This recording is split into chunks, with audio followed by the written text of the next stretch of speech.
Muy buenos días. Invitamos a todos a que puedan tomar sus asientos. En breve arrancamos. We will start in a short period of time. That's too loud.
Invitamos a las autoridades a que puedan pasar a tomar asiento aquí Please frente en come el escenario. to the stage.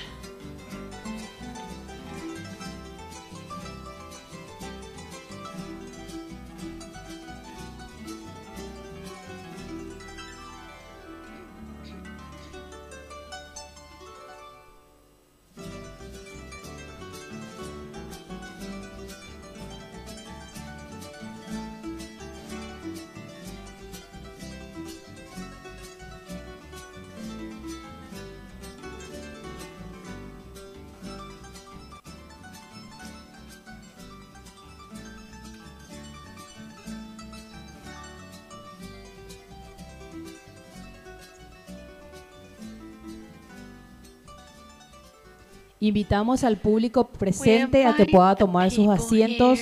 Estamos iniciando el evento. We're beginning the event.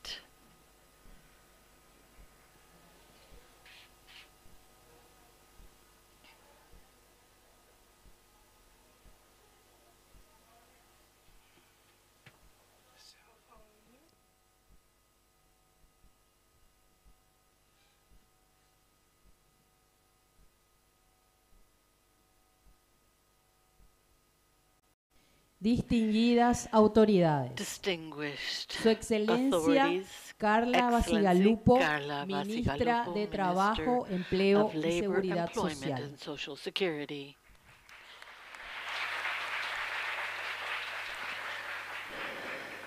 Su Excelencia Excellency Celina Lescano, Minister of the Ministry of Women.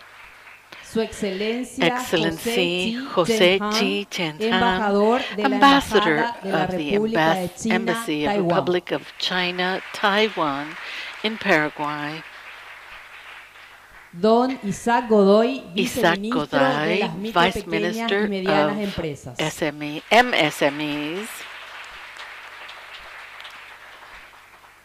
A los presidentes de los diferentes The gremios y chairs of the different asociaciones de association pymes y of mujeres, directores de las MSMEs, diferentes women fundaciones directors of the different presentes, foundations, representantes de las diferentes representatives of instituciones different públicas y institutions, privadas, public and private, especialistas, expertos specialists, invitados experts, de los países guests de from Sudamérica y South Taiwán. America and A todos los Taiwan, participantes to del all foro, participants of the beneficiarias forum, del beneficiaries proyecto of the Re-Mujer project y del programa Re-Mujer Ñapu Ancha, and Ñapu Apu, the y a todas las program, personas and to que nos everyone acompañan de who forma is with virtual us a través de in la virtual transmisión form en vivo through de este live evento. transmission Sean streaming of this todos event. muy bienvenidos al Welcome Foro all Regional to the Regional Sudamericano Forum of South 2022 America con el 2022 tema with the Desafíos y issue perspectivas Challenges para and el Outlook for the desarrollo Socioeconomic socioeconómico de Development las of Women mujeres in después de la pandemia post-pandemic en América del South Sur. America, Organizado de forma conjunta organized entre el jointly Ministerio de with the Industria y Ministry Comercio, of Industry and el Fondo Commerce, para la the Cooperación Fund y for Desarrollo Cooperation and Internacional Development, ICDF Taiwán y la ICDF, Embajada de la Taiwan, República and de China, Taiwán, Ambassador en of the Paraguay, Republic of y China, ejecutado Taiwan, por and la Paraguay, Misión executed by Técnica the de la Technical Mission República de of China, the Republic Taiwán, of en China, Paraguay. Taiwan, in Paraguay. El objetivo del foro The es promover la objective of the defensa de forum los is to derechos de promote la the mujer defense of y women's ampliar rights la and to comunicación expand de la communication eficacia de los of the diferentes efficacy of the programas, different dando a programs, conocer los esfuerzos específicos de las letting people know instituciones about the paraguayas efforts of the y different proyectos de Paraguayan Taiwán para ayudar a la recuperación institutes and económica projects of Taiwan post-pandemia for y recovery destacar la in importancia post-pandemic del area, the empoderamiento de las empowerment of the mujeres. empowerment of En el women. marco de este In the foro serán framework of this desarrollados forum, we will paneles carry out sobre el panels dilema about del the empleo de las dilemma of mujeres en employment of América women del Sur in y South la America promoción de los and the derechos de las promotion mujeres of indígenas. rights También of conferencias indigenous sobre women. la Also, incorporación de lectures la on the perspectiva de incorporation género of gender y perspective la política and del derecho de la policy mujer. on En Taiwán women's y un rights. modelo In comunitario Taiwan, de and a asesoramiento community model empresarial of para mujeres. entrepreneurship counseling Primeramente for queremos presentar SMEs. un video MSMEs. We'd sobre like los to present a video resultados on del the proyecto results of the Re-Mujer project PI, que es un Re-Mujer proyecto PI, de which is a asistencia a la project of recuperación assistance to económica economic y recovery empoderamiento de las mujeres en etapa post-pandemia, llevado a cabo desde el pasado octubre del año 2021 hasta el mes de julio de este año.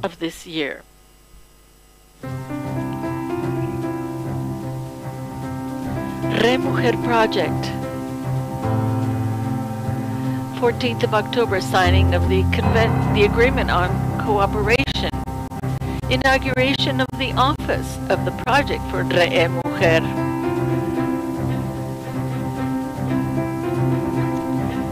Taiwan Technical Mission. Training in inclusive finance. Phase 1, 60 beneficiaries. Opening of training for women. No, vocational training for women. 55 beneficiaries. Training in sustainable administration for housing establishments.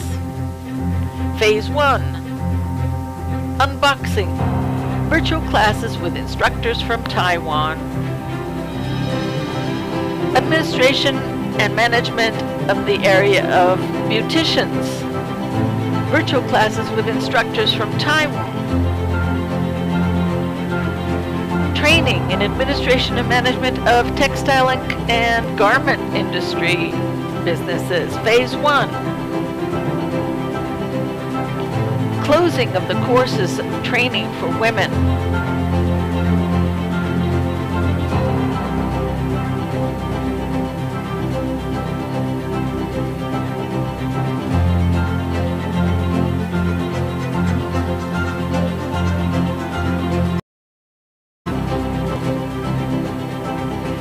Acknowledgement of the winners for seed capital. Phase 1, 78 beneficiaries.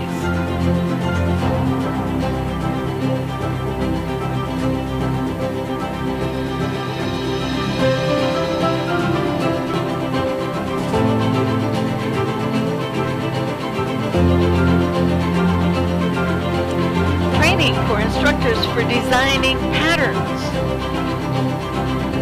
65 beneficiaries.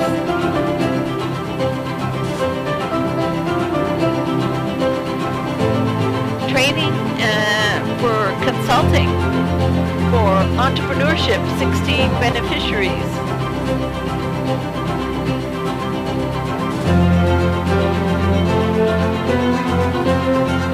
Opening the first support center for entrepreneurs, San Lorenzo.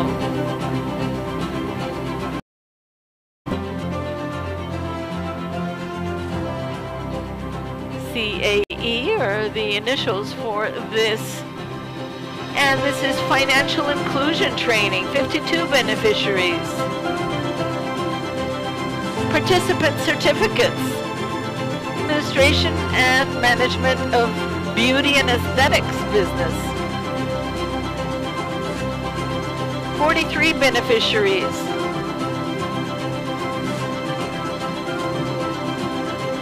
Virtual classes with instructors from Taiwan. Closing of the course in business administration for MSMEs.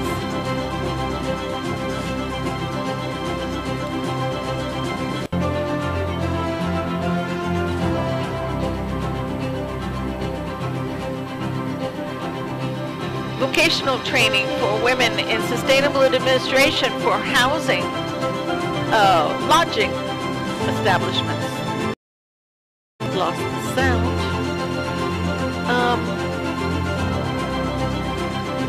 Closing of the course in sustainable administration for lodging establishments.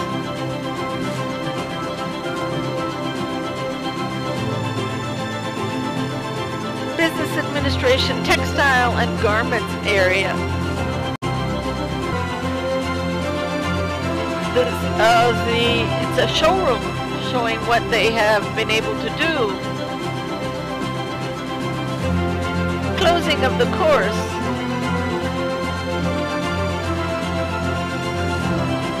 Beneficiaries showing their results. Funds for supporting entrepreneurs. 13 winners, phase 1 and 2. checking out the lodgings that have been established.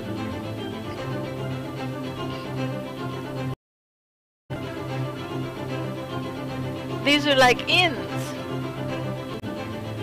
Seed Capital 2022 winners.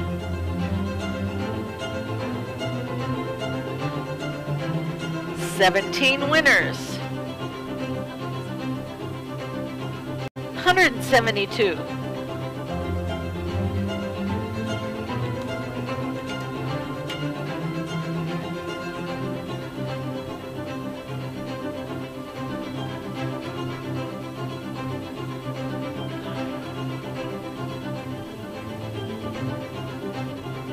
Sound is gone. 1,200 beneficiaries with training, 480 winners of seed capital, 22 winners of support fund, 90 beneficiaries with a rescue fund, and 10 support centers for entrepreneurs equipped. En conmemoración de este evento, escucharemos las palabras del excelentísimo canciller de la República de China, Taiwán, y de esta manera presentamos al ministro de Relaciones Exteriores de la República de China, Taiwán, Su Excelencia, Dr. Joseph Wu. Distinguidos invitados, damas y caballeros, saludos desde Taiwán. Es un gran placer pronunciar el discurso de apertura del Foro Regional sobre el Empoderamiento Económico de la Mujer en América Latina y el Caribe. Este evento se basa en una iniciativa de recuperación económica post-pandemia de Taiwán para mitigar el impacto de la pandemia y propiciar una mejor reconstrucción. En esta iniciativa, nosotros somos socios con aliados en América Latina y el Caribe para empoderar mujeres y jóvenes y brindar apoyo a las MIPYMES. Los programas de desarrollo de capacidades, herramientas de emprendimiento, formación en innovación serán implementados.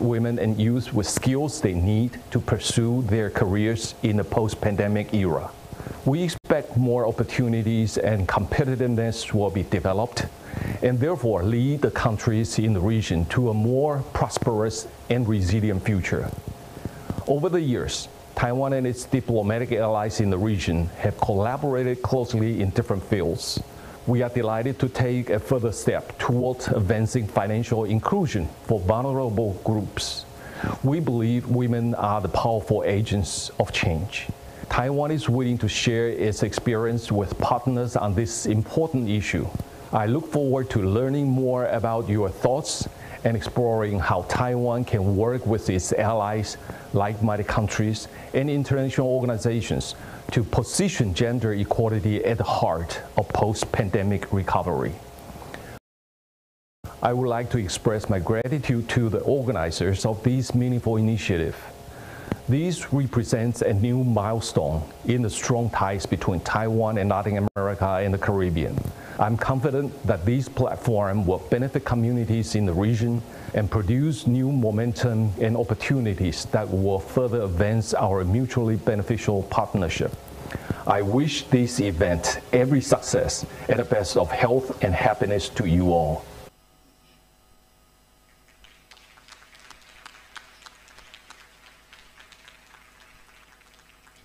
Agradecemos al excelentísimo ministro de Relaciones Exteriores, Dr.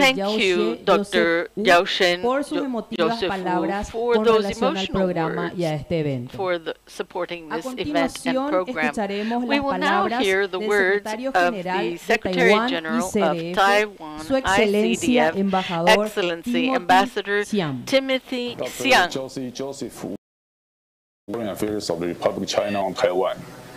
Zhi Zhenghan, the ambassador of the Republic of China in Paraguay.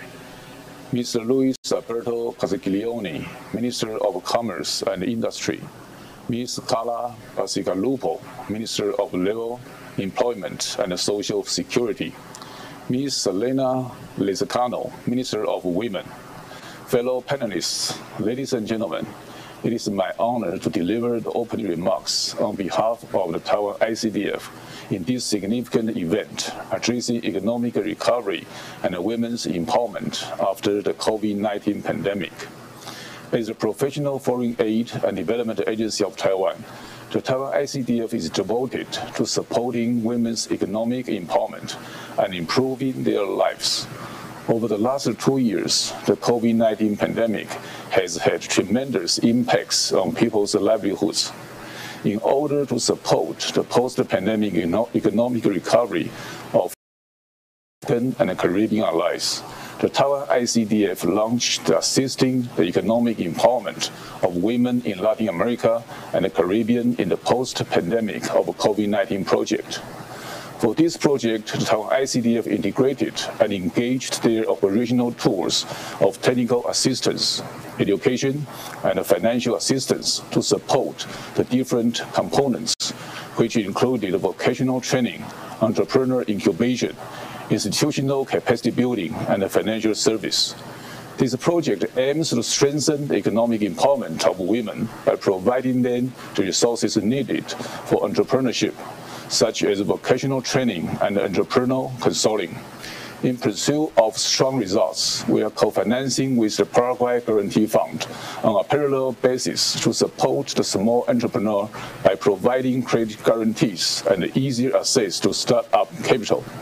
Also, we are connecting with international organizations and local partners International in Paraguay to promote international women's empowerment initiatives and improve the consensus on the social and economic status of women. We believe this project implemented in Latin America and the Caribbean by the Taiwan ICDF could provide women with more resources for improving their livelihoods as they will possess the professional skills and the capability to start a business. As a result, it will be possible to increase their incomes and thereby enhance women's economic status in society overall. Through these opportunities and resources, it will be easier for women and the micro and small and medium enterprises in Latin America and the Caribbean to transform their lives and access a better future. Thanks. Gracias.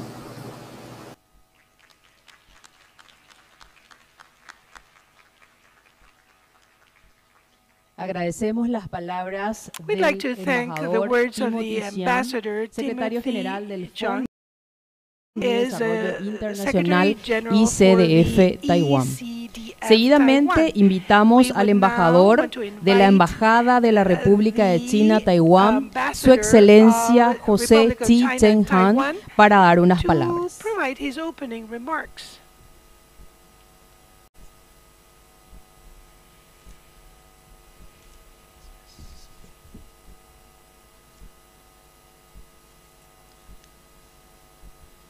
Su Excelencia, señora Carla Basigalupo, Ministra de Trabajo, Empleo y Seguridad Social.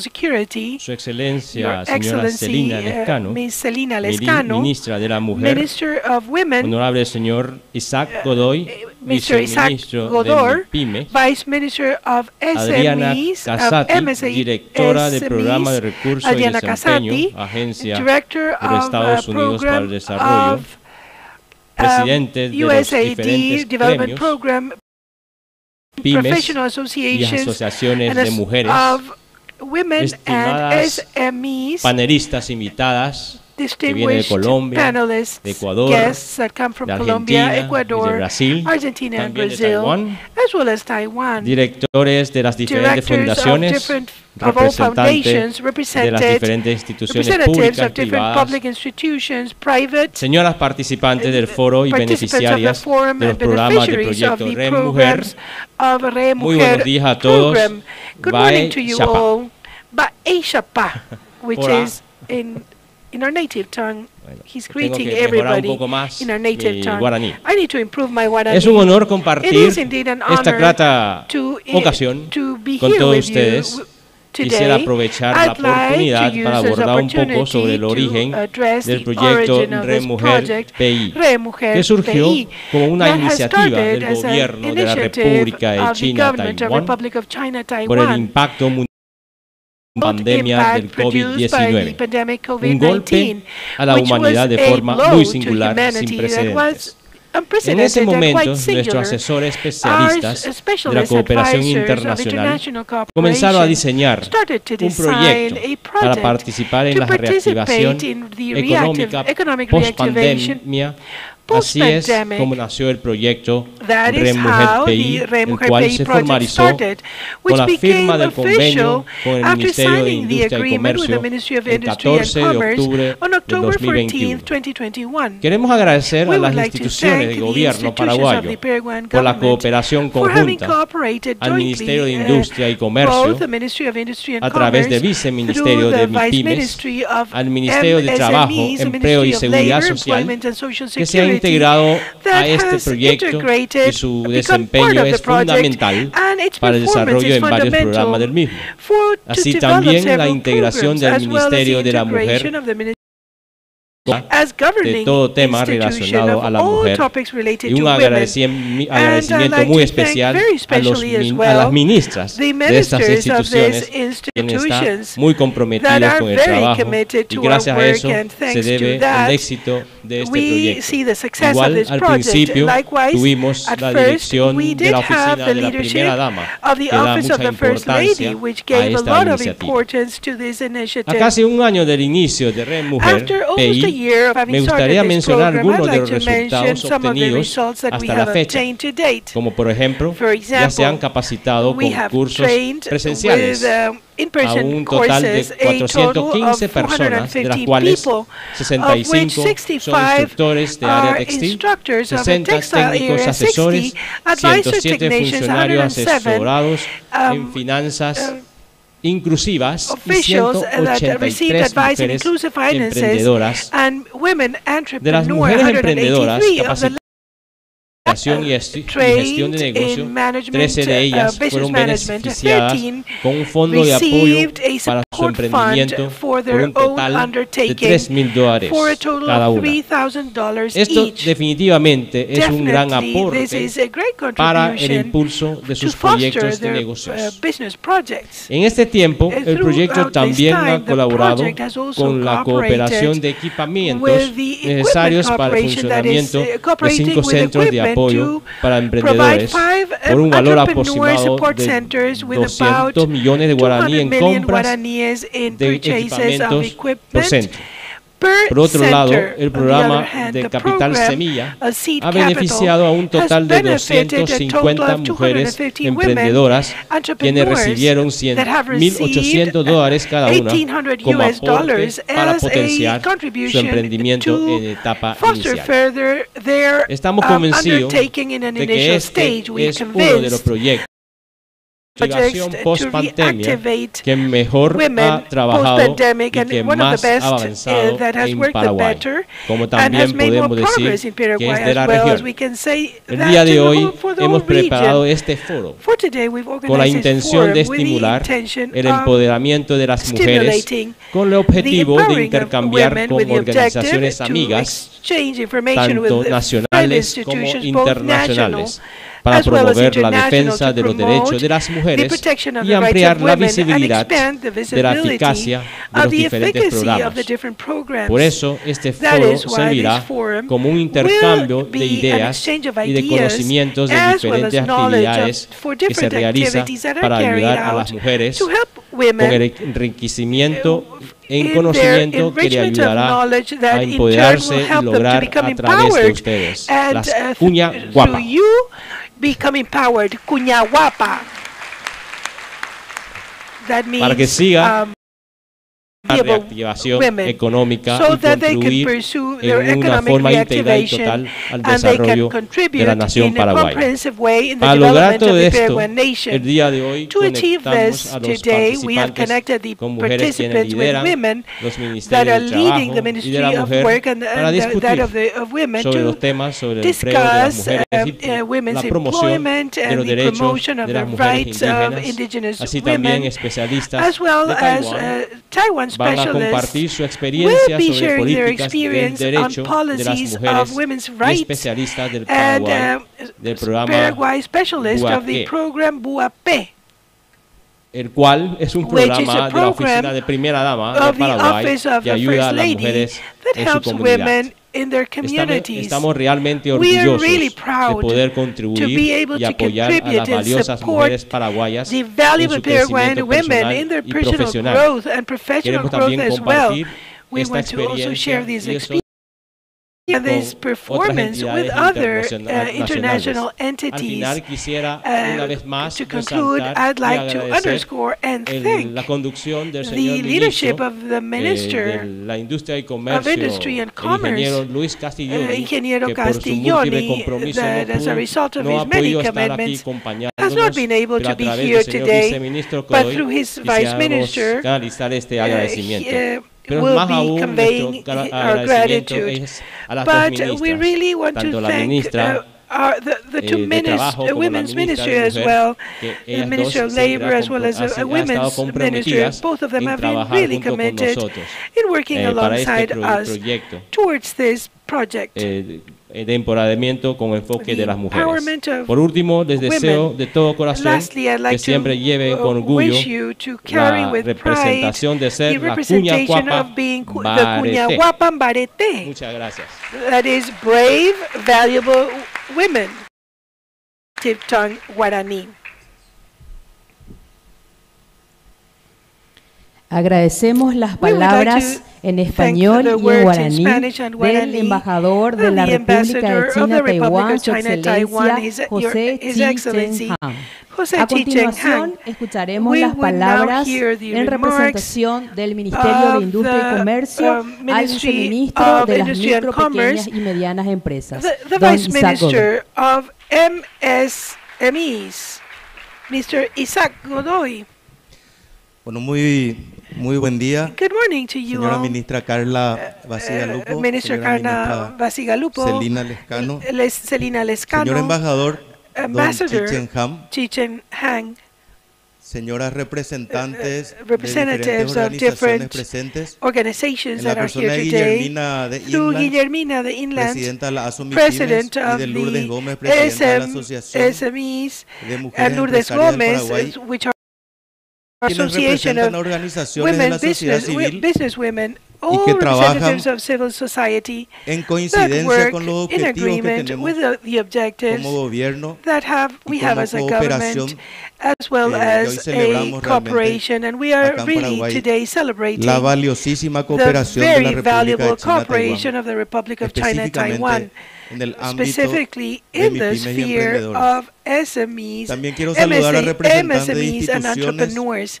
de I'd like to also municipalidades, greet representatives and en la persona de institutions la of delegación municipalities through the delegation of Lady Benitez, coordinador del Centro de Apoyo a coordinator Emprendedores de la of ciudad de San the Center Lorenzo. No Support lo estoy viendo, pero sé que están, for ya están. Entrepreneurs in San Lorenzo. They are there. El Centro de Apoyo a The Support Emprendedores Center for número 1, Entrepreneurs #1 habilitado con apoyo that was de esta opened cooperación. through the support of this cooperation. Y a todos And los funcionarios del Ministerio de Industria y Comercio, officers of the Ministry of Industry and Commerce, through Víctor National Director of Entrepreneurship, and Rosemary Argaña, General Director of Training for Technical Assistance, who is our Master of Ceremony today, and also works very actively in every space of cooperation in which we have the opportunity of serving and contributing the economic empowerment, particularly of women.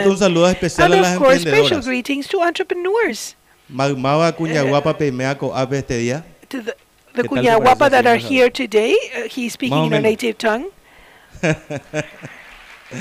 What do you think of my words?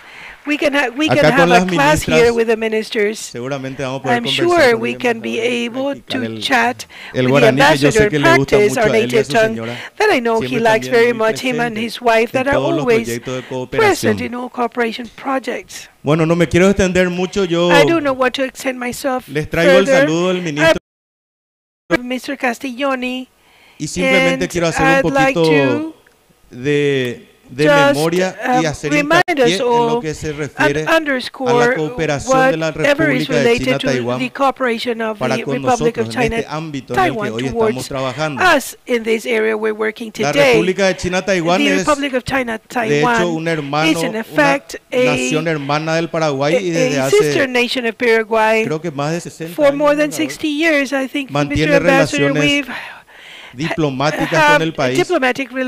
Paraguay es el único país de Sudamérica que tiene una representación diplomática acá presente en Asunción del Paraguay.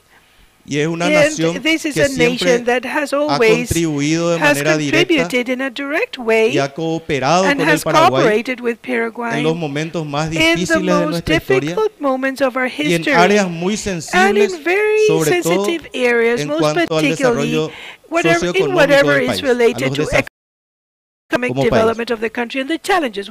Y en especial, luego de superada la crisis de la pandemia, nuevamente aparece la propuesta de la misión técnica de la República de China Taiwán para enfocar esfuerzos y recursos que puedan contribuir a una recuperación económica, pero con un enfoque de género, con un énfasis en el apoyo a las mujeres emprendedoras paraguayas. Y el embajador nos hacía ya referencia al valor y a la representación que tiene la mujer paraguaya en la sociedad. La mujer más gloriosa de América, dice el Papa Francisco, y un poco rescatando ese valor que le damos al rol de la mujer paraguaya, la República de China Taiwán nos dice: parece si preparamos un proyecto que tenga el enfoque en la mujer, en los beneficios para la mujer, en el empoderamiento económico, porque han sido ellas las más afectadas en la pandemia, porque ellas tuvieron que salir a trabajar nuevamente, han salido a emprender, tal vez para sustituir ese ingreso que la familia ha perdido por causa de la pandemia. Han recuperado sus sueños y han iniciado sus empresas de manera, como decimos en Paraguay, a puro pulmón, con lo que había, con lo que se podía, con lo que se tenía, pero tratando de salvar una necesidad que en ese momento era urgente. Y a partir de ahí, entendiendo que no se van a quedar en su casa esperando a que los problemas se resuelvan desde algún lugar, sabíamos que miles y miles de mujeres salieron a asumir la situación y salieron a emprender, salieron a trabajar, salieron a capacitarse y a prepararse y a buscar apoyo. Por eso que cuando el embajador se acerca y nos propone como gobierno trabajar juntos, todas las instituciones que estamos involucrados en el desarrollo económico nos pusimos directamente a preparar los proyectos y a preparar las acciones concretas, a potenciar lo que ya estábamos haciendo gracias a esta cooperación. Y es así que con la ministra de Trabajo, con la ministra de la Mujer, también la Secretaría Nacional de Turismo, la Oficina de la Primera Dama, los equipos técnicos nos reunimos a trabajar en qué acciones concretas vamos a potenciar para la reactivación económica con un enfoque de género, porque partimos de la base de que queremos un desarrollo económico inclusivo, con enfoque de género, economic development with the gender approach, and we want to have successful entrepreneurs with sustainable businesses. Es un sueño. This is a dream que requiere de un esfuerzo de muchas instituciones, y eso hicimos. Y empezamos a trabajar, y creo que en un año, ustedes pudieron ver en el video, se han logrado cosas concretas, específicas, y como le decíamos al embajador, We said to the ambassador, usted puede estar tranquilo, embajador, y llevar el informe a su gobierno, la cooperación de la República de China, Taiwán en Paraguay that the cooperation of the Republic of gente. China, Taiwan is in fact reaching Tiene people. un impacto en las personas, in people, en las mujeres in emprendedoras, women, entrepreneurs. tiene un impacto It directo has a en la vida, direct impact in en sus their familias, their lives, su their futuro. families, and their futures. Y todo lo que And everything podemos that concretar en we el can marco in de fact este y otros make proyectos happen in the tienen un framework of impacto this directo project en as la well as gente, others y has a estamos direct trabajando impact para in darle people, and we are sostenibilidad working a to esa inversión. provide sustainability to these Y solamente voy a investments. subrayar esto: And I'd like to underscore what follows. los centros de apoyo a The emprendedores que con la support misión centers for técnica de Taiwán se entrepreneurs that están with the technical mission of impulsando a lo Taiwan largo de todo el are being país, fostered que van a ser throughout the 10 countries centros, that will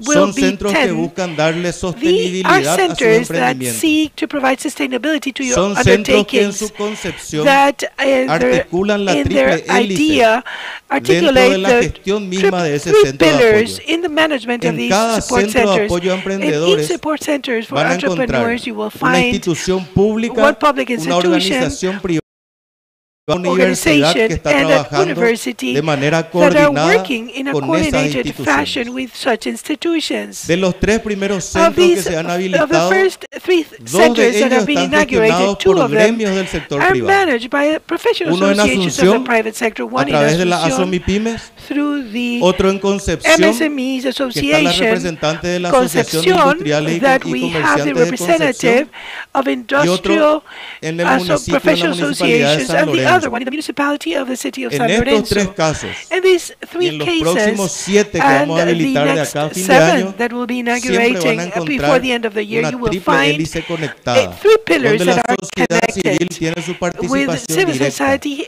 donde el having a municipio direct trabaja en participation, coordinación con las municipality works beneficiarias, in y coordination donde with las beneficiaries, universidades and aportan todo universities ese capital contribute humano con el que the human cuentan capital that they para brindar have una to extensión provide universitaria a university con extension impacto that has a directo direct impact en este grupo de of beneficiarias de un capital women semilla entrepreneurs that que have finalmente been fue destinado a benefited with a equipamientos, seed y esos capital equipamientos te that permiten was tener geared to capacidad de equipment producción. which had provided them No with queremos production capacidad de capacity. producción ociosa en sus empresas. We don't want Queremos que idle esos production equipamientos capacity queden in their pequeños dentro de companies. poco. We would Para like eso necesitamos them to conectar. surpass their capacities of the equipment. For that we need to connect. Y si me permite, And if Guillermina, you will usar su allow eslogan, me, Guillermina, to estoy use seguro your que si ella estaba slogan, aquí, I'm sure that lo she iba a was decir. here, she would say this. En la ASOMIPYME siempre In dicen, the el MSMEs, they problema no always es say ser the pequeño, problem is not to be el small. problema es estar The solo. problem is to be alone. Entonces quiero dejar I'd finalmente un like mensaje a to las leave mujeres a message emprendedoras. to women Nunca se queden entrepreneurs. solas. Don't walk Busquen alone. siempre apoyo. Find support. Desarrollen ustedes Develop mismas sus yourselves, organizaciones your en sus comunidades. organizations, networks in your own communities. Acá y en todo el mundo, Both here la and throughout the sostenibilidad world, de the empresas sustainability depende as well as de un entrepreneurs ecosistema depends conectado. on a connected Nosotros, ecosystem.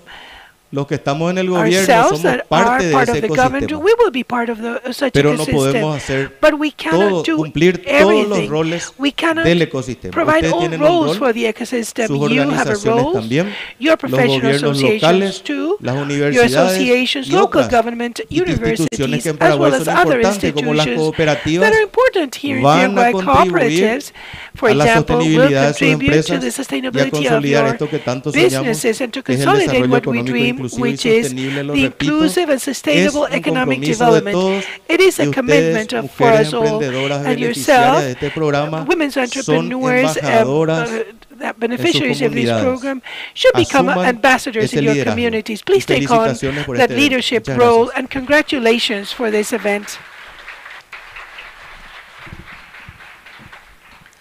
Gracias, señor viceministro, por sus palabras. Vamos a la ministra de la Mujer, Su Excelencia, Celina Lescano, para que nos dé unas palabras.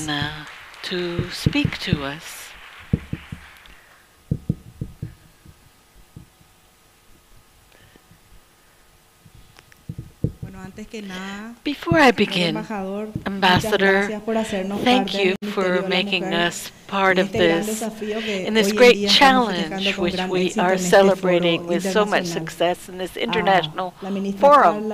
Minister Carla, Vice Minister Isaac, the team of Taiwan's cooperation, the people from the embassy, presidents of associations, and each one of you who have been a part of this as entrepreneurs of the success of this project, which today, as has already been said, we can say was articulated in work. It was positive with a sister country with more than 60 years. Our national government. A quienes son parte de este foro regional sudamericano, a las mujeres de Colombia, Ecuador, Colombia, de Taiwán, Ecuador, de Argentina, Taiwan, son las que Argentina.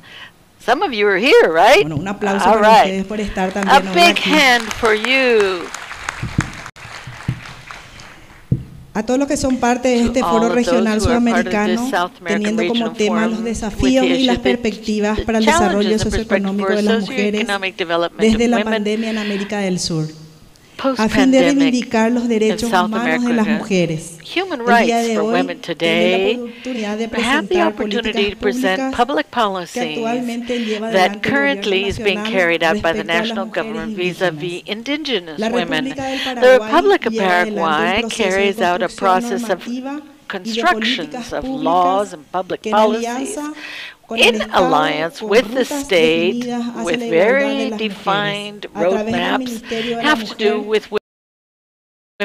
We coordinate the 4th National Plan of Equality with the advance to go towards real equality, effective, overcoming obstacles that impede that, and eliminating all forms of discrimination. This national plan identifies the obstacles and targets on these different laws and regulations, the economic empowerment, physical empowerment for decision-making, access to justice, guaranteeing the human rights approach and intercultural approach. Ministry of Women has created the Department of the Original Peoples under the Equality Directorate, no discrimination, under a vice ministry. Guided by inclusion for women, indigenous women in all processes of formulation and services that are offered. Paraguay moves forward in the formulation of the National Plan for Indigenous Peoples with special attention to equality and non-discrimination of indigenous women, the economic empowerment and prevention and elimination of all forms of violence, care and protection. The National Institute of Statistics is also moving forward in generating data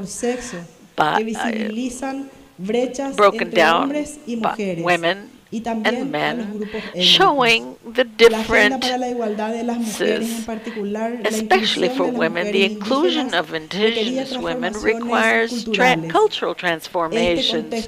This context of pandemic leaves us learning and once again puts our vision on human well-being. We overcome crises, integration of people. The Latin American networks in all the regions should find us united in our objective, so we all become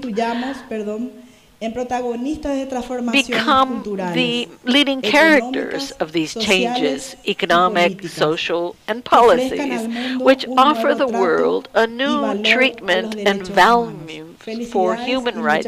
Congratulations.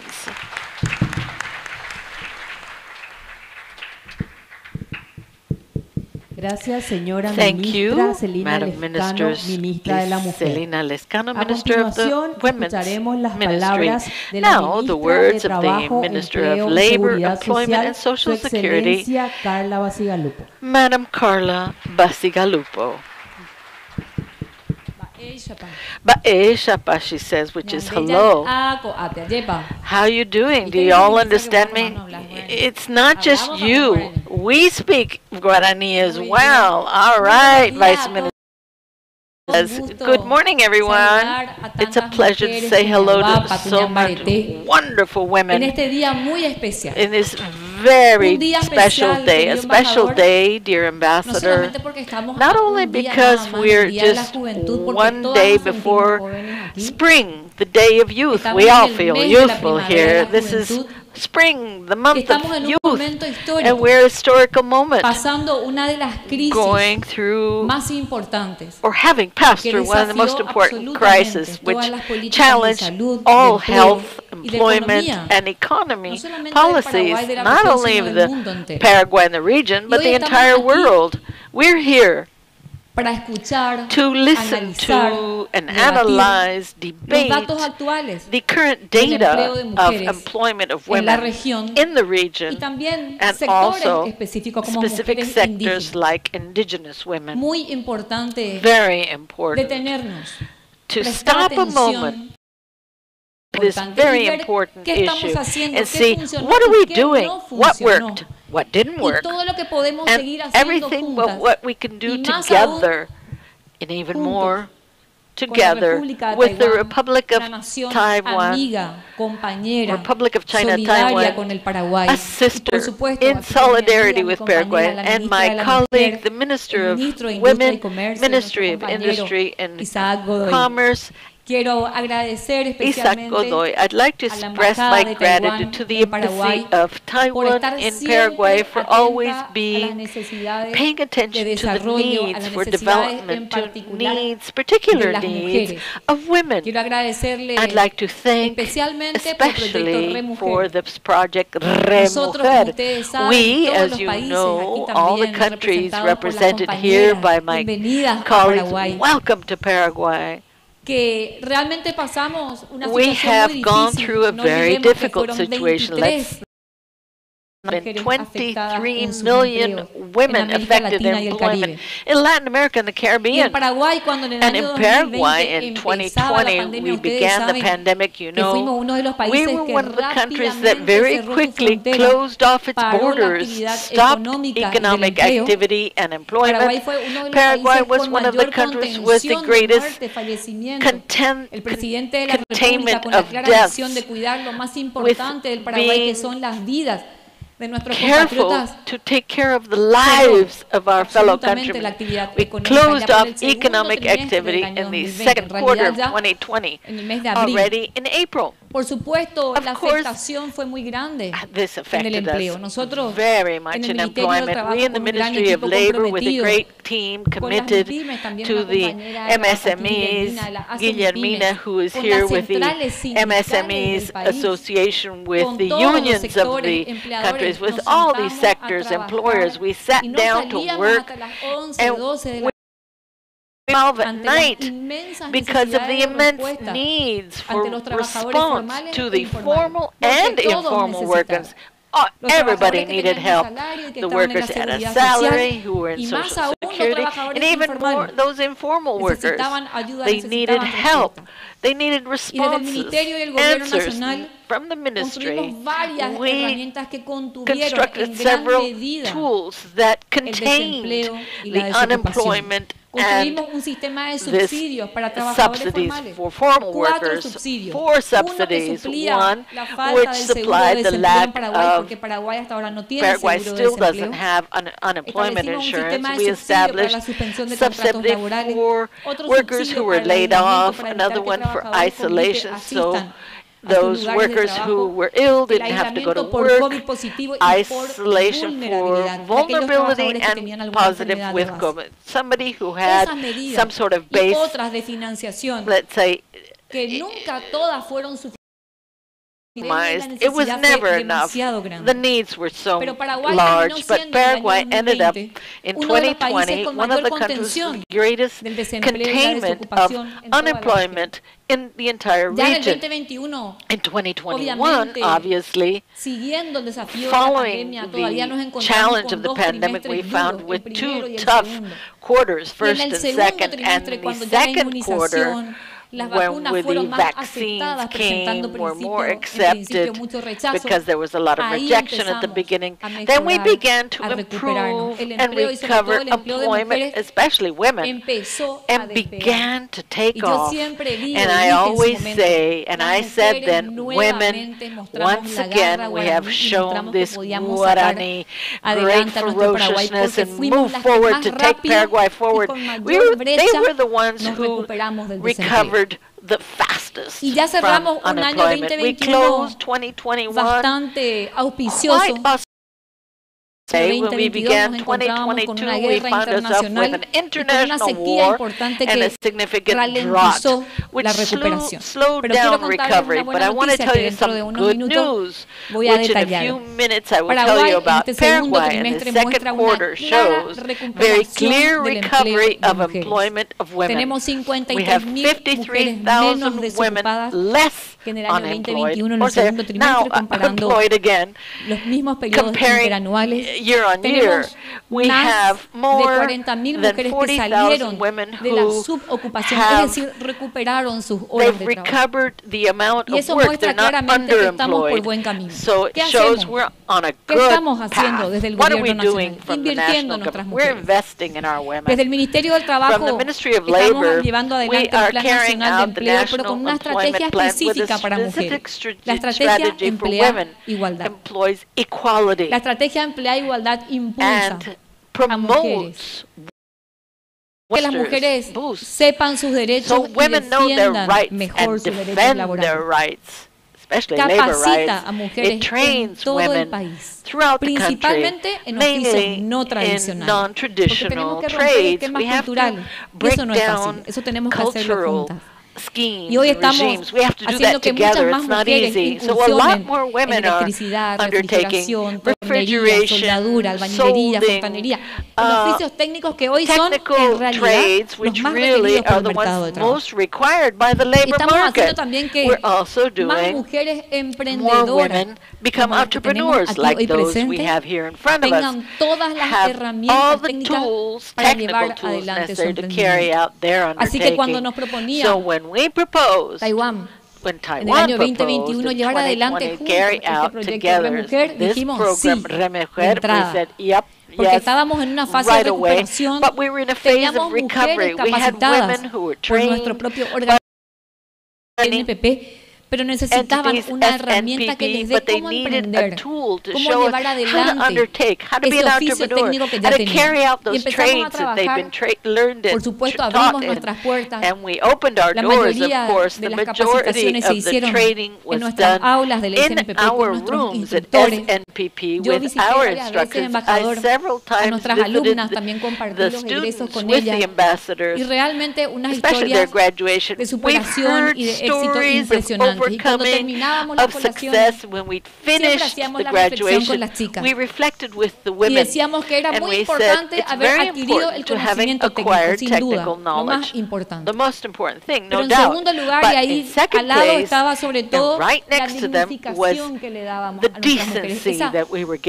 Esa inspiración de superación que sentían cuando, sintiéndose mimadas, alojadas en un hermoso hotel, sintiéndose compañeras de causa con las colleagues with other women, era más subjetivo que that was objetivo. more subjective Entonces, than los conocimientos objective. Technical digamos, knowledge, muy loables, yeah, pero sobre todo ese great praise, ese but afán, esa this inspiración de superación. inspiration Eso to lo overcome sentíamos en things cada that egreso. we could feel in every Y graduating eso es lo class. que hoy estoy And segura that's what le I hace am sentir a cada sure mujer egresada de each Remujer, woman who has puede also seguir siendo, graduated from que puede seguir Remehud que esto Mujer solamente es feels un they can inicio, continue y que growing. con esta capacitación que ya This is the recibieron, beginning. With con this este training you receive, with the seed capital that you've received from Taiwan, you can continue overcoming things, becoming more. I'm ambassador, a fanatic of trades, women. I worked with women in jails and see the total transformation when I was a Minister of Justice through trade training and work and generating skills, real skills in people. That training, that transforms your mind but your heart. And that training and skills is what we're carrying out in many more women, thank God, through the project Re Mujer Paraguay. And when yesterday, for example, I was in La Chacarita carrying out a project called Chacarita Grows. That's in a very poor neighborhood where we know that Chacarita will grow if their people grow. We have several training courses when they finished the gastronomy. Now we're going for a decoration course. Then we're going to teach them to be bartenders. Why? So with 3, 4 trades, we can open up our events, catering events. It's not enough for them to have one trade, we should have more than one. All of us need to be technicians, and I'm the first one in line because we all want to show that being a technician is very decent and dignified, to know which is what the labor market really needs. It's very dignified. We're not more nor less because we're a technician and didn't graduate from the university. No, that's why we're promoting technical trades for women throughout the country, certifying women who empirically already were carrying out that trade but didn't have a certificate. And this, Mr. Ambassador, and Re Mujer is part of that transformation that we're carrying out throughout the country. Every day, with thousands of women who move forward because of this free technical training. Thank you, the opportunities for seed capital, entrepreneurship, strategic alliances between the ministry with MSMEs Association to the centers for entrepreneurs operating throughout the country, teaching each woman how to be entrepreneurial and move forward. This vote of confidence, each woman that I give to you, that Re Mujer believed in and believed this project. Thank you once again, Ambassador of the Republic of Taiwan. Thank you all the team of the Ambassador of the Republic of Taiwan. And we've had a lot of technical work, and thank you to the technical team from Ministry of Industry and Commerce. This is public-private partnership. We need to promote more, to create more opportunities. As I always say, the most important thing that our country has, it's human capital, it's women. Thank you very, very much.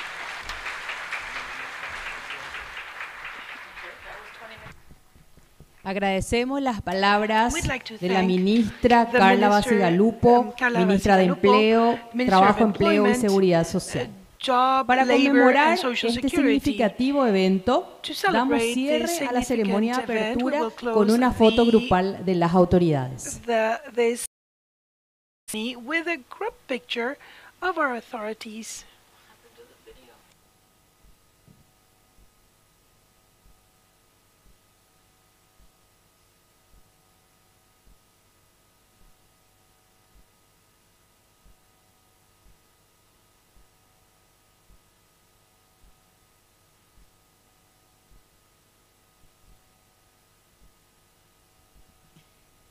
Ahora les invitamos a las autoridades a que puedan bajar de la tarima y a los fotógrafos a que puedan subir.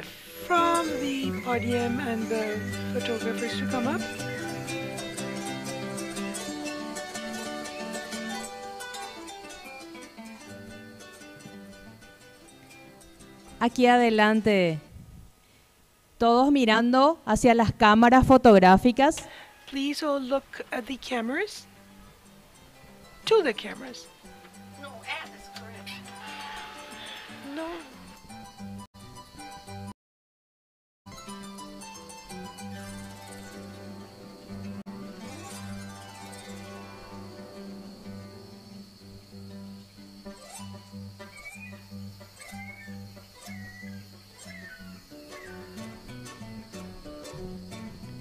Les invito a todos los participantes que ahí desde sus lugares puedan ponerse de pie. Solamente ahí desde sus lugares. Just remain where you are.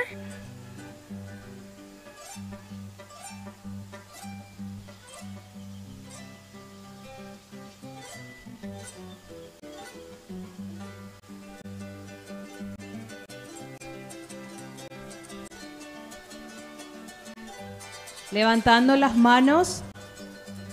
Raising your hands. Excelente, muchísimas gracias.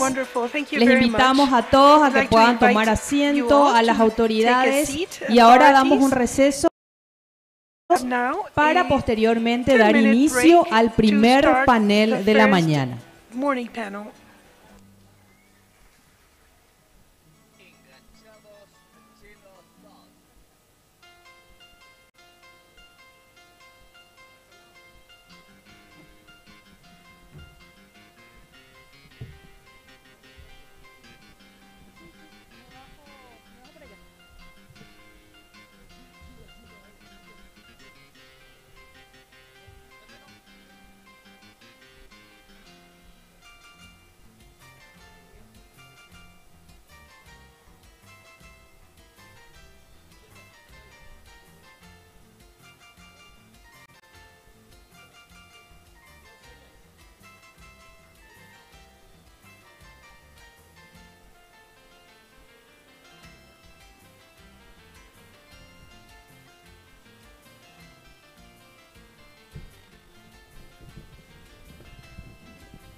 Sí, wrong.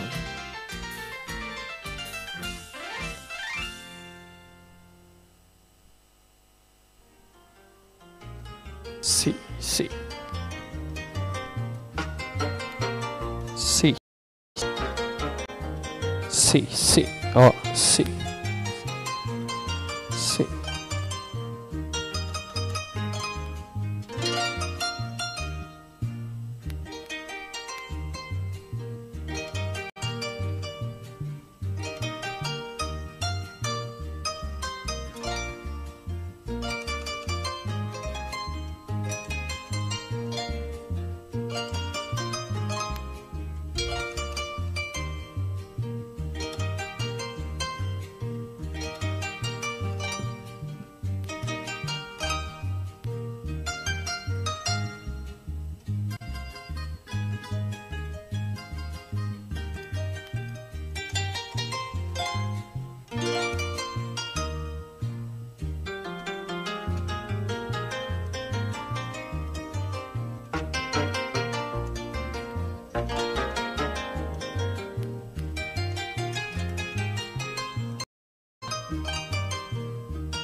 panel 1 para que se acerquen al escenario para comenzar la siguiente sesión. Entonces, invitamos a la señora Guillermina de Inlach, también a Andrea Echauri, a Nancy Ramos y a María de Jesús Coelho Rocha. También invitamos a la señora Adriana Vanessa Lembersky y Lourdes Gómez para que puedan pasar al escenario, por favor.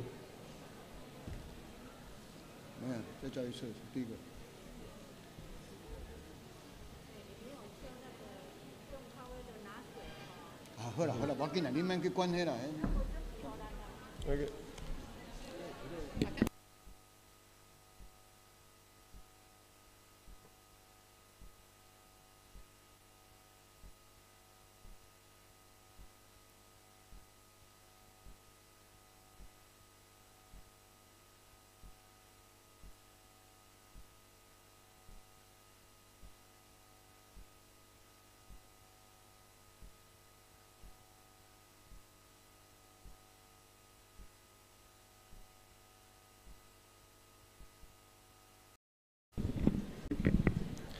Volvemos a invitar a la señora Guillermina de Inlach, a la señora Andrea Echauri y Nancy Ramos.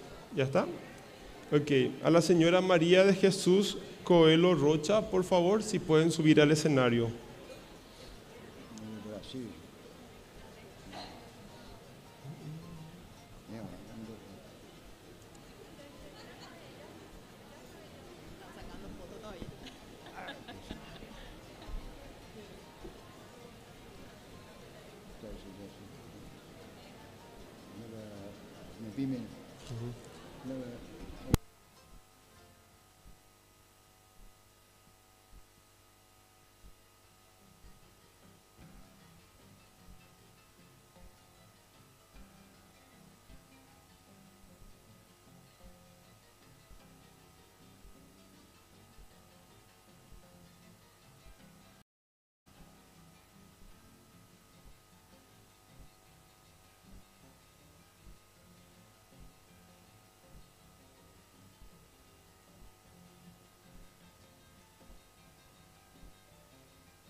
María de Jesús Coelho Rocha Faría, por favor, si se puede presentar. Y también la señora Ariana Vanessa Lembersky.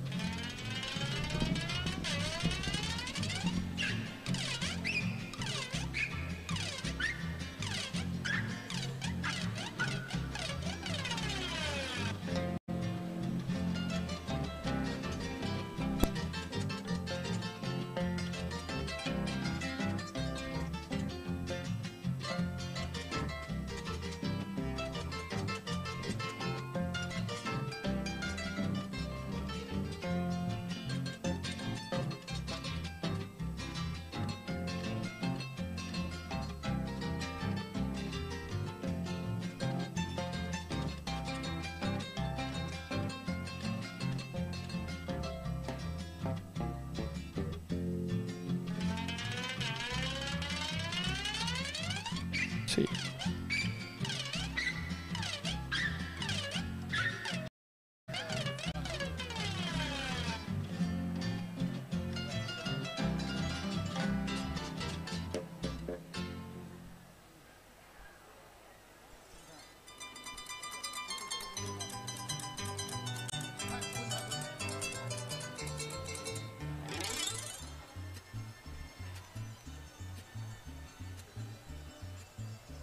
Sí, sí.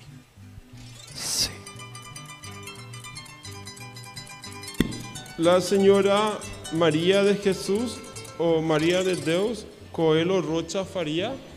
Por favor, si puede pasar al escenario, por favor.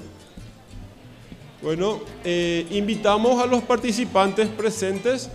Si pueden tomar asiento, vamos a iniciar con el siguiente panel, el cual el tema es el dilema del empleo de las mujeres en América del Sur. Ya tenemos presente a todos los panelistas listos para presentar el siguiente tema.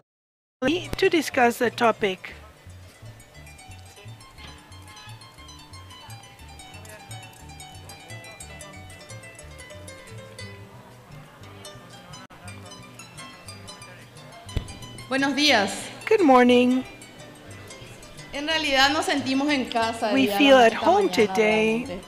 Vemos todas caras conocidas, muchas personas, muchas mujeres. Faces we recognize. Estamos trabajando en women el that have ámbito been working de la mujer, en el ámbito del empoderamiento de la mujer. Towards the empowering of women. Y bueno, es un honor para mí estar presente el día de hoy. Mi nombre es Lourdes Gómez, soy presidente de la Asociación Paraguaya de Empresarias Ejecutivas y Profesionales. I am the president of es un orgullo para mí saludar a la ministra Celina Lescano, quien fue nuestra paz presidente de la PEP.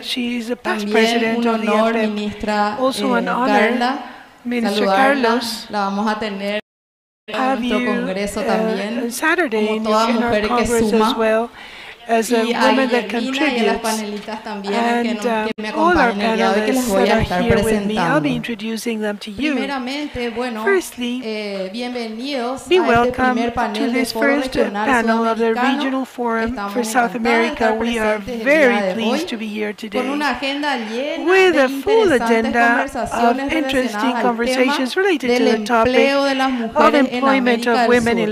Qué mejor que la ministra Carla para hablarnos del tema. La presento, ella es nuestra oradora, Carla Basigalupo, ministra de Trabajo, Empleo y Seguridad Minister Social. of Work, Employment and Social Security.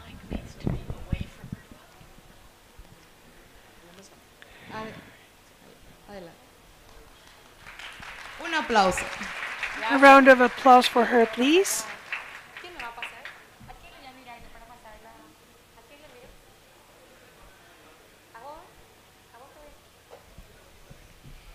Bueno, muchas gracias Thank you very much again for giving us a space to debate. And the president of APEP, Guillermina, all women that are here with me today in the stage, and all my colleagues. I feel very happy to be in this debate. In this meeting, we'll look at the reality and employment of women in a historical moment. As it was mentioned, we're not in a normal period of time. We had a crisis, and I'm sure it's sequela that with measures, it's been overcome to an extent, and we will continue working in that direction. We'll start with a presentation. As we know, COVID has affected in the world and the region women the most. Here in Latin America and the Caribbean, we had an impact of 23 million that in one way or the other either lost their jobs or they lost hours of work. And this impact 9% was 9% for women and 7% for men. Of course, the impact gap always affects women more than men.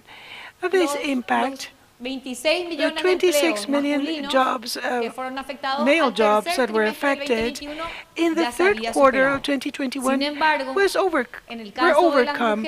However, for women, we see that 19 million jobs were recovered, said by the ILO, but we still have a gap of 4 million jobs in Latin America and the Caribbean that has to continue to recover. This is the last report of the ILO that is in closing 2021 without analyzing year 2022. We're just in the second quarter. What are the causes? Why were women more affected? Because of the closing of the children care centers and because the employments, where the employments in which women concentrate, the ones that were more affected, commerce and services, and the agricultural sector was the one that suffered the less constraints, and industry and construction, some constraints, but the one that was closed is commerce and service, in which women are mainly concentrated. Next one. This has produced that in closing 2021, we have an unemployment rate of 12.4% in women, vis-a-vis an impact of 8. So there was a gap in closing 2021 of 4%. Women are 4% less employed than men. And we can see the gaps clearly here, and we see how these gaps were from 3% in year 2020 were even larger, and these in 2022 that we see here in the ILO report, the gap in numbers is going down, but the space is still maintained. We still have 4% of difference between 7.7 of unemployment of men and 11.5 of women's unemployment. But thank God, we see how we have had a peak of unemployment, and year 2022, the unemployment both in men and women, obviously taking into account the gap, is in decrease. And this is analyzing our own country. Doing in terms of employment in Paraguay. We have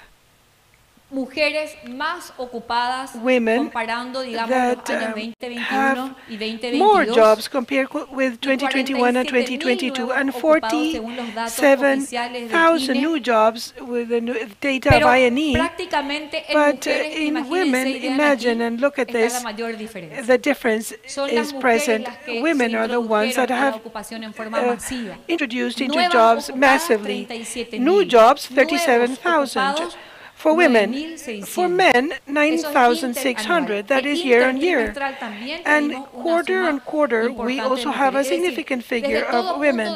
So from every point of view, in the second semester of this year, we have much more women that have jobs.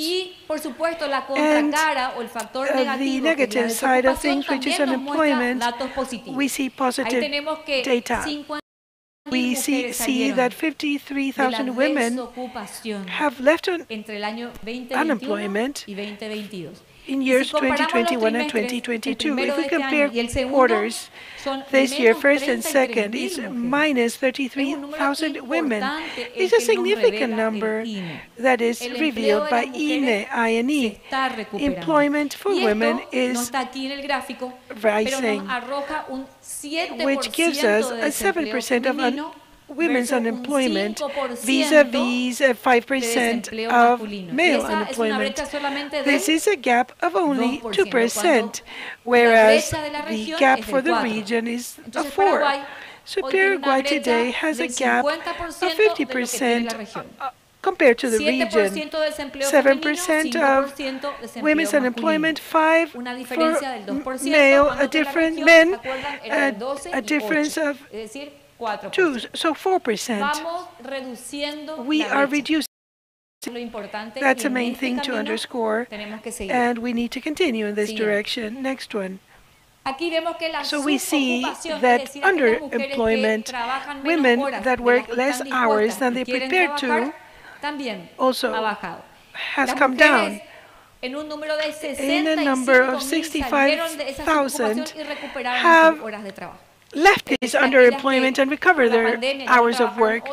The ones that didn't work during the pandemic for 8 hours, you know that labor contracts can be modified in reduce their work hours. They have now recovered them. And 65% left underemployment recovered the hours of work, comparing year on year, but quarter to quarter we also see less 10,000 women that have, in other words, 10,000 women that have recovered their working hours. This is the behavior of the women's labor market. We've had unemployment peaks, moments that I shared with you. During the pandemic, we obviously had an increase of unemployment. Look at the third quarter of year 2020, 11.5. And today we are in 6.7 of total unemployment, from 11 of unemployment in the worst moment of the crisis and pandemic. We've come down to 6.7. So that is 5% less of unemployment comparing the worst peak to date. And look at this significant figure. This unemployment rate is practically identical to the pre-pandemic unemployment rate. We can actually kind of say that we have the same level of underemployment and unemployment that before the pandemic, but we do not want to stay there. We really would like to improve and build a better normality, like we said, and even reduce these unemployment indexes that we have before the pandemic. When we spoke about unemployment of women, we remember that young women are the ones that have been affected by unemployment. Of 29 to 64 years of age, there is greater number of jobs and less unemployment. And there are several causes here that we can analyze. We looked into this with the Ministry of Women. When women are young, they have obviously more comparative advantages and protection. Young women also may lack qualifications, which is what ILO says. So these factors hinder the employment of young women. But as of 29 years of age, these obstacles are removed, and women are, of course, better qualified. And second, they're not in a child-rearing ages, which hinders hiring as well. So we see this, that from 29 years onwards up to 64, high level of employment.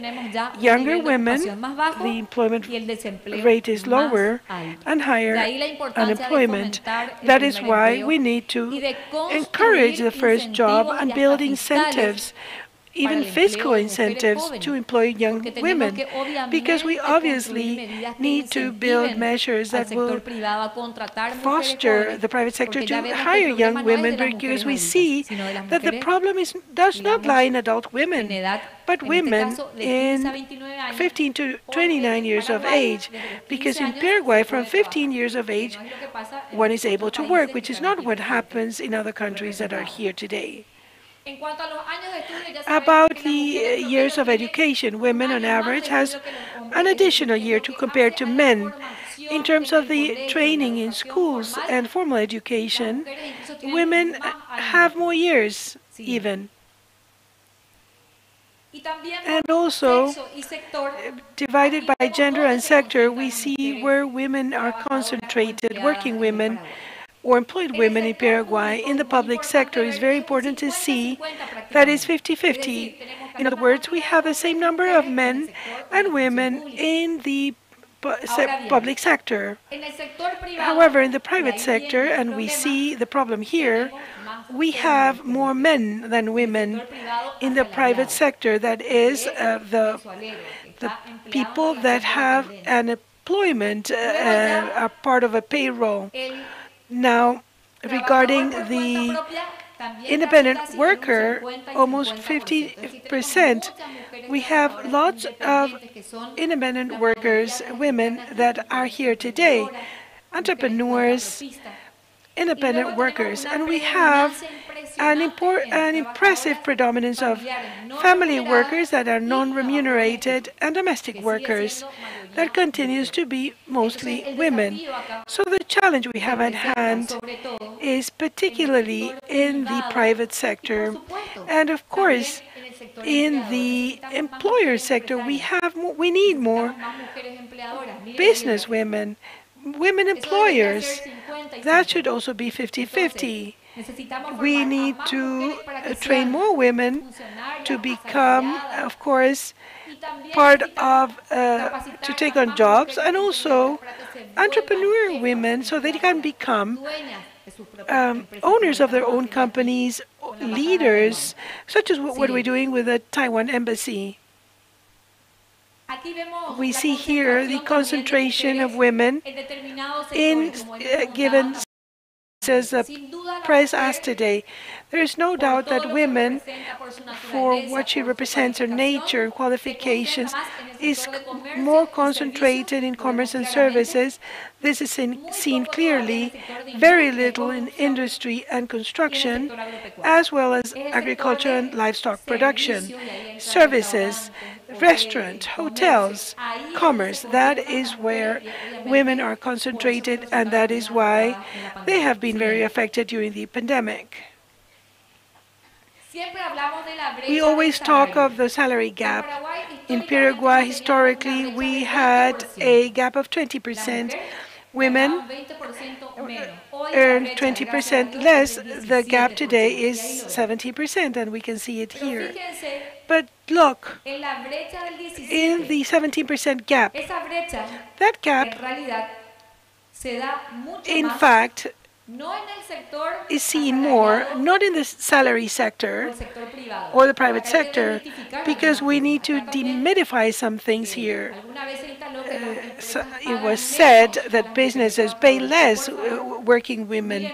And please look at these graphs carefully. Let's look at this. It is the independent worker women, the one that makes much less than men. You can see it here, minus 33%. That is why we have a gap of 70%. And women make even more, 4% more. Minister of Women, we need to look at the progress made by Paraguay as well, what still need to be overcome. Where we need to really surpass ourselves is the independent work of women. Say I'm a woman electrician, I need to be able to charge it as much as a man does. If I'm a woman that I'm a chef, I need to be able to sell my product well, because that's where the problem is. The gap is in independent workers, not in the salary receiving women. It's not that businesses pay less to women. Independent services of women that are lots, because we have 1,200,000 independent workers in Paraguay. The half of working population is an independent worker. So here we see training is so important to be able to know what real price I need to put on my work. So my work is valued and I earn the same as a man. That's a business plan. It is understanding finances. The real gap is in the independent workers, not salaried workers. Bueno, nosotros desde el Ministerio del Trabajo y del Gobierno Nacional, y aquí voy a ir un poco más rápido porque ya me están haciendo algunos gestos y yo quiero dar la palabra a cada las mujeres maravillosas que están conmigo en el panel. Emplear igualdad es una visión. This is a vision that we have, employ equally from the Ministry of Labor to empower women. 3 pillars. Elegimos la figura de una mujer tractorista porque eso estamos haciendo en todo el país. Because that's what we're doing throughout the country. We're training women to drive all kinds of machinery like tractors, etc. To show that women are even better Tenemos cada vez más demanda de mujeres operarias de máquinas pesadas, de mujeres torneras, soldadoras. Pregúntenle al CIE lo que me pidió el gerente general. Queremos más mujeres que hagan soldadura porque son más precisas. Acuérdense que hoy la tecnología hace que sea mucho más, digamos, la destreza de la mujer la requerida en estos oficios técnicos, no precisamente la fuerza del hombre. El primer eje, la defensa de los derechos laborales. Siguiente, por favor. En segundo lugar, la formación de mujeres. En todo el 56 sedes del SNPP, tenemos 8 centros tecnológicos. Estamos formando a mujeres en oficios tradicionales también. Seguimos enseñando gastronomía, seguimos enseñando belleza y estética. Aesthetics, textile, but with a different vision on other trades.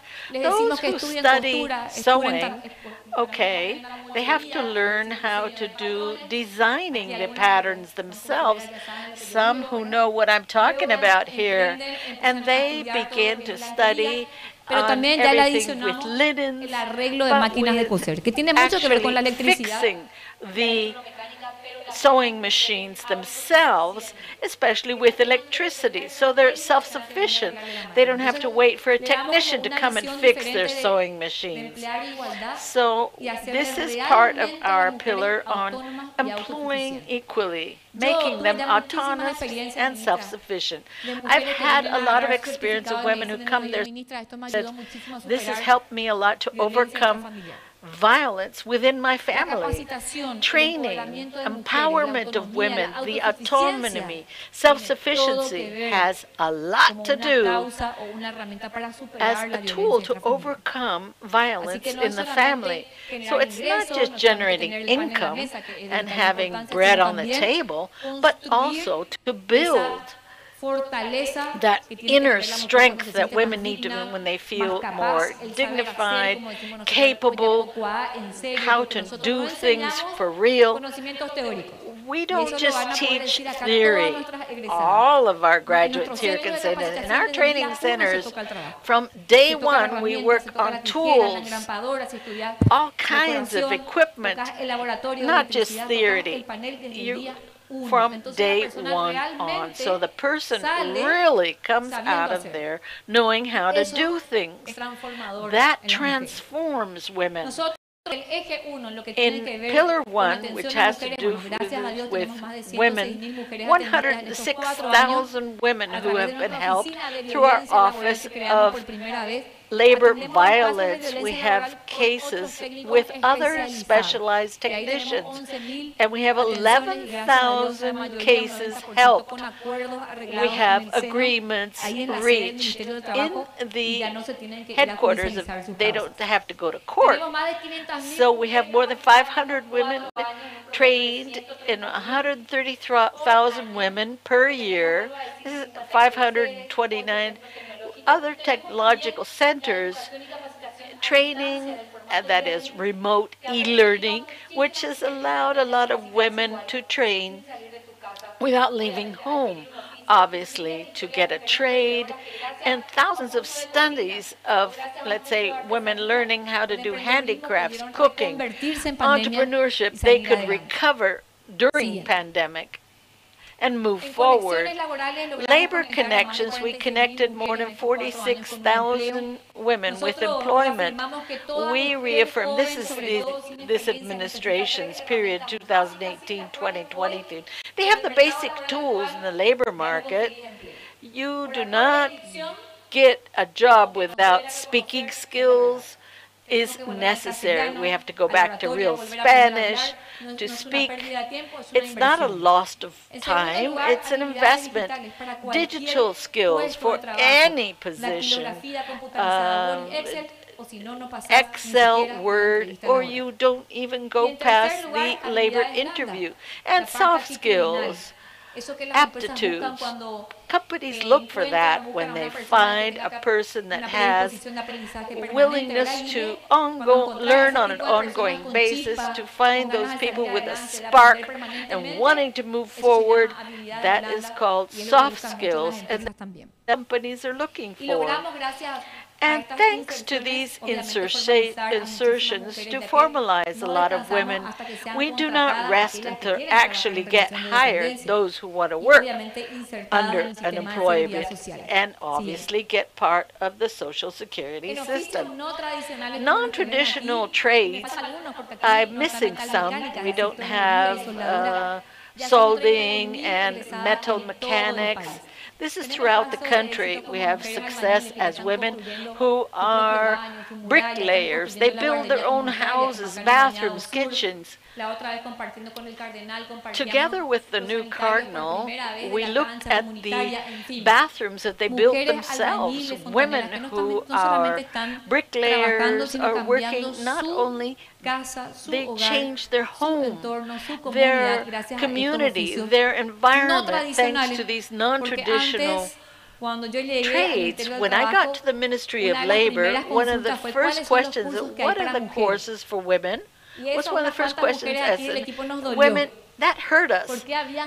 Why were there courses just for women? And we said, well, all the courses are for women. No, I'm saying, just, I want to know what we have in beauty, aesthetics. That's what they were telling me. Gastronomy and textiles. No, but all the courses are for women, and they will begin to build our strategy. It was a tough reality that we went into. We women ourselves were discriminating ourselves, and we didn't ourselves. We said, oh no, those are not for us. But the truth is, we had reception enormous. The companies wanted, the private companies, it was up to them.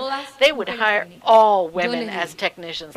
I'm telling you, because we have an impressive, it's very difficult to convince the women to register in these different courses for technical skills.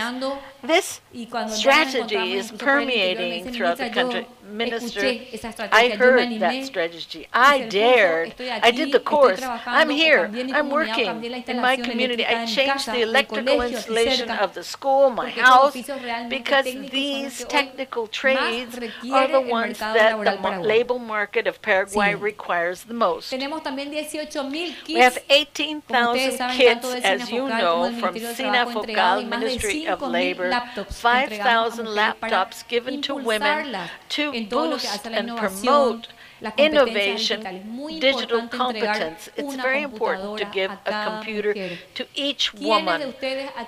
Who doesn't need for your undertakings a Word or Excel sheet? Who doesn't need to carry out a business having very clear accounts on a computer?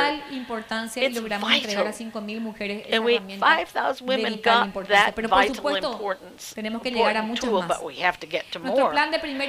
Our plan for first employment, we have 4,000 women have been graduating, a program for those who just graduated from high school. We teach speaking, math, accounting, soft skills, and Word and Excel, and typing. And when we find jobs for them, that experience with knowledge means, obviously, they enter very quickly into the labor market after 3 months of training. And the digital generation plan, that's from programming, design, cybersecurity.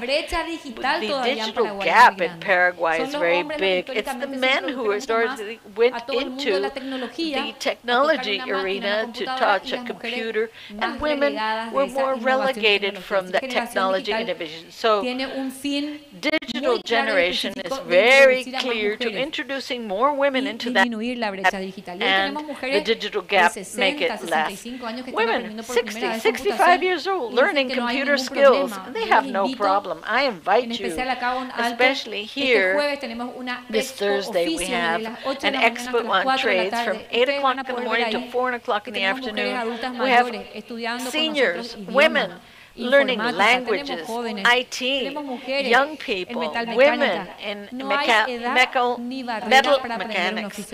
There is no barrier to learning these trades. And Proyecto Re Mujer, Star Flagship project, I'm very proud. We have our women who are in the fairs, have graduated from this. I met in this break with some of those who are already graduated from the countryside who have come here.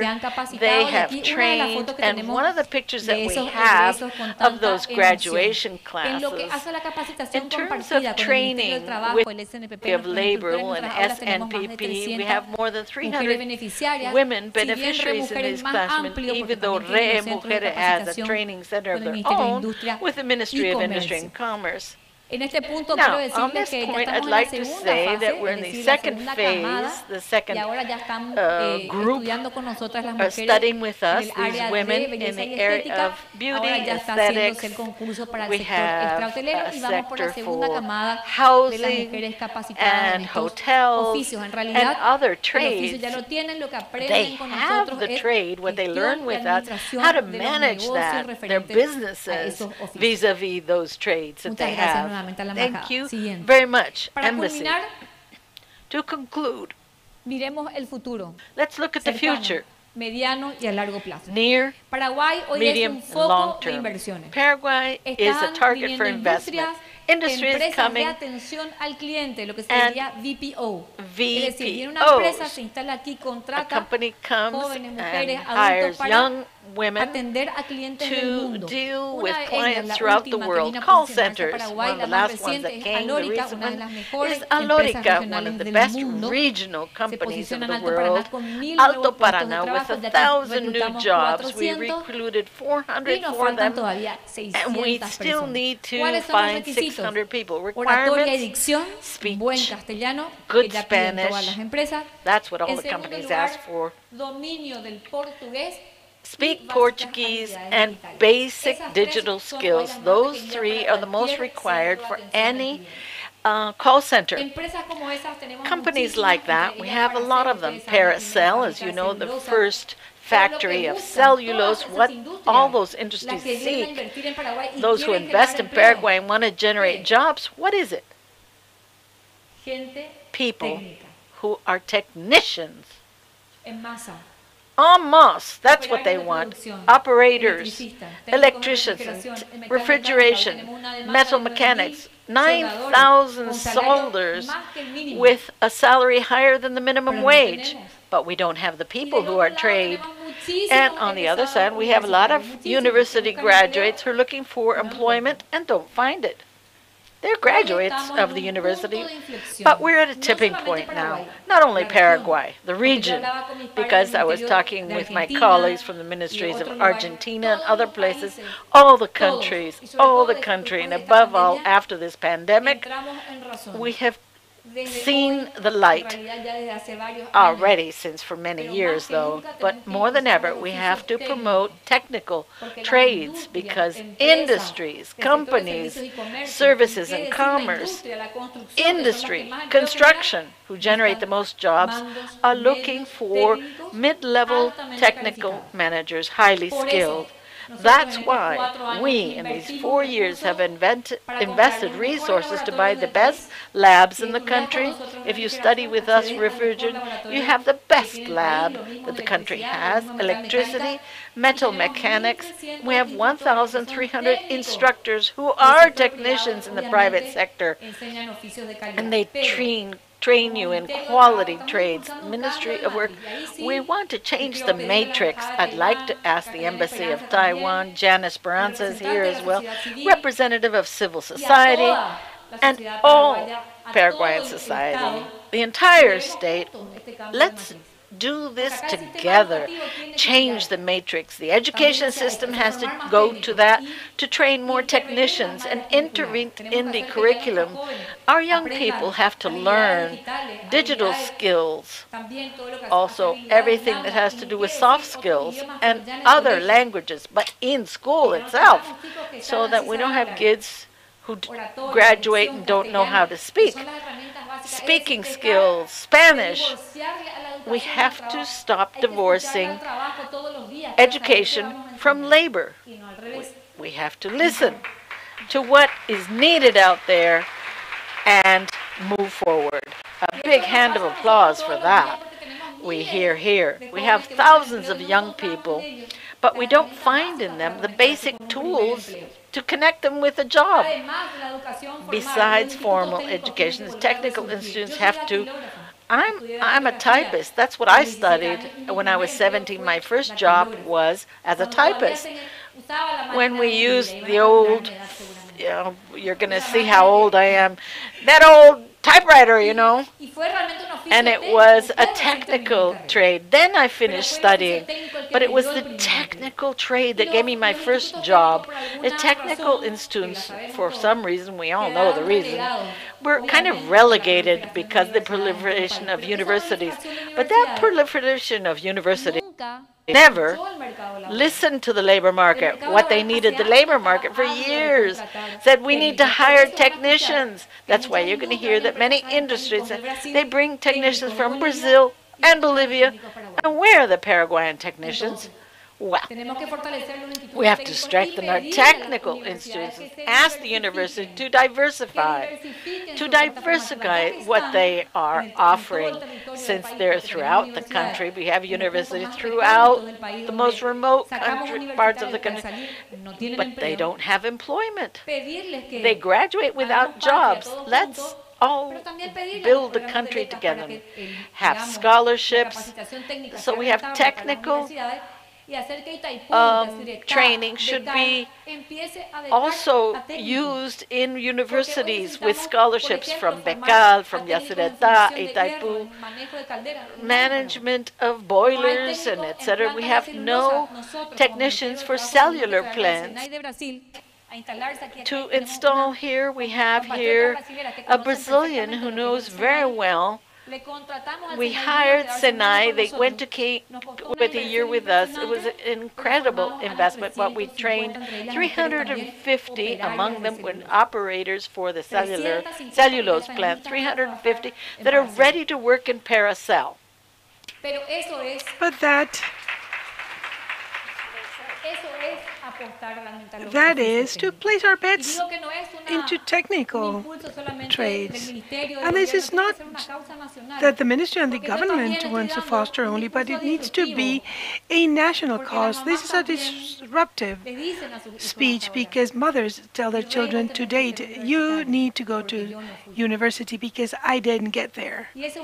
And that is a cultural change that we need to undertake. Families, society, the state government, technical, vocational institutes, municipalities, they need to open up these technical training schools so that we can have plumbers, electricians, and all sorts of technicians so they don't have to migrate from their homes to the city. There's a dichotomy.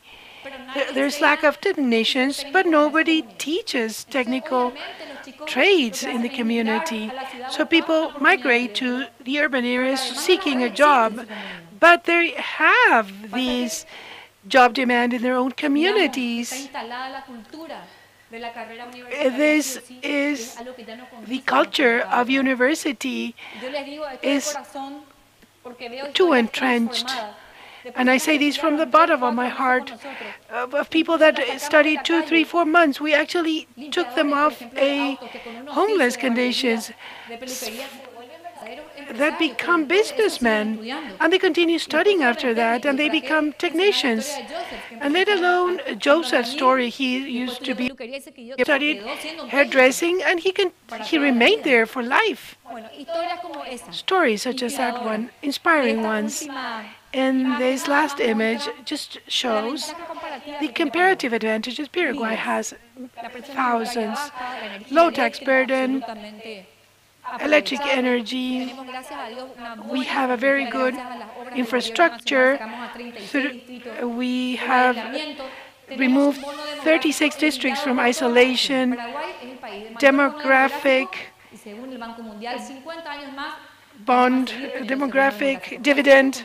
And what do we do with our dividend? How do we train it?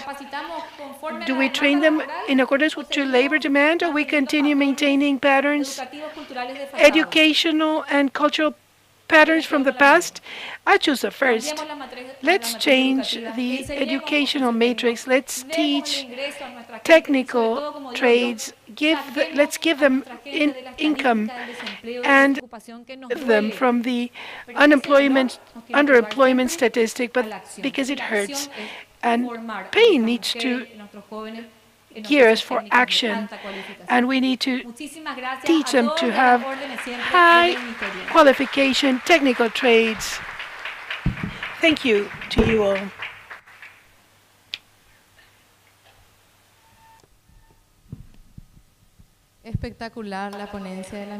Fantastic presentation of Carla, the ministry.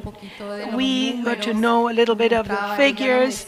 She shared with us that there is a gap of 17% and gave us a secret formula. But I think that in La Mujer, we're already doing that, Minister. What we're doing is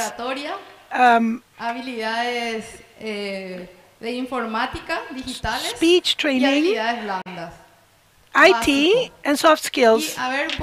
Basic. Did we do the course here? Women entrepreneurs, will you raise your hands? Yes. Very well. A round of applause. We're on the right path. We will now, I'd like to introduce my dear friend Guillermina.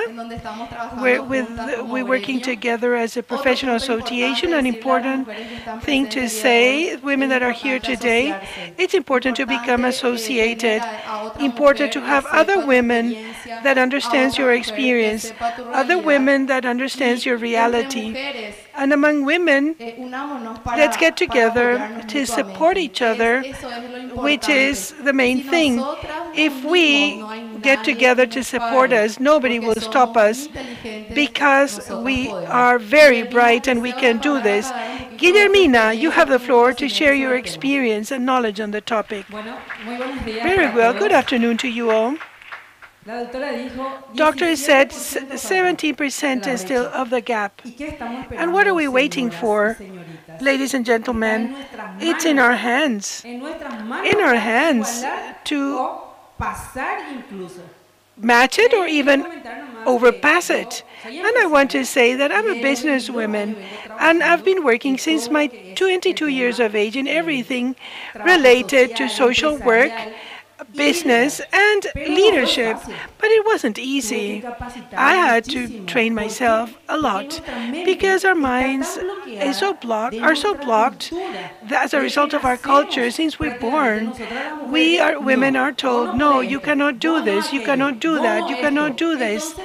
So obviously the time comes and we feel we cannot do things, and we need to in fact overcome that, and only training, and we can do that through training. Let me share with you, I used to be afraid. I didn't even dare raise my hand, and I had to train myself a lot to be able to be here today where I'm at. Now I've lost all fear. I'm not afraid of anyone, and that's what we need to seek as women. I know that oftentimes we think, even our husbands, they say to us, no, my husband is there. So what does that have to do with it? But that's what we've been taught. So it's in our hands. The 70% gap. Let us do this. Let us be leaders. If ourselves, we lead the world will be better. Is that right, Dr. Basigalupo? We women have the power, and when a woman works, we have a salary. Obviously, we work happily, raise our children happily, because there's no economic problems that oftentimes blocks our path. And if we are happy, and we do, and if we do what we want, our children will be raised properly. They will become leaders themselves. I don't want to extend myself because, of course, we are already too very late. So I want to encourage all women to become the cuña guapa. I think there's still a lot to do. Will we do better or what? Yes, thank you very much. I wish you success. Let's move forward. Let's go forward.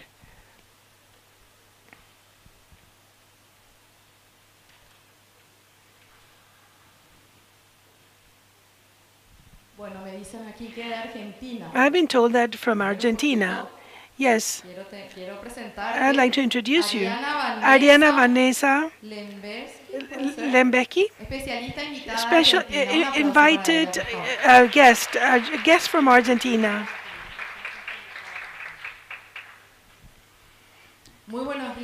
Good morning to you all.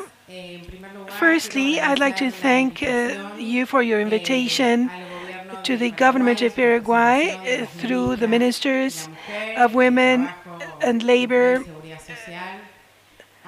Employment and Social Security, the Embassy of Taiwan, the ICDF of Paraguay, of Taiwan, and everybody that made this important forum possible.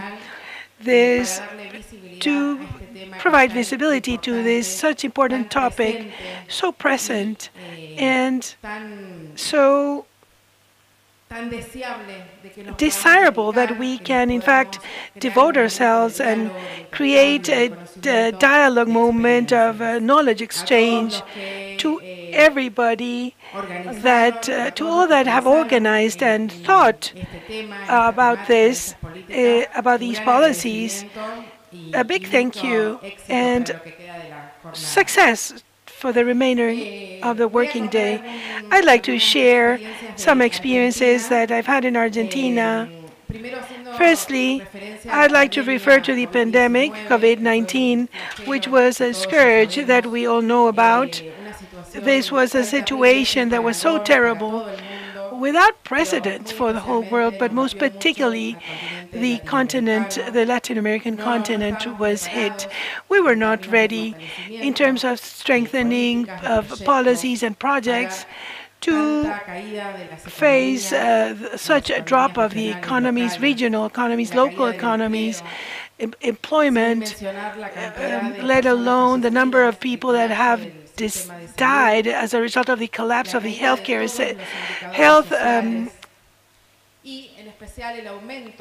care problems, increase of gender violence, femicides.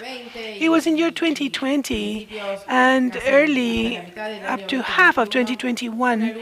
It was a compelling fight against all these problems that we suffer and were quite strong. Within this framework, we would like to place the difficulties, and more than difficulties, the challenges, I want to say, of the jobs for women, employment for women, the momentum of employment of jobs in the women's sector. We know, such as the minister mentioned, the employment rate, the unemployment for women is double than that of men. And above everything, the young women unemployment even trebles that of men of the same age. When these things happen, these tragedies, these problems that are so strong, force us to rethink, to revisit, to stop and design new strategies, reposition ourselves, and take on the lessons learned, but particularly seek opportunities that are at hand. In Argentina, we know that in several countries of Latin America, the role of working women became more visible after the pandemic.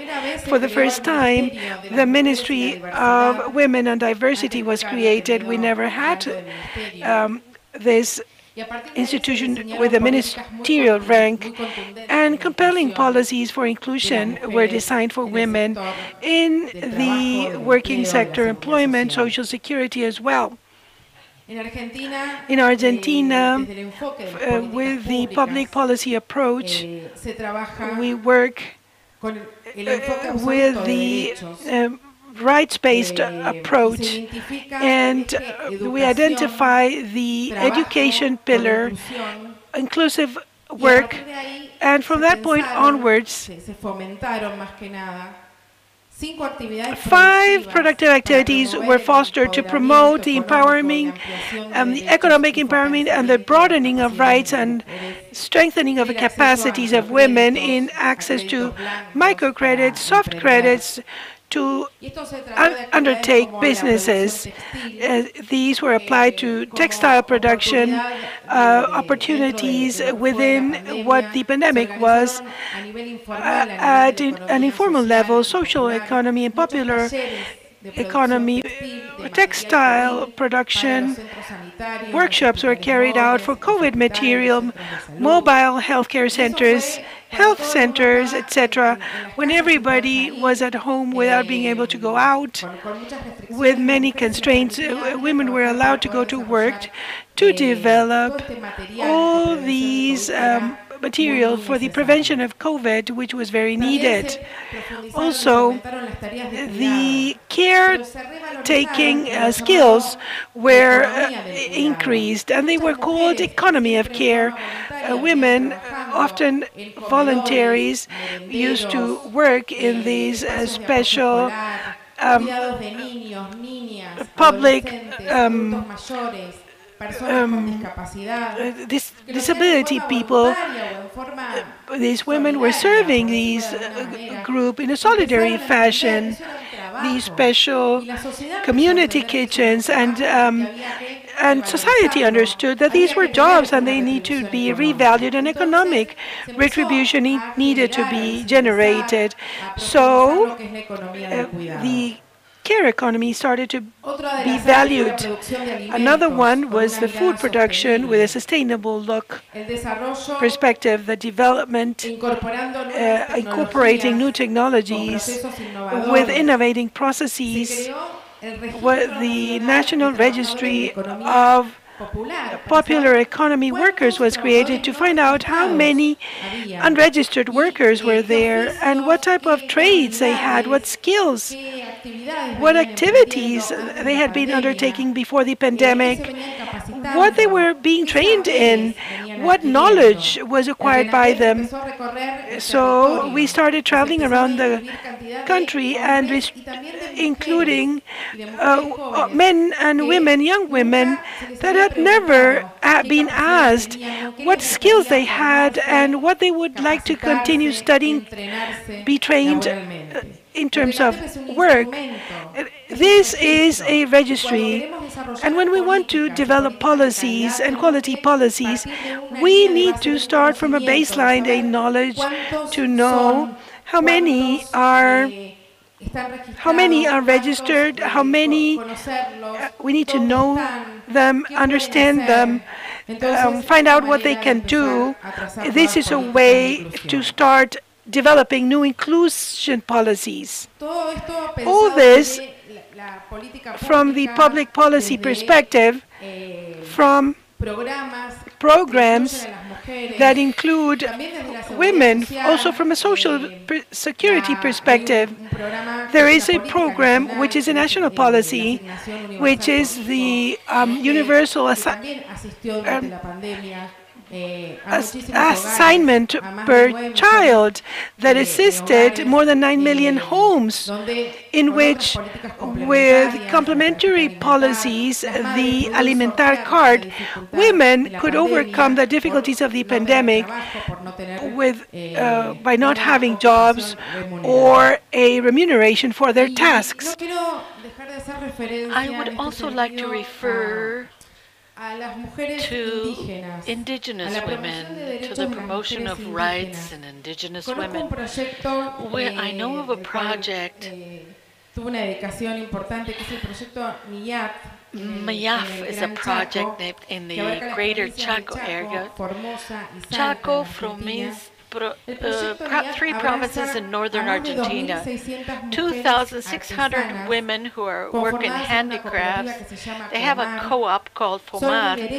They are leaders in their territory. These are women who train on an ongoing basis, designing of projects for their communities in ICTs, techniques for management of sustainable projects, the sustainable foodstuff production, let's say orchards, improve their nutrition of products that come from the bush.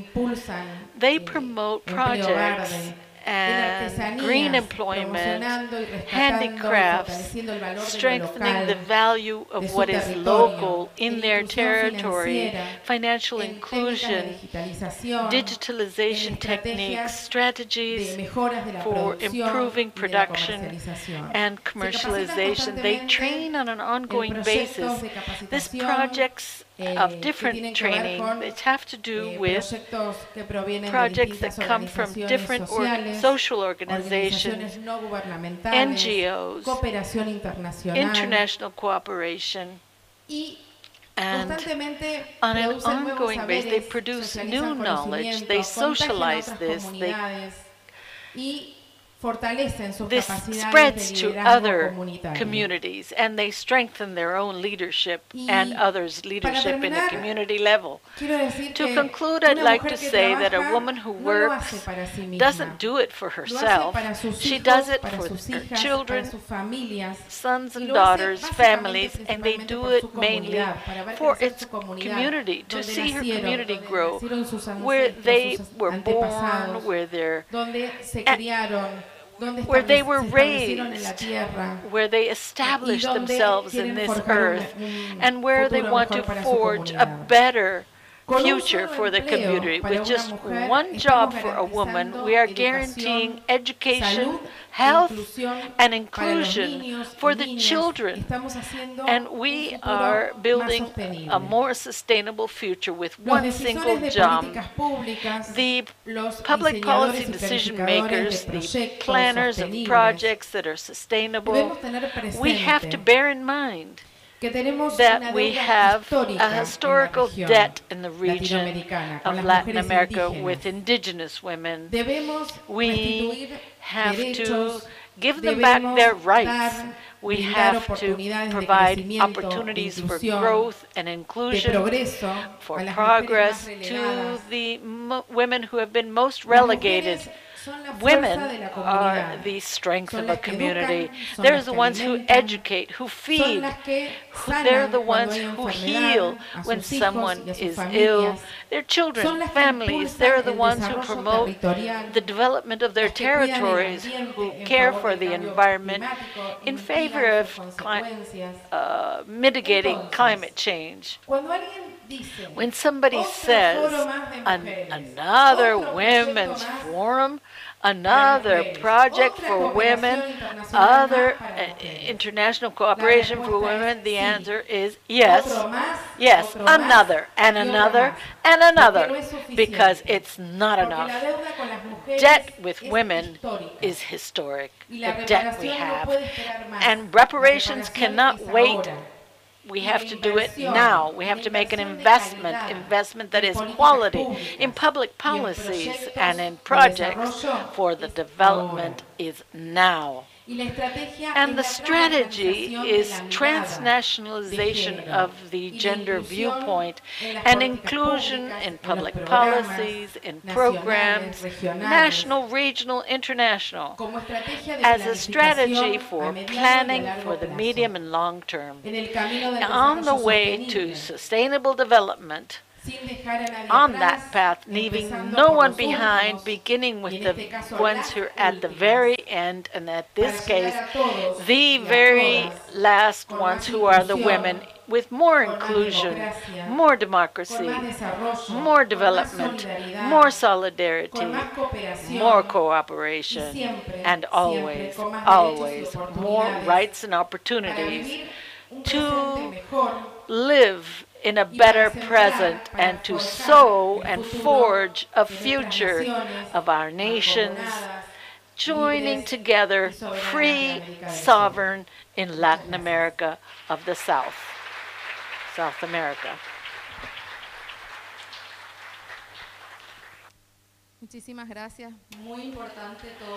Thank you very much for everything you mentioned. I'd also like to mention that it's very common in our countries as well, and post-pandemic, they're talking about access to microcredits, to care, textile.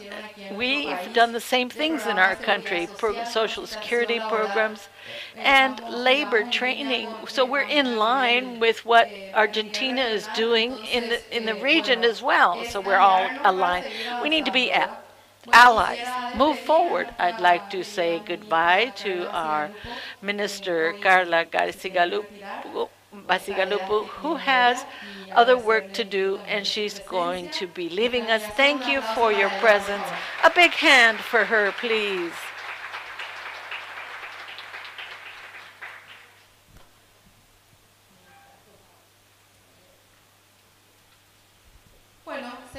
We continue. I would like to present Constanza García Figueroa, Executive Director from Colombia. Is she here? She's not here? Oh, I had her written down. Okay, Jessica Castillo, are you here? Oh, the ambassador would like to say something. Oh, what? They're in the other group. Oh, okay. Excuse me, I have the wrong paper here. I continue. Here we are. Andrea Echauri. A big hand for Andrea Echauri. A gender project. Sa PA 2.0 Plan Internacional. I think everybody's hungry, so I'm going to be short, brief. Thank you very much, Plan Internacional. We've been working with a lot of alliances with ReMujer, Ministry of Labor, with many allies, Industry and Commerce. The Minister of Labor said we need technicians because Plan International organization that's been working for years in Paraguay. In 2015, we began to work in the economic empowerment, and we asked the women what they wanted to study, to work with the Ministry of Labor. And they wanted to study criminology and in rural areas and very vulnerable urban areas. This was like, why do you want to study that? Why? Well, because there's a lack of information. We don't have that information.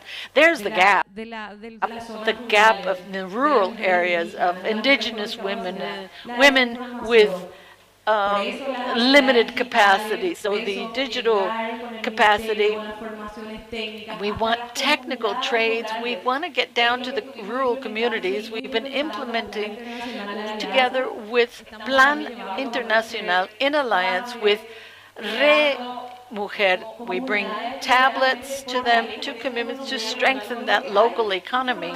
So training technical people, above all, so that women can decide to choose the career they want, the profession that they want. They choose. If they want to be electrician, why not? And if they want to be hairdressers, okay. But they can choose what they want to do. And that's what we are achieving. And I think that we're all aiming for. It's a challenge we continue with. It's not easy, actually. There's still a gap. There's still barriers. And one of the barriers that we're working on now is that we have a lot of women in Paraguay. The demographic dividend are heads of a household, and they're not able economically to even partake in these classes. They need public transportation. I'm talking about rural areas, right? So training gets there, but where do we leave our children while we're studying? So the economy, the care economy is fundamental. We're working on that. And we're working in alliances during the training for the Ministry of Labor. Temporary daycare centers, they train people there with those. I can leave my children there while I study. as the Vice Minister said, we need that ecosystem of the entrepreneurs. Women can get together, join together, take their children there to a place and have this possibility of growth, because we need to be together. We need to inspire each other and the future generations. Why? Because what we don't see is not talked about. And if we do not see women empowered and we do not follow inspiring other women, we're not going to achieve our daughters, when they become adults, to be empowered. So we have a lot of work yet to do in alliance, working with the communities, women, and break down those barriers in those mental structures, and to see how much women contribute to the economy, not just at home. Men, women, historically, we continue raising this country up. And like us now, currently, in alliance, among ourselves, we are achieving marvelous things, and we continue inspiring. From Plan Internacional, we work on children because we believe in girls and adolescents and women. I take advantage of mentioning that this October, we have girls will be taking their place in positions and speak about power. We're going to be empowering them. And then economic autonomy.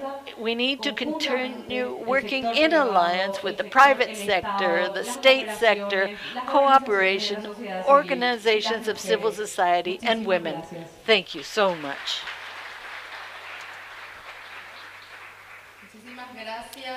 Thank you so much. Right now, we will be listening to Nancy Ramos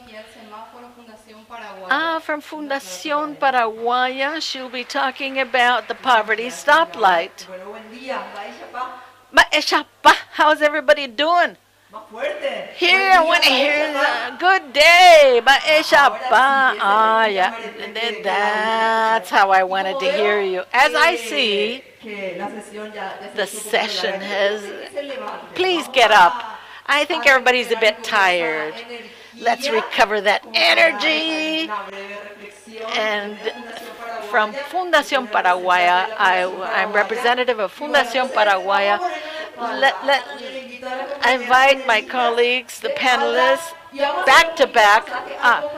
Okay, we're going to be massage to my colleagues. Let's stretch. Okay, just a few minutes. There we go. I'm sure that won't be bad. Turn around now. Okay, we're going to receive that very same stretch from my colleagues who are next to us. Excellent. Thank you so much. Thank you so much.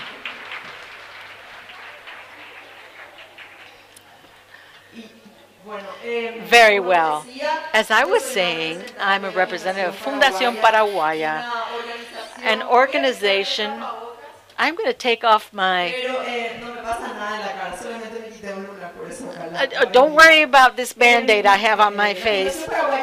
Fundación Paraguay has been around for 35 years, working in the country, an organization very connected with women, connected in the sense of understanding what are the needs that women have. And I hail all the figures we hear, all the achievements that have been represented by the ministers, but I'm proposing a bigger challenge, a challenge that we in Fundación Paraguaya established on our own shoulders. Women increase their income, they find employment, but what are the conditions under which those women who today are generating more income by dependent or independent work? Well, if we focus a little bit on the conditions under which these increase of income take place, we can answer some questions that the minister talked about. For example, women who are independent workers are the ones who have less income. Probably because they have a lot of children, they don't know where to leave their children, maybe because they don't have technical capacity, as the minister said.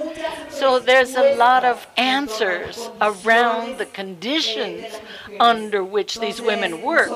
So we, with the pandemic, within Fundación Paraguaya, we gave a very timely answer. We learned that the organizations have to be flexible.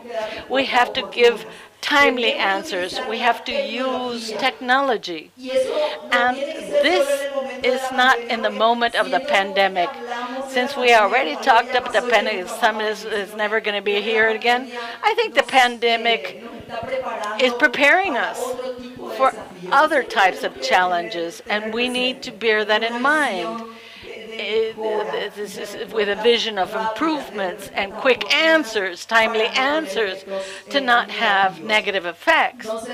So, flexibility, technology, and not forget about the conditions.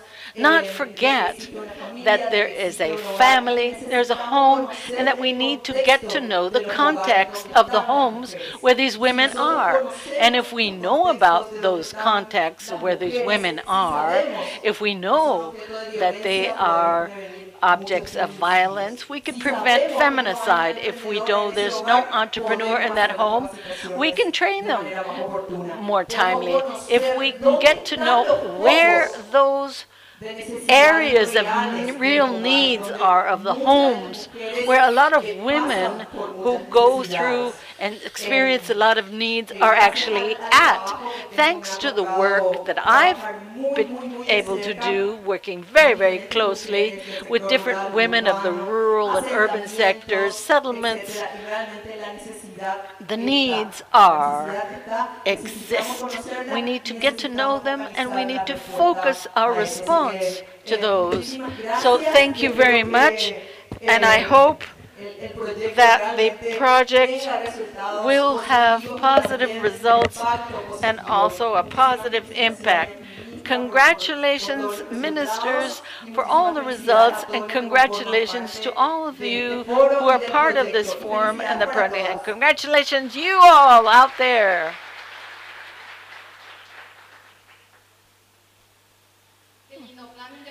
Wonderful. International Plan Internacional and Fundación Paraguay. Implementation to access the benefits,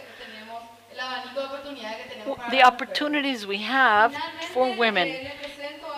I'd like to produce Maria de Deus Coelho de Deus, specialist from Brazil. We're going into English. I'm from Brazil. I'm a teacher. I wanted to know about this project. I wanted to thank the ambassador of Taiwan, the office in Brasilia, gave me this opportunity to be here. I do not represent the government of Brazil because this is a project that the professor created in 2017. I'm a lawyer. I'm also retired as a professor. I decided I wanted to help a little bit more the communities in the peripheral areas. And this path, they are not just alone. She's not working alone. We have colleagues that help us, but we do not have any financial structure. We have no physical structure, but we have a lot of will. We have changed lives. We have resolved, I'm a professor, I resolved to set up a course to prepare for training courses to prepare for life. And today we already have more than 10 students. We have some businesses that want to hire. They call us and they ask for our students, and women are the most benefit the most, because it's also women who are the ones who have suffered the most. Women, after they conquer their labor, when still a woman, she's still a wife, she's still a mother, she's still a housewife. So all these women have all these roles. So the civil society, and now the Embassy of Taiwan, through the office in Brasilia, resolves to get to know the project, and they got really excited about our project. What I want to tell you, if you wait for an opportunity to accompany this project on social networks, you will feel passionate about it as well. Get excited. We have to build awareness of our own authorities. And this is an NGO that is a branch, or it is an arm that's very close to the real community. We try to make a difference between our communities. I'm here today sharing with you this experience of something that works.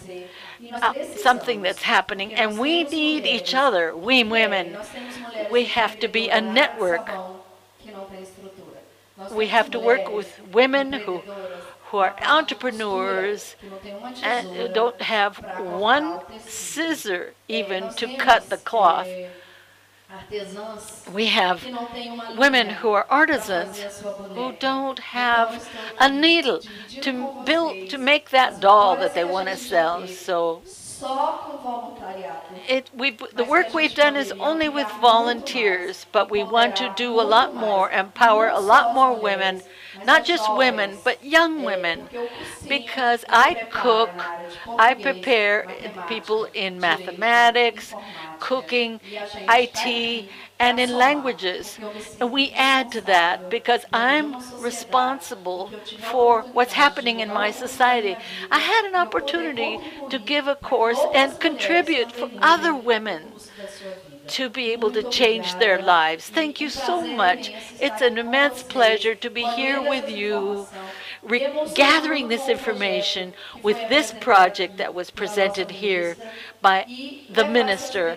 And I want to take back that experience and build awareness of the authorities of, and we have projects, but they're insufficient because the number of women, of people who are unemployed because of this pandemic has increased a lot. We need to make sure that these people get opportunities to go to the labor market and to become empowered and to be able to get enough to survive. Thank you very much. I embrace you all. Thank you so much. Thank you very much. This is panel 1, experience of women in South America. Just to thank you, all these very beautiful women, and repeat our slogan. The problem is not to be small, but to be alone.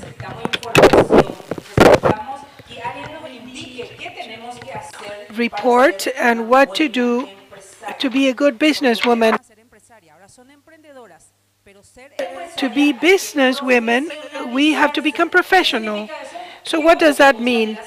That I can do lobby today and sell whilst my company works for 12, 18 hours. Otherwise, it's not a company. Los dos, ni uno de los dos no anda. Ni uno de los dos. Ni uno de los dos no anda. Para todas las mujeres empresarias, ejecutivas, emprendedoras. Y bueno, el lema nuestro es unidas somos más fuertes, así que a unirse como gremio. Y bueno, seguimos al siguiente panel, que es el panel 2, muy interesante. Quédense por favor, porque hay mucho más. Muchas gracias.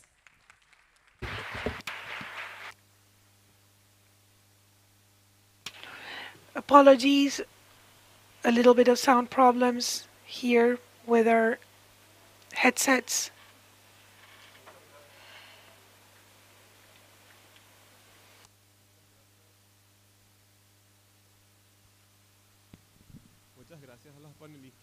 Thank you to the expert panelists. We will now want to continue with our program, Promotion of the Rights of Indigenous Women. We would like to invite the Minister of Women, Celina Lescano, Mr. Jan Esperanza, and the panelists, Constanza Garcia Figueroa, Jessica Castillo, Ludmilla Carvalho, and Roberta Alves, and the specialist, Chanwan-Chi Annie.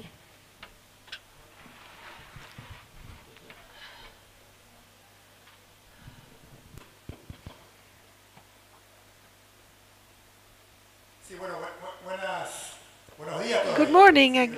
Yes, good morning. The dynamic would be as follows, if you will agree.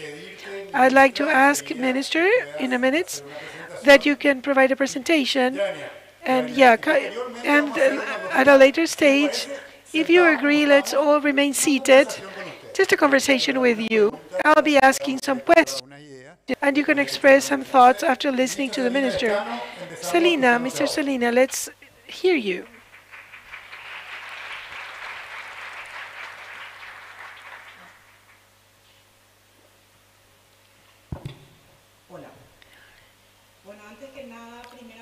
I would like to first greet the whole panel. Mr. Jan, the Ministry of Women, as you know, is a governing entity for public policies for women. Our main value to establish public policies to provide solutions to the problems and the human rights for women. I'd like to invite you so that you can follow us in the social networks and you can get to understand what we're doing. I'd like to invite you all to be part of the work that we do from the Ministry of Women, and so that you can see the fundamental pillars that we are targeting: economic empowerment, political empowerment of women, health and education, and violence, safety and prevention. I need to talk today about what we're doing with indigenous women. We know that we have a historic debt, but from the national government, we have a commitment to continue strengthening indigenous community, indigenous women, most particularly the Republic of Paraguay, after ratifying CEDAW in 1986 and the National Constitution and the international treaties for human rights ratified by the government and the Paraguayan state, the platforms for action for sustainable development. All of these are building public policy and standards that strengthen policies that strengthen the women policy and to face violence against women. The Ministry of Women coordinates the implementation of the 4th National Plan of Equality with the general objective of making progress towards real and effective equality, flattening the obstacles that hinder us and eliminating all types of violence and discrimination. The national government, presided by Mr. Abdo, has expressed its commitment and recognition of the ancestral rights of indigenous people through the official presentation of the National Plan for Indigenous Peoples that has the objective to provide guidelines and design and implementation of public policies as state policies in accordance with the ways of living of the indigenous people to achieve the well-being and the full guarantee of the rights of the indigenous peoples. The National Plan of Indigenous People recognizes the need to change the situations of inequality that affect most particularly women women and children and girls, indigenous girls, and proposes the harmonization of measures to promote their empowering and the guarantee of all rights and strengthen mechanisms and policies of women's rights. The institutional experience mark a trend of taking on policies, public policies that are specific. Besides the strategies of cross-cutting policies, like where we see significant advances with the implementation of Law 5446 in 2015 of public policies for rural women, which has been started with institutional mechanisms for its enforcement and follow-up from women's associations. The current administration has created in the Ministry of Women the Department of Originary Peoples that report to the Vice Ministry of Equality and Non-Discrimination, that is underpinned in the objective of including indigenous people in all public policies and services of public supply. The Ministry of Women is part of the technical team of gender of the governors of the PROESA, led by the Technical Secretariat to promote the protagonism of indigenous women. The Project PROESA is the first effort of the Paraguayan government to approach its national contributions through the Green Fund for Climate. With this purpose, this project seeks to generate global benefits and national benefits for the mitigation and adaptation to climate change. Together with the generation of the environmental services, bioenergy, the reduction of poverty, the project is carried out through a governance structure in which 10 public institutions are harmonized, and the United Nations for Agriculture and Food, FAO. We propose to achieve objectives through three main pillars, in which we include, that is, small-time plantation that involve agriculture, bioenergy in environmental-friendly environments, preserving biodiversity corridors and river forests that protect the basins, and greater institutional capacity to provide technical support to the producers with quality standards and good forestry practices, environmental and social practices as well. In the context of the pandemic, two core concerns were part of our institution. Number one, food security, through which we presented kits to indigenous community through the program Ciudad Mujer Móvil as part of a list of services that are integral, and the prevention of violence towards women as a result of the increase of complaints and reports as a result of the lockdown measures. Also, we have a center that is called Ciudad Mujer in Villa Elisa that has modules of prevention and care for violence against women, economic empowerment, sexual and reproductive health, education for equity or equality.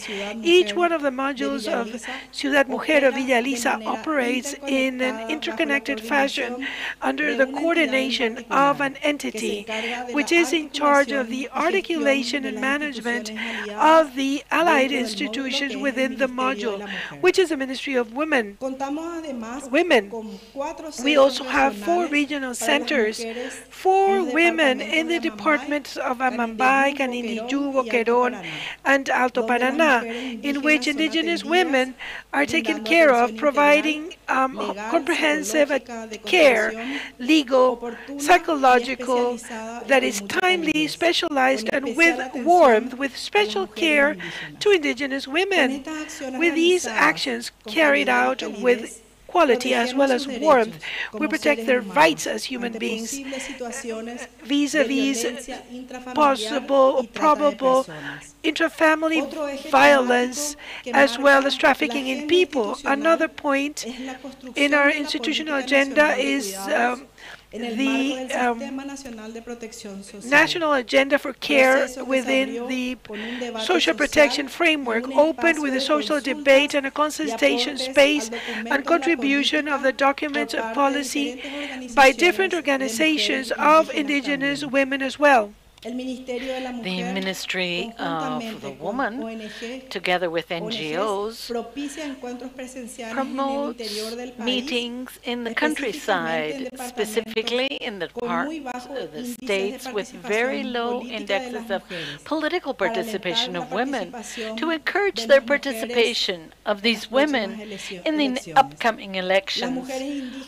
Indigenous women are more and more organized.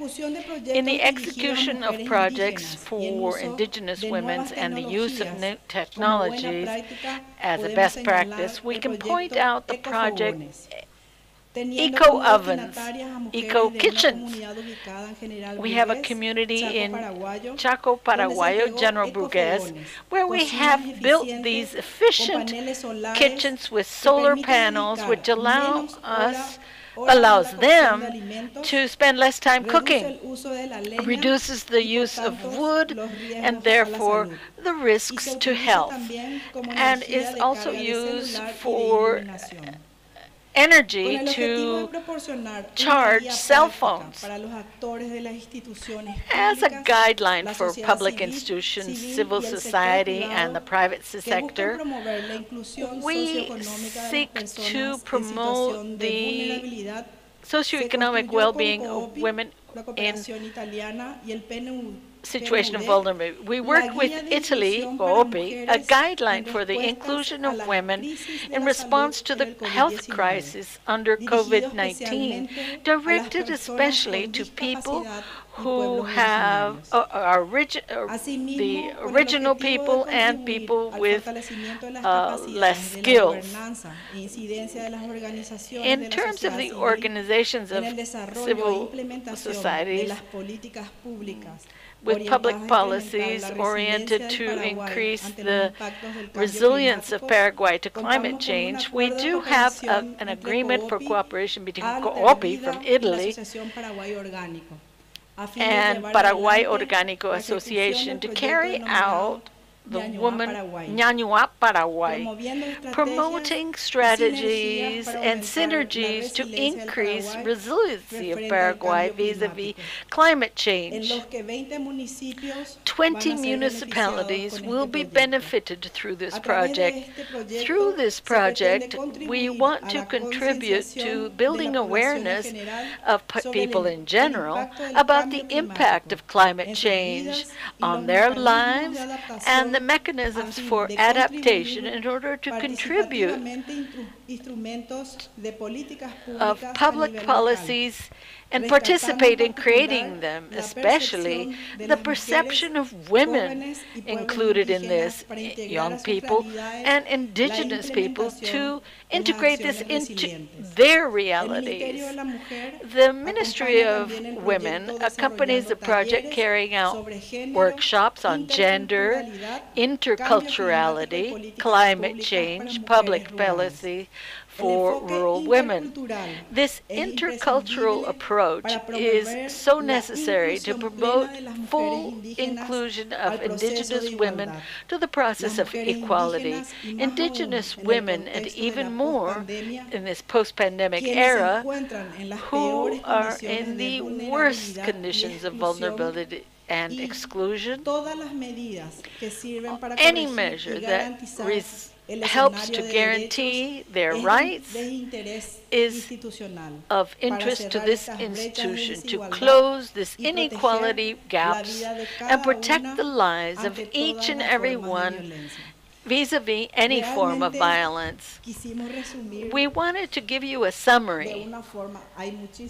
There's so many things and so many actions that we carry out within the Ministry of Women, but these are some of the most emblematic ones in terms of, especially with indigenous women.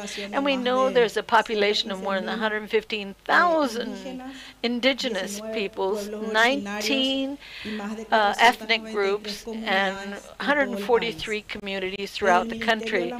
From the Ministry of Women's point of view, we're only talking about the indigenous people.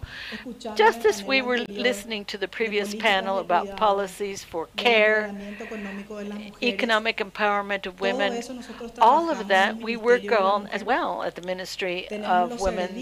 We have services in Women's City, Ciudad Mujer, to get to see all the free services we offer there, from ID cards, credit for farming, consumer defense.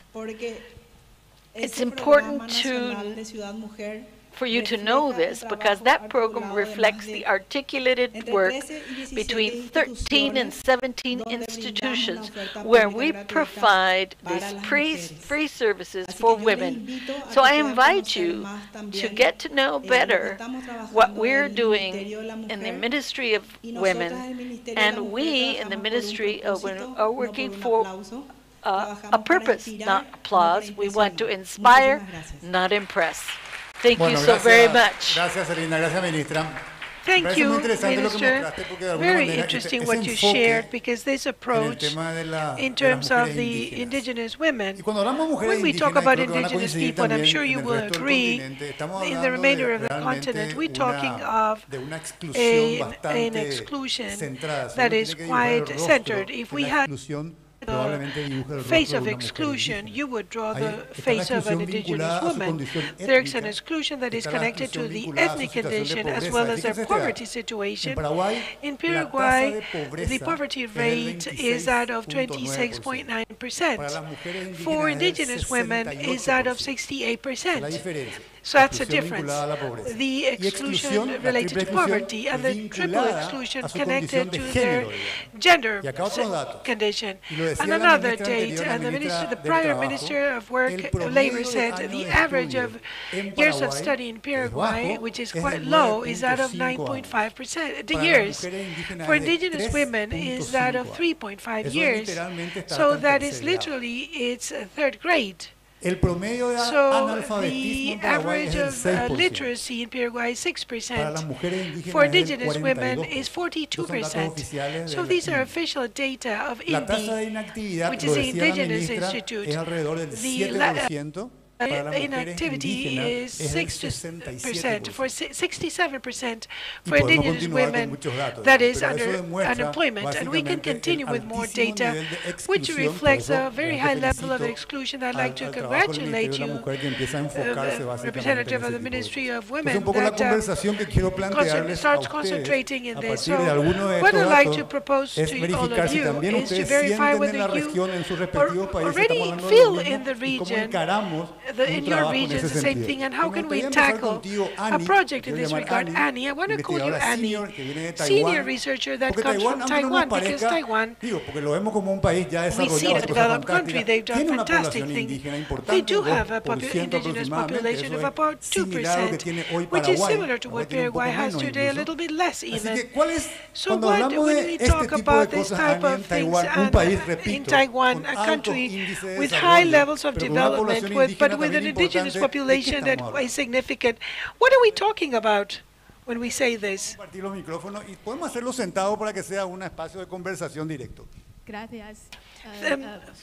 Thank you. I'd like to respond in English, if I may. I'm very happy to be here to share Taiwan's experiences. As our moderator said, the rural and urban gap is really big. And it's also, we have the same situation in Taiwan as well.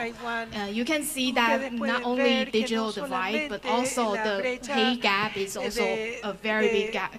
in Taiwan, in the city and rural areas. And my foundation is actually a foundation who focuses on women's rights and comprehensive women's rights.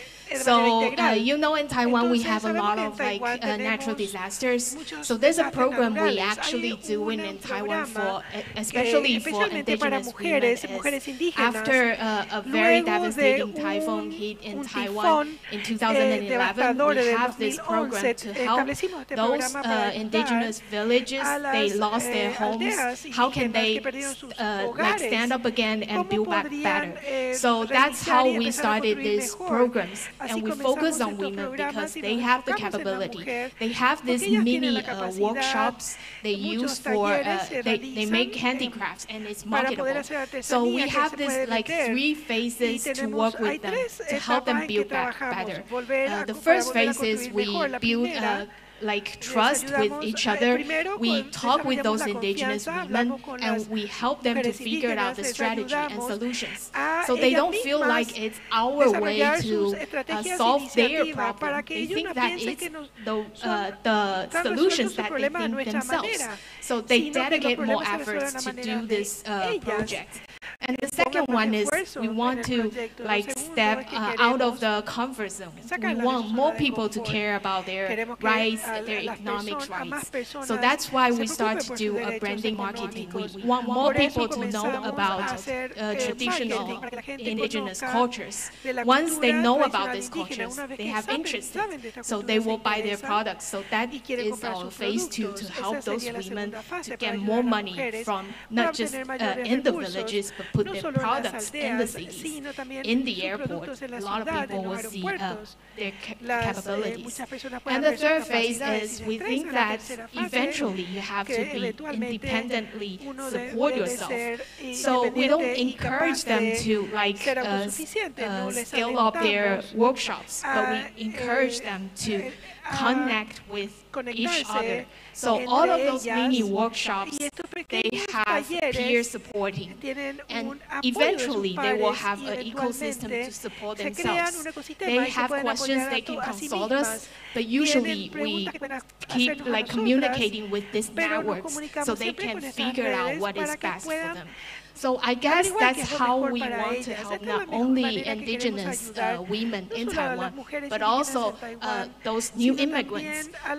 The population in Taiwan is indigenous women, indigenous people only take 2.3% of the population in Taiwan. 2.3? Yeah, 2.3. So you can see they are just a small group of people. So does the government also have some kind of special program focused on indigenous communities in Taiwan? Yes, we have these commissions for indigenous people. So they have more comprehensive like programs to help indigenous people. And they encourage indigenous people to do public participations as well. But there's also that a huge gap between the general population and the indigenous communities in terms of education, social issues, poverty, and these kind of things, or not? Yes, we still have this kind of gap in Taiwan, and we are working on it, but it's really like step by step. You can see the achievement just like after 1 year or 2 years, but we want to like have a long-term programs to actually smaller the gap in Taiwan. Thank you, Annie. Thank you very much. Constanza, pasando a Colombia. ¿Vos sos de Colombia? Moving on to Colombia. Perdón, yo tengo entendido que ustedes tienen la traducción. That you have translation, simultaneous translation. Perdón si no, porque apologies, because I saw, yes, simultaneous translation. Very well. Constanza, from Colombia, I'd like to hear from you the situation. We're focusing on the rights of indigenous women. We know something interesting happened in Colombia. We have a vice president that is a woman, Afro-Colombian activist that has gone through much. Does that affect the situation positively? Does it have something to do? What happens in your institution? Good morning to all of you.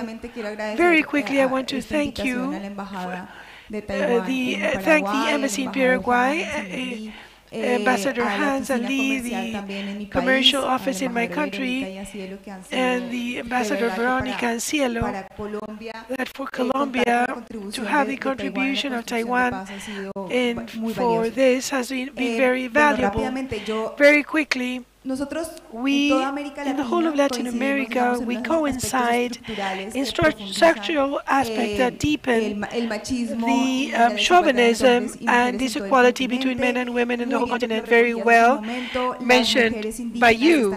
Indigenous women are affected disproportionately because of poverty, unemployment, or informal employment, but also there are other factors that affect differentially indigenous people, particularly in Colombia. We have the internal armed conflict that we had for more than 60 years, guerrilla that is, and we are in the process of constructing peace from the territories. So one of the recognitions that the Truth Commission has to do is the disproportionate impact on indigenous people and within indigenous people on women and rural communities as well. The election of Francia Marquez as vice president not only is an act of social justice, but also is a hope for all women. I believe in Colombia, this is the first time since I vote that I see myself represented in the government, and I think this happened to all women. That is why this election was so important. Francia Marquez not only is an Afro-Colombian woman, but also an environmental leader and a social leader of one of the most affected departments by conflict, processes of the first handicraft people to environmental impact that in turn affect women. So it's a lot of hope. She represents a lot of hope. When you mentioned that the fact that there have been disproportionately affected indigenous people with the armed conflict, why did that happen, and what type of public policies are in place to offset or make up towards that situation? Okay, in Colombia, up to not long ago, we said this is a country that is very centralized. Everything happens in the center of the country. Institutionalities in the center of the country, the economic movement as well. And the only that is decentralized is the armed conflict. Was very installed in the rural areas. I come from the south of Colombia, the Department of Nariño, that has been one of the departments and in which several situations converge, not only the presence of armed groups, but also illegal economies of war. And the indigenous people are particularly settled in rural areas. So if rural areas are the epicenter of the scenario of armed conflicts for such a long period of time, obviously this affected indigenous women as well as rural women. I agree with Annie when she says that the solution have to be built from their own peculiarities, not only the recognition of the disproportionate impact of certain phenomena, but in those peculiarities, solutions need to be found from the organizations I'm representing here, which is NGO Awala. We identified strategies. Those peculiarities were converted, that those that were put in a place of vulnerability to women, that we have turned potentialities. I think we have all coincided throughout the forum. The economic autonomy of women is the cornerstone, the main cornerstone, to start a path towards equality between genders. And indigenous women and rural women, it's even more important because it is in those areas where there is a greater degree of culture acceptance towards chauvinism and gender roles in homes as well as gender roles roles in social and political life in those territories. So we have concentrated in promoting economic autonomy. That is not only through the learning of skills. There are many examples here of learning of sewing and other areas, community development. We, particularly with Taiwan, that has supported us, we have projects of voluntary replacement of illegal crops, where rural areas process of voluntary replacement to focus in agriculture and livestock development. Equally, in terms of handicrafts, this affects directly indigenous populations. Not only we are trying to help them sell their handicrafts, but also that object that we from outside of the indigenous peoples is telling us the story not only of a handicraft technique, but of a community, a tradition, and a process of our community. We develop processes of community development, and we very focused in fact, rescuing this. How many indigenous people, please, you have in Colombia approximately? 4.5% of the 50 million people. And we have more than 100 different ethnics. Thank you, Constanza. Jessica, que venís de Ecuador, hay un país vecino también. Jessica from Ecuador. You're from Pichincha, there's the capital. We read that there's a series of protests, very constant, ongoing, that originated in the indigenous people. What does that mean, that mobilization, those protests from indigenous people who are facing the government and proposing certain demands? How do you see that? To begin, I'd like to thank everyone for the invitation. The Paraguay's opened the doors to get to know about the situation that each country is going through. Above all, we find here ourselves women who are leading these rights. Ecuador is a country that's rich in culture, where we have several cultures in the regions.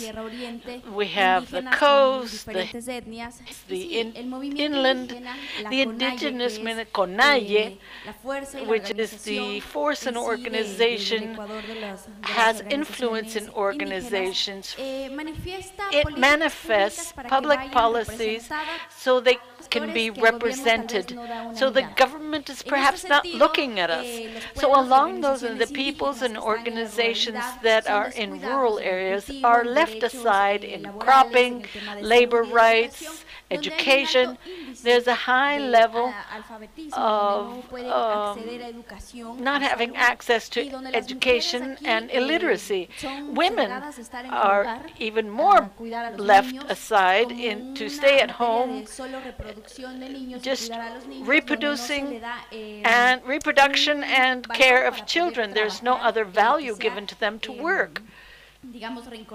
To reincorporate, to get a salary, basic, let's say, with the services. These indigenous societies, with this government that we have, in fact, now we're proposing public policies in dialogue with the government to propose rights for women, labor rights, which would really represent them, and beyond that, it's been a very strong problem how to come to a consensus on this, because we have a government that's a right-leaning, and it thinks that the organizations and movements have to have a vision only in the rural areas.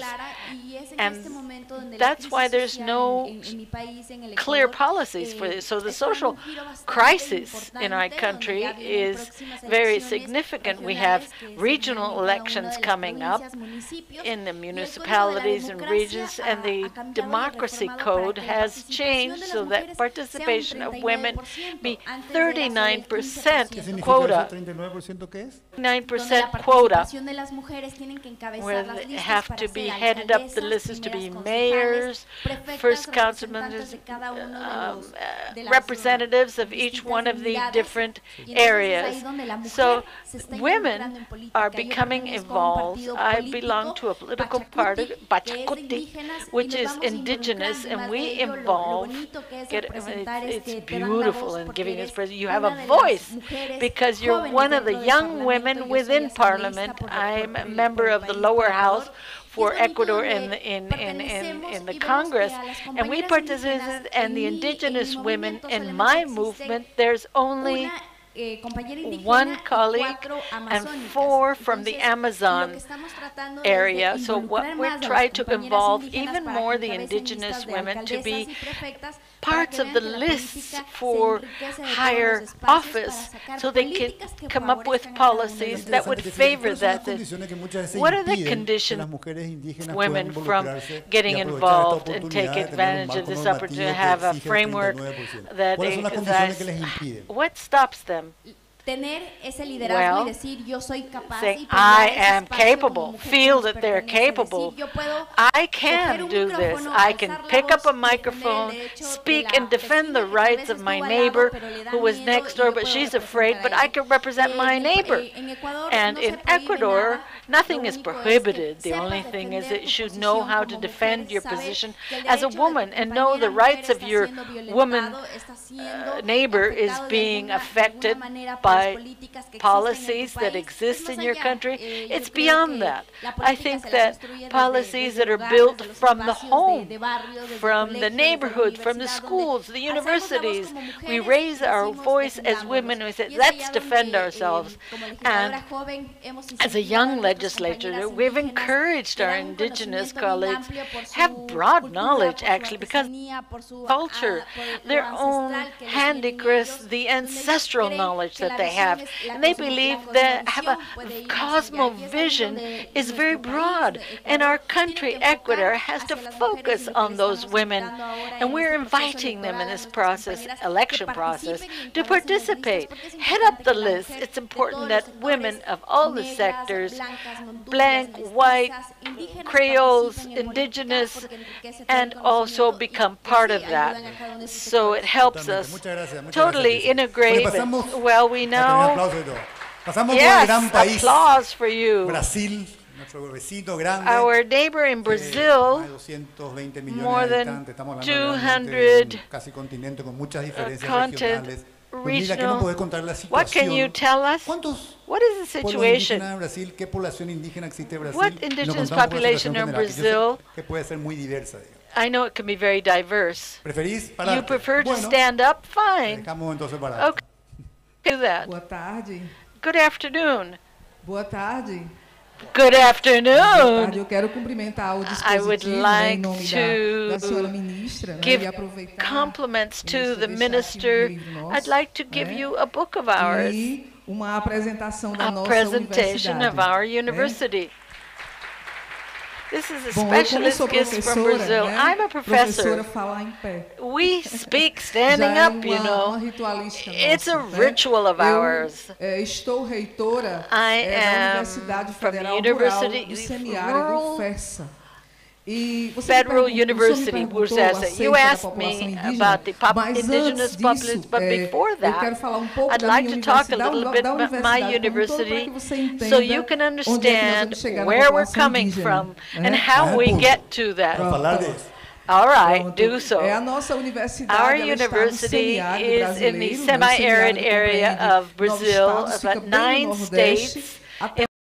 East or north of Minas Gerais, we're in Rio Grande do Norte, and we're in the city of Monsoroia. That's where our city is. But it's an indigenous Monchoros, and the other campuses, Pautas, Feras, Carazinhos, have historic meaning related to their genesis, their birth of through the indigenous peoples. Up until 2018, the population of the indigenous was about 58,000. 58,000 todo, as a whole, all the indigenous people. Nós temos, we have, no que concerne in terms of specifically, because it's more than that, 58,000. That's the census from 2018, but it's more. But what's concerning to the universities, and I would like to talk about the federal universities, we have 69 universities in Brazil. I'm the first dean of this university of women's, and we're talking about women, right? So the university in Brazil has a role and a function that is a vocation for women and indigenous people as a whole. There are quotas for access to universities, and the minister that presented the first panel, she talked about very important points about speaking skills and access to information.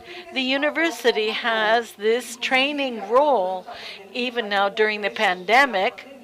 Since we're talking about the pandemic, we have policies for all the universities have a role of social technological inclusion. So wherever our students are, they had access, and which in terms of indigenous people, that is a big difficult, even more. So access to higher education is through quotas, and even more important than access is staying in school. In our case, the Federal University has a residence for them. We have access to food. We have process for training and social training, accompaniment with psychologists. Most important for us, besides them staying there, how they go back to their own. Were you able, you have a population, significant population within the university? Were you able to get those people there? We're on the way. That law started in 2012, so only after 2000 the quotas began. So it does not mean that we have a lot of indigenous people. I'm talking about Federal University.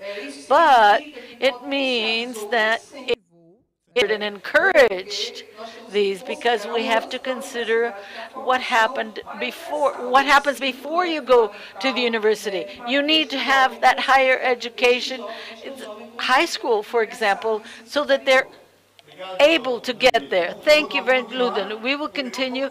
We have very little time, but Ludmila, thank you. Excuse me. All right, there we are.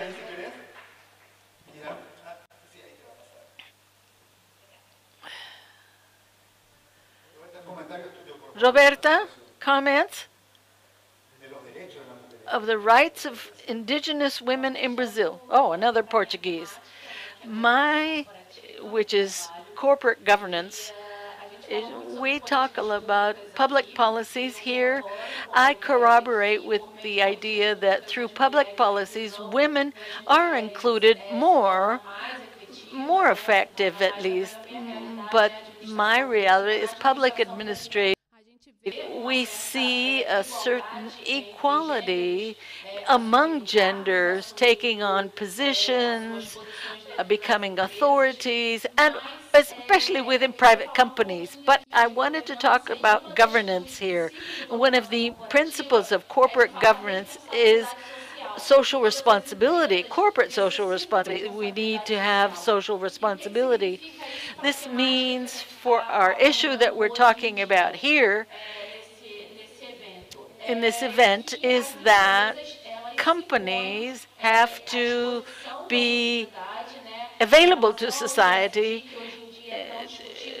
on these issues that are being talked about today, to bring within their companies this corporate social responsibility of helping women in the labor market, promoting new jobs, and working on a regional basis so the women feel more capable of performing and receiving the training to be able to carry out their jobs, their functions. So through this principle of corporate governance, we have possibility of inserting the women in the labor market as well as the indigenous people, which we touch upon.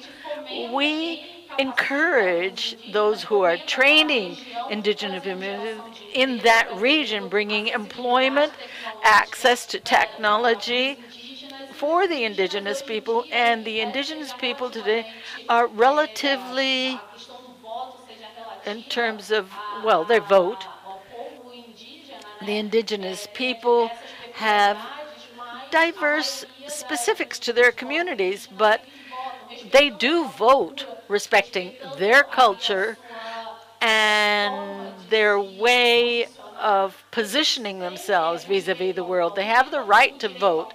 And having the right to vote, we have to build awareness of those people, train those people so that they can also give back to society the policies that they believe in, and so that the country can grow and value those, giving them access. They themselves have the ability to promote their own rights.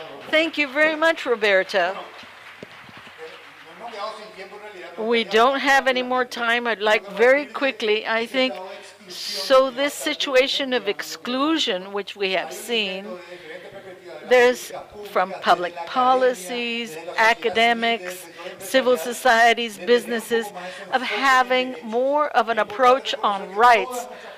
All of our constitutions after the 80s, Brazil, Colombia, ours, have a clear approach on rights, not the old constitutions. This has a big change. We have constitutions with a rights base, but we have to make them enforced. And that's the effort of the work. We have very interesting work here. This logic of independence, or the economic autonomy of the women, especially indigenous women, is a central tenet. But basing on that, we have to recognize that speaking about a lot of diversity here, we've talked about very diverse indigenous people, not just one type, one culture. No, you have to bear that in mind. On this type of public policy, quotas like the University for Access, we begins to change a new opportunity with work, as Annie mentioned, in Taiwan, or the work from corporate social responsibility to try to encourage these types of possibilities are issues that arise. They're positive things because the minister has shown us that approach that they have of the government, the ministry, and I think what we have is we need to continue along these lines. We have a long way to go.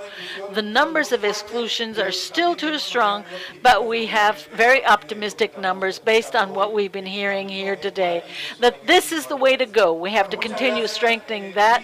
Thank you very much, Minister Celine, Ania, Roberta, Lupita, Jessica, and Constanza. And they tell me here now that we have a video. All right, we're going to see a video.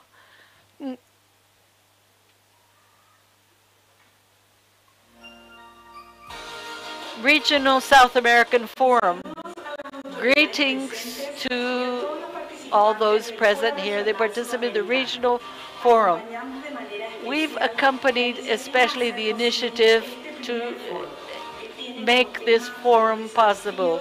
The challenges and prospects for socio-economic development of women pandemic in South America. The Ministry of Women coordinates the implementation of the National Plan for Equality with the general objective of moving forward toward real effective equality, overcoming obstacles that hinder this, eliminating all types of discrimination. From the national government, we have expressed the commitment and acknowledgement of the ancestral rights of the indigenous people through the official presentation of the national program for the indigenous people, which wants to establish guidelines and implement public policies as state policies in agreement with how the indigenous people live, giving them full rights. From the Ministry of Women, we have significant movement forward with our law, 5,000 and something, 5,400 since 2015. Public policies for rural women underway with articulation with different institutions for the application and follow-up of these women's groups. In the context of the pandemic, two central issues of concern arose. Food security, in which we implemented food kits to indigenous communities through a program called the Mobile Women's City, and integrated services and prevention of violence against women with the increment of this reports on our hotline.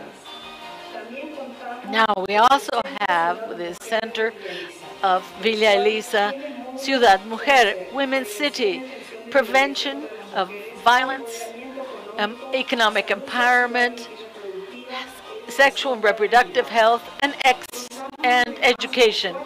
We have more than 4,000 centers in the departments of Amambay, Canindeyú, Boquerón, and Alto Paraná, where indigenous women are assisted in a comprehensive way, psychological contention, among others, timely, specialized, and with warmth.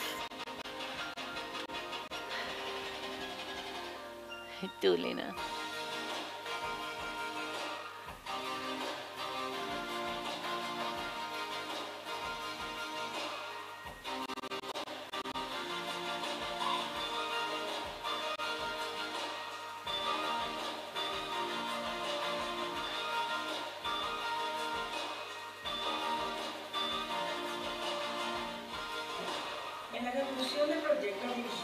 In these projects for indigenous women, use of new technologies as best practice, we point out the project which is earmarked for women in indigenous communities. We have special kitchens which will allow dedicating to less time to cooking and reduce the use of wood and therefore risks to health. And we also use as energy for charging cell phones and other electronics. This is an intercultural approach to promote full inclusion of indigenous women to this process of equality. Thank you very much.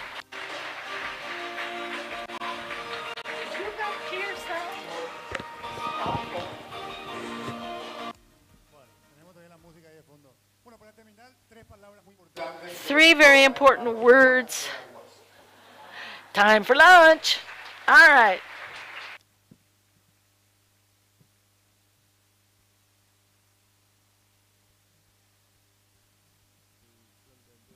Thank you to all these professionals who spoke to us in panel 2 and the minister.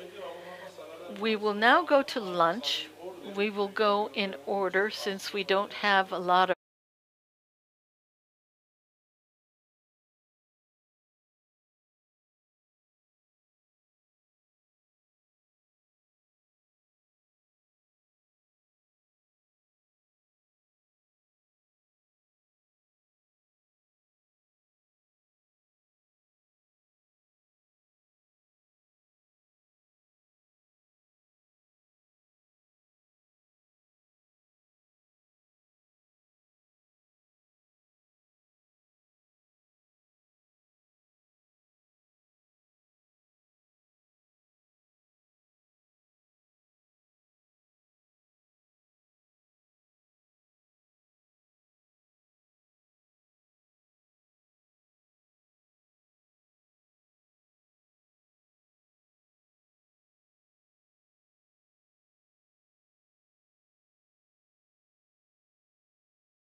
Mr. Su, you are the moderator. I give you the floor.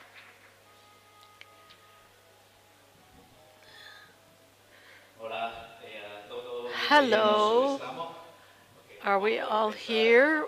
We will begin. Dear audience, welcome to this conference, Incorporation of Gender Perspective and Rights Policy, Women's Rights Policies in Taiwan.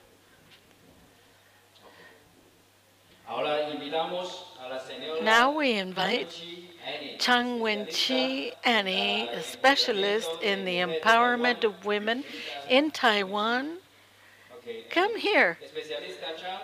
Specialist Chang, she's the administrator of a foundation for the promotion and development of women's rights in Taiwan.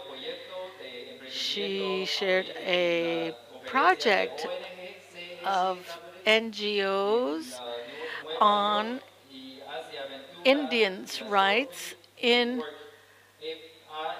New York.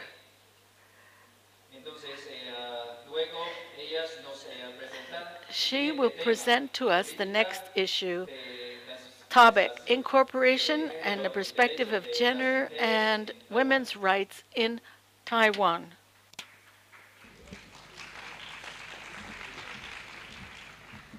Buenas tardes. My name is Annie, and I'm happy to be back on stage again to share the history of women's economic empowerment here in Taiwan. And it's really a great opportunity to fly all the way from Taiwan to be here and to exchange experiences on gender equality and also to learn more about how you do gender equality here. Okay, so first of all, I would like to thank Taiwan ICDF again to having the Foundation for Women's Rights Promotion and Development here. And in the morning session, I learned quite a lot about women's economic status here in South America. And I'm very impressed by the work that you have done. And also, I found that we have a lot of things in common when it comes to women's economic empowerment. So in the following 30 minutes, I hope I can demonstrate the experiences in Taiwan with you. And I also wish to have more conversations with you after this forum so we can learn from each other, and maybe I can bring back some innovative ways to promote women's economic rights in Taiwan. Okay, so let's see my presentation. Okay, so today I would like to focus on women's economic empowerment, especially. So I will give a story about how women's economic right was built here in Taiwan. Okay, next slide, please. Before I jump into my topic, I would like to give a brief introduction of what's the Foundation for Women's Rights Promotion and Development are doing in Taiwan. This foundation is established in 1998, and it's founded by governments. So our fund is from the government because the government has the political will to speed up the gender equality in Taiwan. So that's why we have this foundation. But our foundation is completely independent. We are more like a bridge of communications between the people in Taiwan, the NGO in Taiwan, and the government. Because without the foundation, it will be a little bit difficult for governments and NGOs to find a way to sit together, to communicate together, to see what's the obstacles the government has and what the NGOs actually want for gender equality. So I think we are quite important as intermediary organizations in Taiwan, because the communication is always the first step we need to do to find a better solution. And the second one is we are like a platform of information and resources for people or organizations who are in Taiwan who wants to do more for gender equality. So we collect the country's gender statistics, and we also do some research. And most importantly, if the government, public sectors, for example, Ministry of Foreign Affairs or Ministry of Labor, if they have any projects they want to invest in gender equality, they usually talk with us to see which NGO or which group of people can more efficiently to execute the budget that they have. So you can see us as a bridge. In Taiwan, you can also see us as a bridge internationally, because we usually represent the governments to attend forums like this or in international organizations. And you can also see us as a platform. So I can collect the gender status here in South America and bring back to Taiwan to see if there's any further projects that we can collaborate together. So this is the roles that we have as the foundation in Taiwan. Next slide, please. So before I start to talk about the stories, I would like to give a snapshot of Taiwan. I believe that most of you already know where Taiwan is located. It's a country in East Asia and next to mainland China and the northeastern of Pacific Ocean. And you can see the small red dot on the map. That's where Taiwan is. We are small, but we have a lot of powers to do, for example, promoting the democracy and human rights around the world. So if we focus more on the gender statistics, here's a quick glance on the performance of gender equality in Taiwan. As you may know, there's an index made by World Economic Forum every year. It's called Gender Gap Index. Taiwan ranked 38th among 156 countries. And if you compare our performances with the neighboring countries, for example, Japan, South Korea, or mainland China, you will find that Taiwan's performances is pretty outstanding.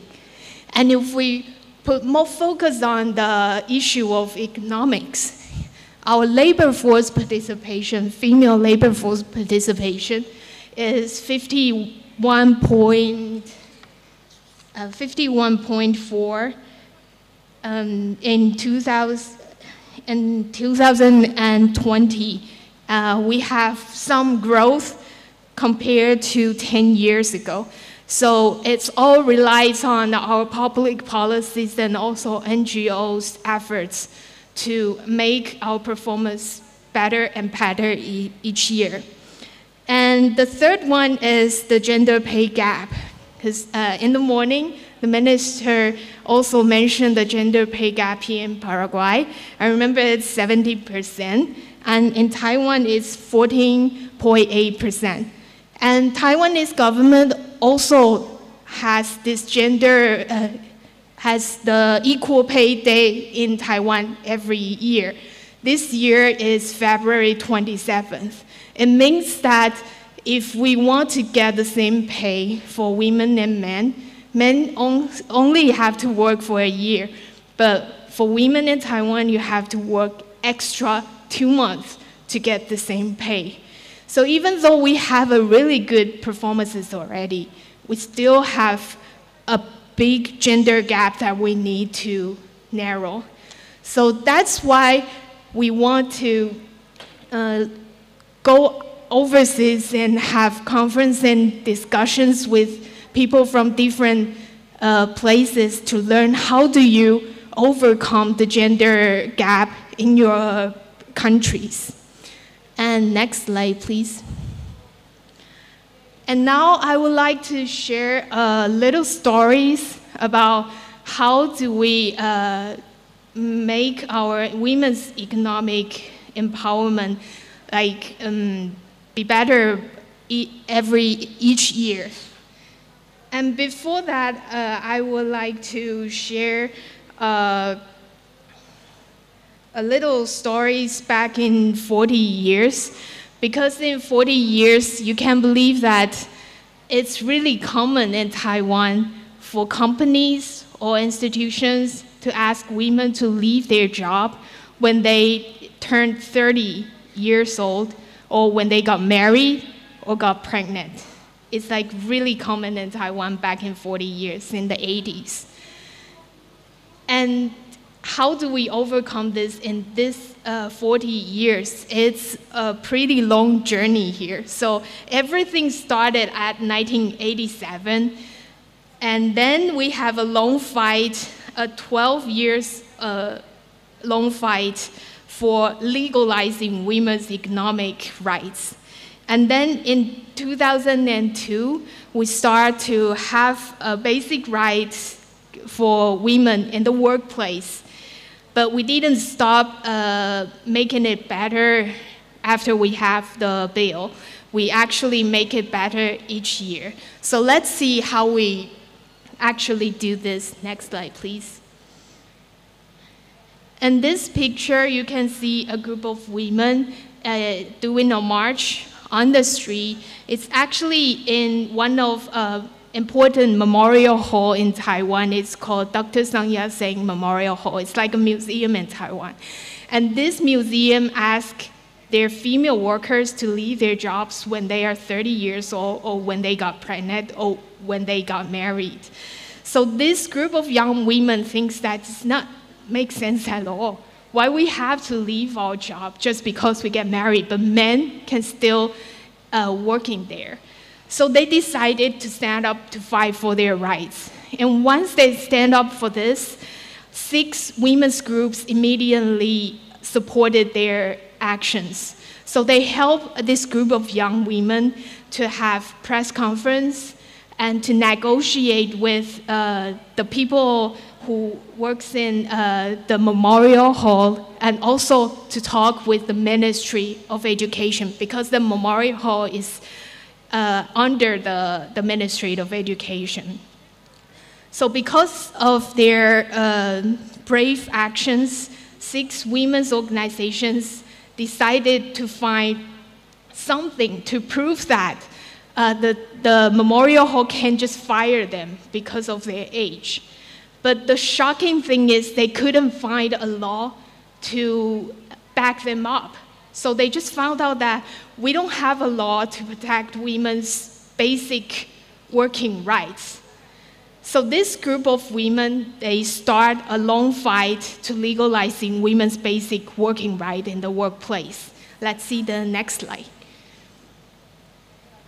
The change is not happening overnight. It takes like 12 years for this group of women organizations to get what they want. So in 1989, they spent 2 years to draft these bills that protect women's basic working rights. But it takes 12 years to make our Congress to pass this law. So during these 12 years, they didn't just do nothing. They walk on the streets to talk with everyone they can. So everyone will think that what they are doing is necessary. They also visit each of the congressmen to tell them how important, and it's a sign of progress of our country if we can make the equal working rights to women and men. They also have press conference. They write books and they educate the public. So they spend a lot of time doing the communications, not only with people, but also with the government. But still, the bill sleep in the Congress for 12 years until, because we have the congressmen's period is every 4 years they are re-elected. So during these 12 years, because of other promotions on women's public participation, so there are more and more people who support gender equality can enter the Congress. So after 12 years, they finally have this bill passed by the Congress and send it to the presidential hall. In this picture, you can see a group of female lawyers.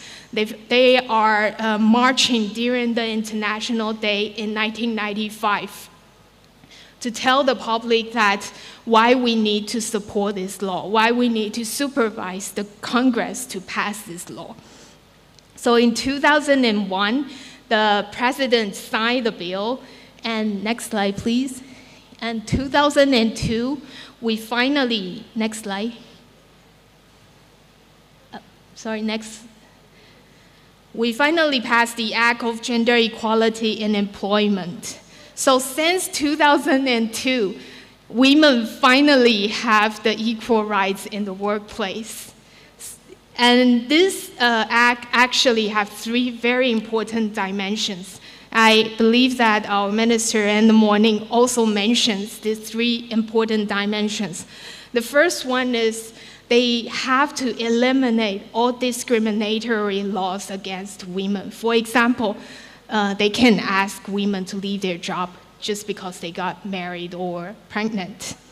And the second important dimension is to prevent sexual harassment, assault, and abuse in workplace. Because violence against women is always a barrier for women to have public participation rights.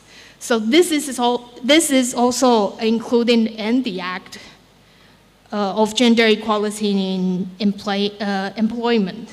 The last one is also the one that we want to do more after the pandemic, is to promote work-life balance. A lot of our speakers mentioned the care issues nowadays in everywhere around the world. Because of the pandemic, we found that a lot of care burdens are on the shoulders of women. So when the pandemic came and your family needs someone to take care of, women usually are the first person to ask to quit their job and stay at home to do the care work. But what we are asking people in Taiwan to do is, it's not only women's responsibility, it's everyone's responsibility in the family, but also the country needs to take some responsibilities because the country needs the human capitals. And the company also need to do some contributions. So in the Act of Gender Equality in Employment, we encourage companies to set, for example, parental leaves, paternity leaves, and maternity leaves as well. And even though we have those laws, a lot of companies, they tend to prove women's parental leave instead of prove those males' parental leaves. So this is the last dimensions is something that we want to do more after the pandemic broke out. Okay, so next slide, please. We passed the law in 2002, but it's just the first steps. We want to make this act to actually echo the changing world of work. So you can't just pass the law and use this law for like 20 or 30 years. So how Taiwan keeps the act updated? We decided to introduce some pressures from international organizations. As you know, there's a convention called CEDAW, which is to protect women's rights and opportunities.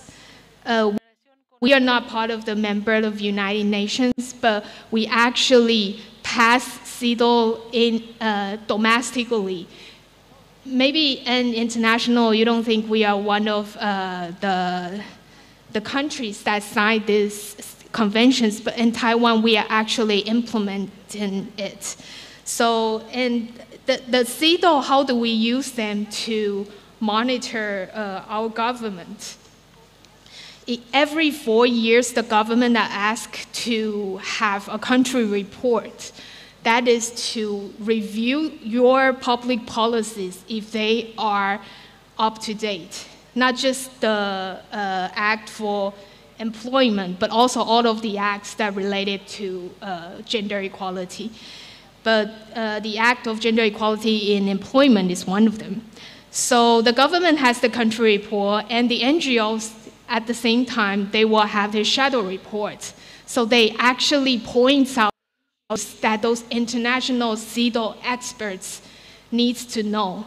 So every 4 years, the government invited 4 or 5 CEDAW experts to Taiwan to do the country report review, and also invited NGOs to the review conference. So the NGOs can actually speak to the experts, and the experts can know the true status in Taiwan, instead of just reading the report made by the government.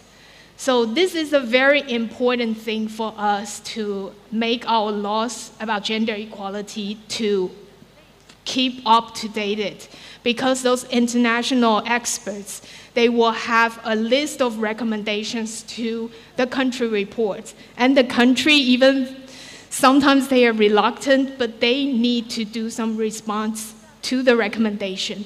So each 2 years, for example, if we review this year, and the next 2 years, the government needs to write a list of their actions. How are they going to do to respond to the list of recommendations made by international experts? And another 2 years is for them to actually do something to the things that they need to change.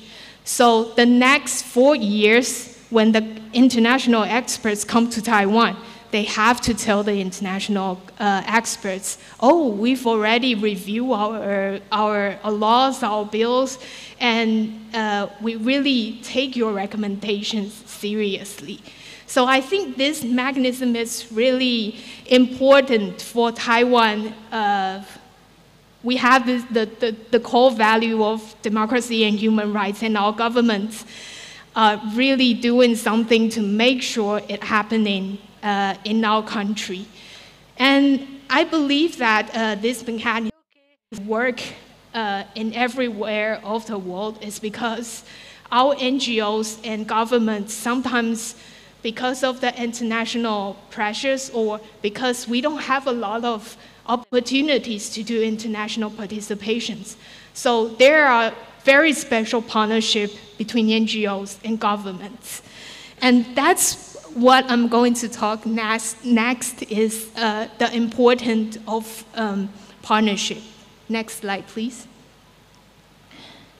I think because we have a good ecosystems that can run itself to make our gender equality progress step by step.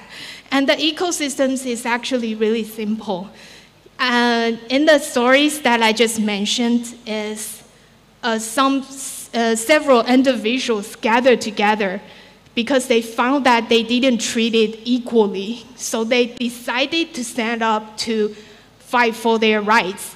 And why they can do this? Because our society believes in the value of speech, of freedom. So this group of young women, they stand up. So they found NGOs' power. NGO decided to support them, so the civil society can gather more momentum to fight for their equal rights. And then the government feel the pressures. So they must do something to respond to the NGOs. Maybe their response is not good enough, but at least they take the first steps. So the government has the public policy. It will be a very important turning point, because if you have this powerful public policy, everyone in this country has to follow the rules. So the private sectors, they have to do something to respond the new law.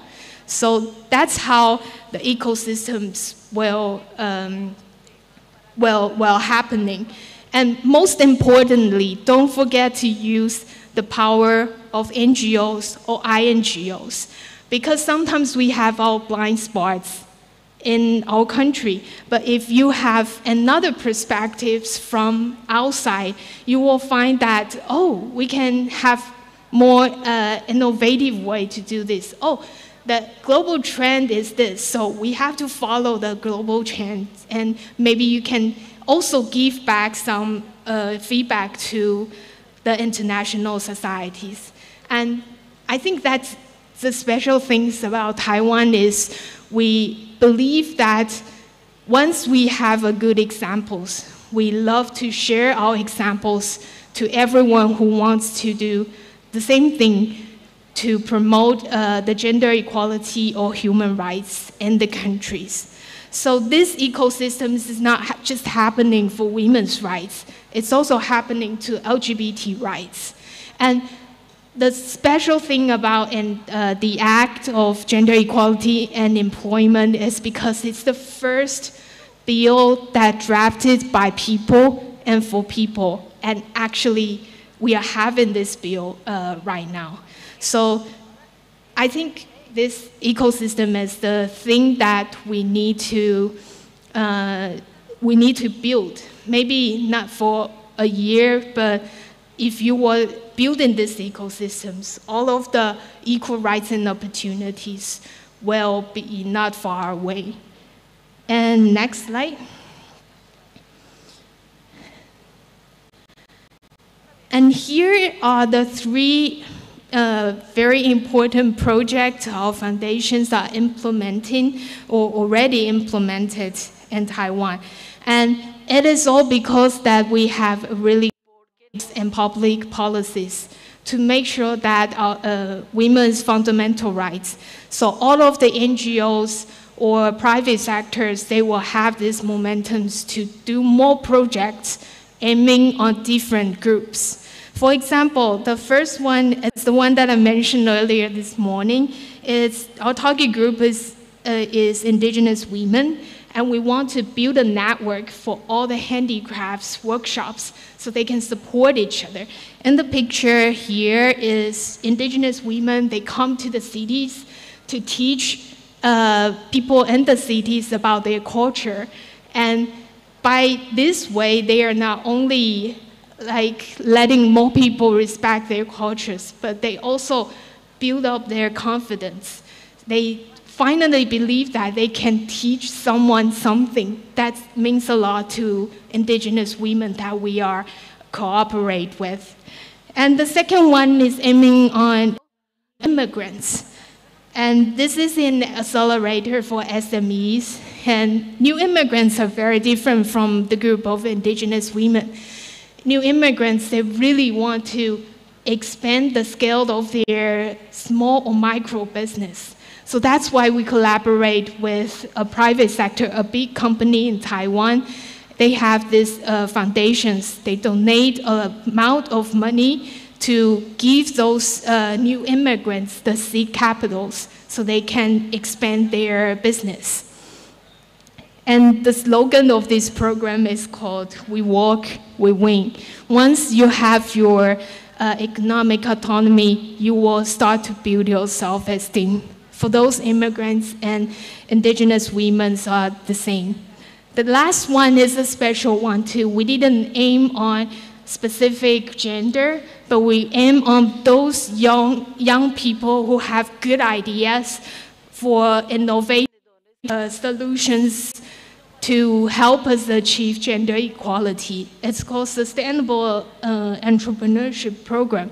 They have ideas, but they haven't had the business models. So we collaborate with an incubator called Impact Hub Taipei. It's an international network, but we have this incubator in Taiwan. And they help us to create a series of workshops. So those young people, they can cook their ideas to actually having a business model. And between these collaborations, we want them to put gender perspectives into their programs. And they also learned about the gender equality they are enjoying right now is not for granted. So that's our last programs is aiming for young entrepreneurship. And say it again, all of those various different projects can work. It all depends on the fundamental right was assured by public policies. Okay, next slide. And before I end up my presentation, I would like to ask you a question that I asked myself before I leave in Taiwan to here. I wonder what brings us together. Why you spend the whole day here in the room to listen to us, to talk to us, to exchange opinion with each other. And I think it's because, next slide, please. I think the answer is because we all believe that everyone should have equal rights and opportunities, regardless of our race, our gender, our age, and our religions. Because we believe that everyone should have equal right and opportunity, and that's why we are here today. And this is the spirit of partnership. And next slide, please. And why we need this partnership is because looking back, all of the issues that we are facing recent years, they have a lot of things in common. One is they are intersectional. You can't just solve climate change without thinking about gender equality, without thinking about economic issues. So every issues are combined with each other. So they are intersectional.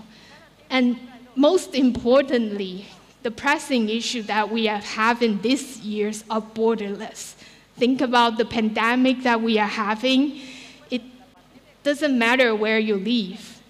And think about the climate change we are facing. It doesn't matter which country you live. So all of those issues are borderless, intersectional, and affect everyone. So if you heard about United Nations Sustainable Development Goals, there's a very famous slogan. It's called "Leave No One Behind." But on the other side of this slogan, I think it means that to achieve sustainable development goals, everyone has its responsibilities. So if you want everyone to bear their responsibilities, you have to make them capabilities. You have to make them capable. So that's the point why we can't just left half of the population of the globe behind just because they don't have equal rights and opportunities in the workplace or into the markets. Next slide, please. So here it is. The Sustainable Development Goals is a common language for us who cares about development issues. And again, why we are here today to spend the whole day talking about women's economic rights is because we care about Goal 5, gender equality. And we want to have more partnership, not only inside a country, intersectors, but also cross borders, inter-countries, and more importantly, intergenerations. Young people and elders, we should work together because we are facing the same problems. Next slide.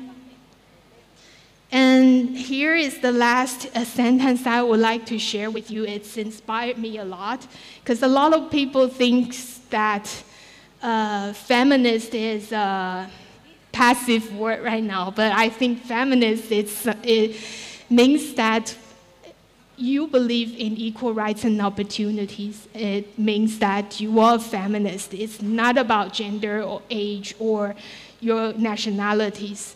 And what I want to share is, instead of having just a handful, a few famous feminists, I wish we can have more people to take millions of small feminist actions. For example, attending a forum like this is a feminist actions. So if everybody can take a little actions, then the world will become a better place. Then we can achieve sustainable development goals by 2030. Thank you so much for your attention, and I'm looking forward to have more interactions with you.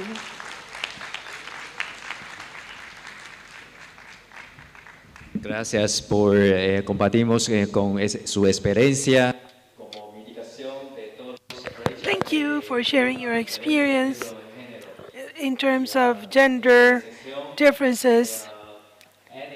Annie shared her history, her story on the process of legal processes to strengthen the rights of women in Taiwan.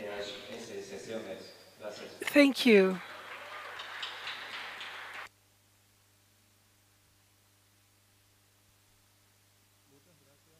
Thank you very much to the specialists of Taiwan. We will now continue with the next topic, for which we would like to invite Dr. Susana Varua, who is the coordinator of Ñapu Ake of the Office of the First Lady of Paraguay, as well as the Isaac Godoy, the Vice Minister of MSMEs. The following topic is on the community model of business advice for women.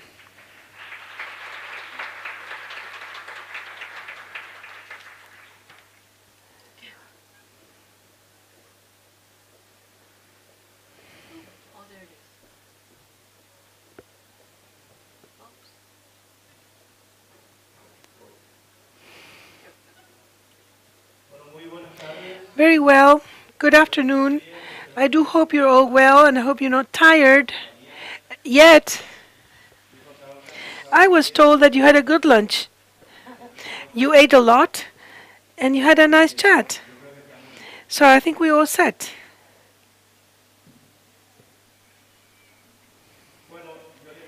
I'd like to introduce to you Susana Varua. She's the coordinator of Ñapu Ake program, a social program carried out through the Office of the First Lady. I need to acknowledge that I just met her and that we did not hear the prior conference. So we would apologize to those that were there, and those who are close to us have heard us chat on the Ñapu Ake program. And that happened because I'm very interested in getting to know the experience. Ask Susana, for how long has she been working with the communities? Where is the Ñapu Ake program being carried out? What is the profile of the beneficiaries? How many beneficiaries have they reached? And what are the strategies to reach these communities? What are the matching skills that the communities offer? A sustainability strategy for the project. I think I asked her these 10 questions, and she obtained an A+. I learned a lot with her. So now, since I was told about all of this and had me impressed, I'd like her to share part of this experience, which is a community model that is successful, which is targeted to support women beneficiary in social vulnerability situation. And after 3 years of its implementation, they now having very important achievements that can be shared in this South American forum. Be very welcome. Thank you very much. Good afternoon to you all.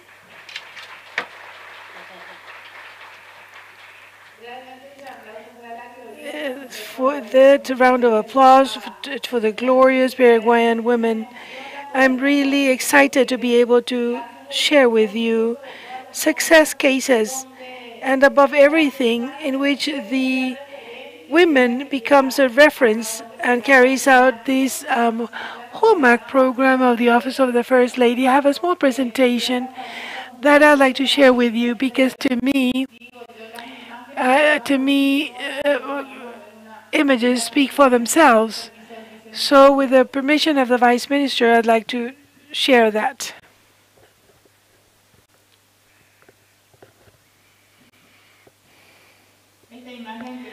This image says a lot. The present, and these women that continues to be contributing to our country. She comes from the city of Limpio, We have representatives here. Ñapuake works in the capital of the country and the central department led by the Office of the First Lady, but with strategic alliances both with the public sector as well as the private sector. We always say one only institution cannot have a sustainable program over time. We have to work as a team. We have to maintain the team, and that's where the success of the program comes about. You were discussing, and I get very touched when talking about the indigenous community. This image, before the presentation was here, we see the color and the innocence of the children, the joy and the opportunity that we ourselves can provide to them so that they have a better quality of life. The program Ñacuaque, as its name states, means let's get up all together. One single institution cannot achieve that objective. Mainly, we work in nutrition. In the heart of this program are soybean derivatives. We are a country that exports soybeans. However, we need to learn of the nutritional values that may have for a life. Today, it's recommended by the doctors and ourselves with our glorious women. We will disseminate the goodness of such to incorporate it to our diet on a daily basis. Improve the quality of life through good nutrition, and above everything, the empowering. It all depends on the desire. And like I said, we work in community, social territories, and indigenous communities. We have many women that inspire us and give us the strength to continue fighting every day when we see the results in their homes, their families, and behind a woman, a large family. That is why this is a flagship program. We have soybean availability of soybeans through strategic alliance of the private sector. In this case, it's Capeco. They donate us, such as it said, to develop in a sustainable fashion, improve nutrition, generation of jobs, and the fight against poverty. We work on this after a thorough analysis in the poverty belt, capital and central. And we can say that, thank God, optimizing the resources that we have, we can expand this to the Department of Misiones, San Pedro, and Itapúa. Our initial objective when we started the program was that of reaching 5,000 families. Today, with 17 centers that we have in J. Augusto Saldiva, Capiatá, Mariano Roque Alonso, and others, Itagua, Luque, in 3. This is one of the cities with the largest number of communities, settlements. We visited Tarumandú, Asuncion, Luque.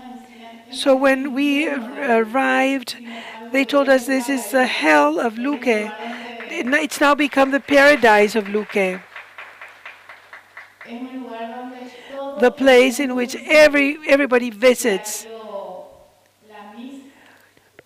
Miss Paraguay has visited the place to visit Paraguayan women, and it touches our heart because we reached a place where the government has never reached, because this is like, it used to be called the hell of Luque, and now it's become the paradise.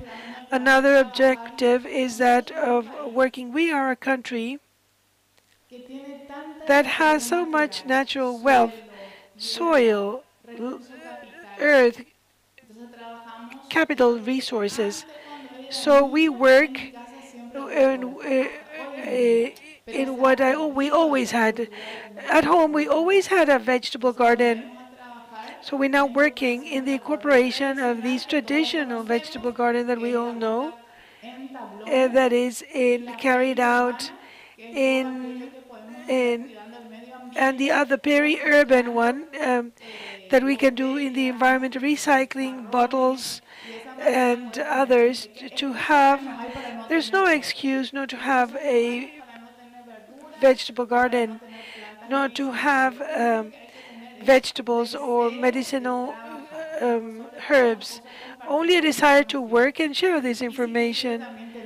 We also have fish tanks. We have Samuel that always supports us. And today I'd like to thank, on behalf of 20,000 families that are part of Ñapuake, to the government of Taiwan that has never said no when we ask them for training. Because the foundation of the development of a country, a nation, is the training. And Taiwan is an example in which they transfer absolutely everything, their knowledge, without selfishness, without hiding anything. We have fish tanks. I want to thank the engineers that are here. They always train us in building orchids. They come to the houses of women. Ñapuake facilitates that. Oftentimes it is difficult. Go to be trained to another city. However, Ñapuake brings the specialists to the home of these women, where they get together and they train. Vegetable gardens that we all know, and a community vegetable garden. We need to work a lot on cooperation within a community. The cooperatives join together. Many times we have products, but we don't have enough because we want to be independent. But today, we have to be united to have volume and to be able to offer products to supermarkets, to restaurants, and for ourselves, obviously.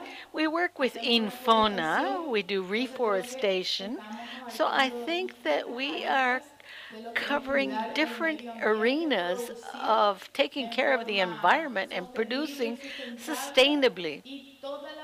And all the production, it comes from, it's all organic, what we do in our vegetable gardens and our fish ponds.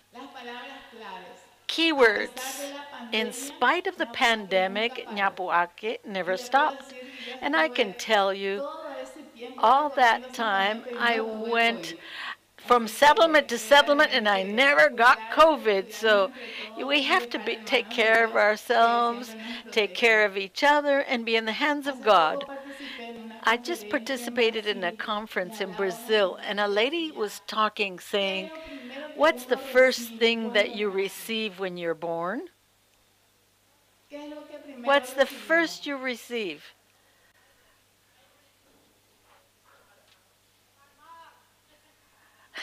A slap. I heard somebody shout out. After the food, the brand is our name. The first thing that we have to work on, our name, on our brand.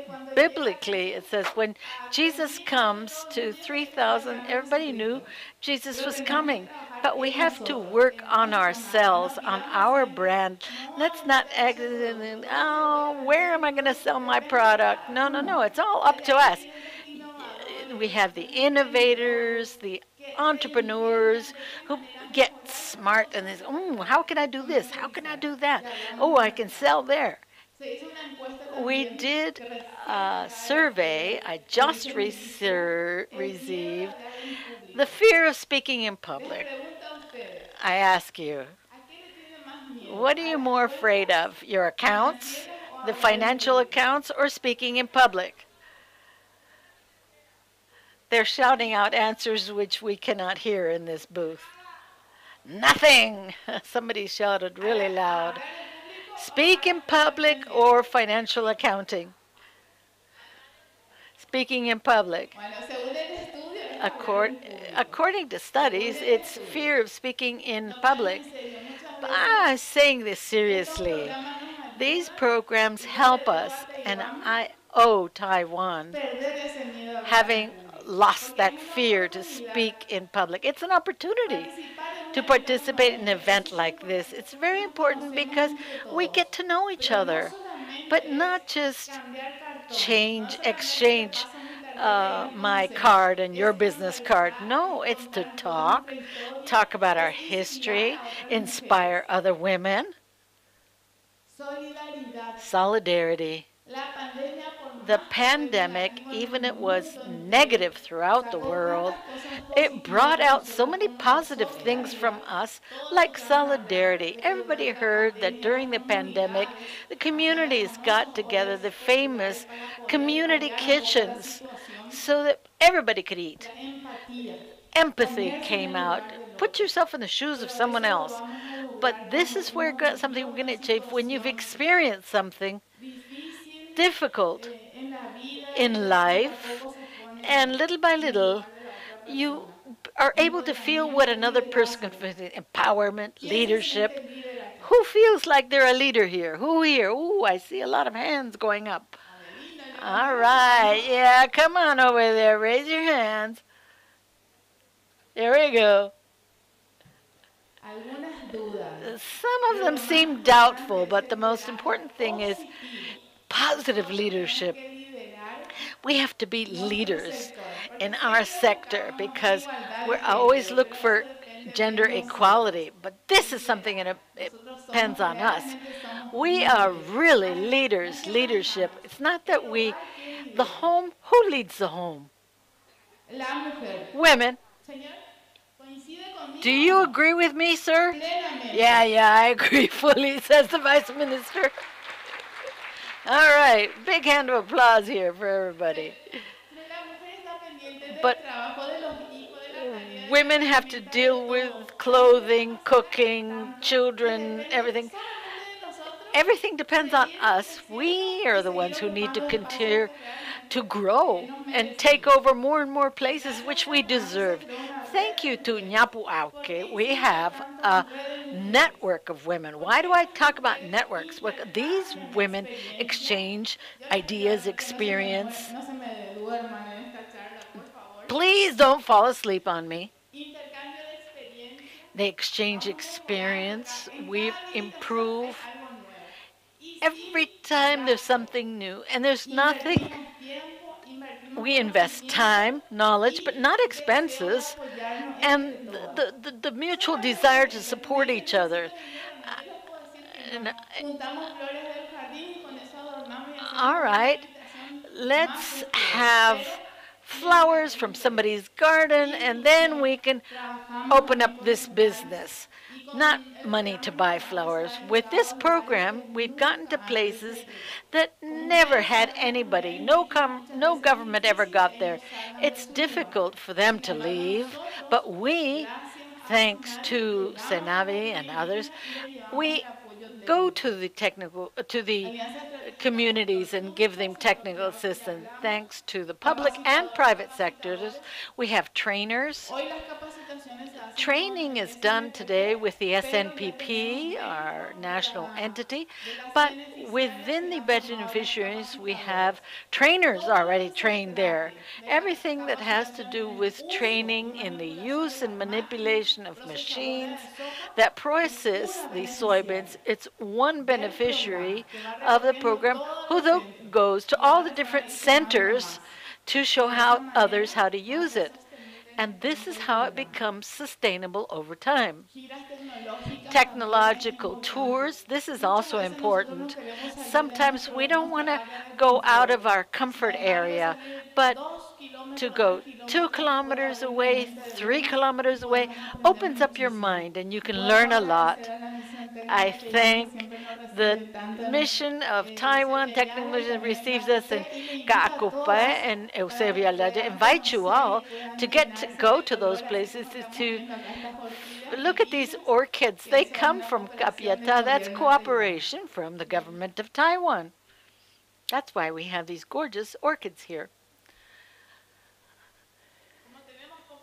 Since we have very little time and we are 2 hours late, I'm going to stay here. We're also working on the SDGs. So we can go beyond that, or we can talk about it. Sustainable Development Goals. You want us to talk about it? All right, here we go. We said decent work. Ñapuaque also generates labor because we have a community vegetable garden. Everything is part of that. Fish, aquaculture. Children feed the fish. It is work, but what we want to say is really responsibility. The fish have to be fed at the same time every single day. So we generate a sense of responsibility, which is very difficult to achieve in our homes. Why? The majority of the women, we work outside the home. So this is work. Yes, it's done by children, but it's decent work, and it gives them a sense of responsibility. We empower women and girls. We work that women have to be independent. And above all, we work on self-esteem. A lot of women tell me, I had so many things inside me asleep, but thanks to this opportunity today, I'm an entrepreneur.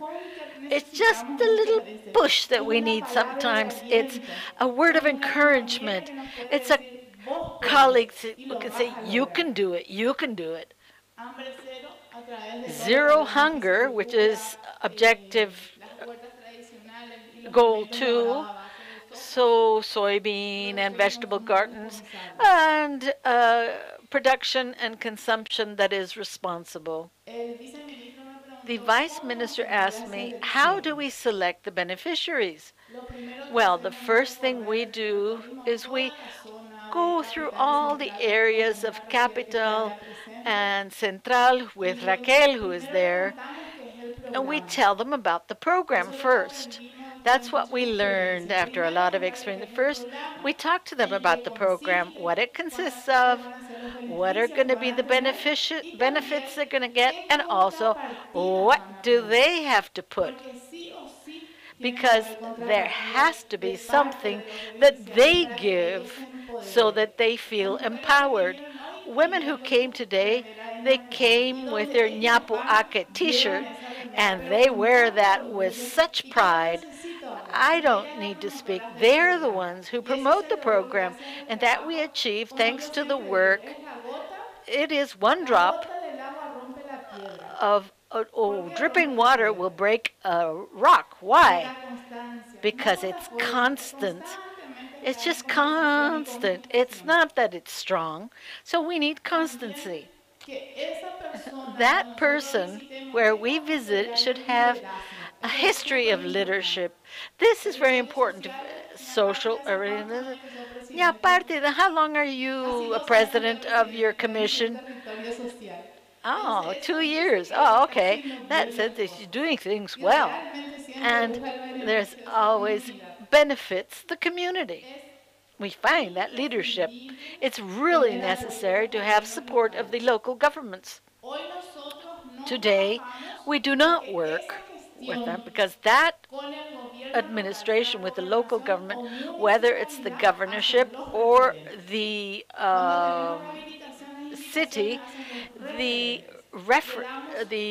women there do that. We give them that responsibility to do that interaction. So they empower themselves. They're the ones who represent the project. And that makes it emblematic for them and for us. Oh. Samuel, what does this picture tell you?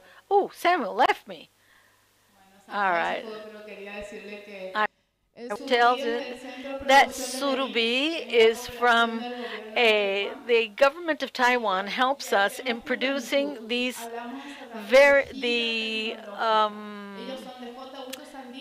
these fishlings. They went a whole day and exchanging experiences, getting information, and then later to send that to their community. And then this is the fruit of their effort. Was from their own aquaculture pond, and they make baby fish. We participate in fairs. It's always important.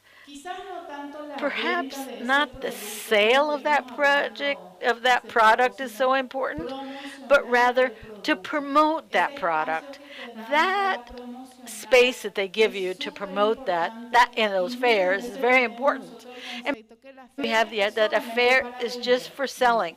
No, the fair is to promote your product, to have a network of women who can exchange experience, and above all, so that they can mutually support themselves, for example, with fish fries, actually baby fish. So they are the ones who are the face of the entity. And it makes the center stronger because they are the ones who take the leadership to take that out. Our culture of Paraguay is always there with us. Wherever we go, wherever we open up a new center, we have dances, and the community is the one. They receive us with their dances and their singing from the heart. There's no expenditure. It's just love. Here again, we have products being shown. After 2 or 3 years of work, ongoing work, we've incorporated the work in an educational community that's in a school, Carlos Pastore, which is a school that really works a lot and has a lot of leadership in its own community. Other fairs that we participate in, and this was the first experience that we had in the big national fair. It was very important for us because we saw responsibility and the love of women for this program. They would get up at 4 o'clock in the morning, the first ones to arrive there, and they organized everything themselves. It's very different because businesses put their machines there and that's it. These women, these are beneficiaries, and they came and were part of the network of women. They had to take their products every single day, accommodate this, put it in order, and there was a lot of empathy and solidarity. We talked about inclusion, technical support by Cenavis.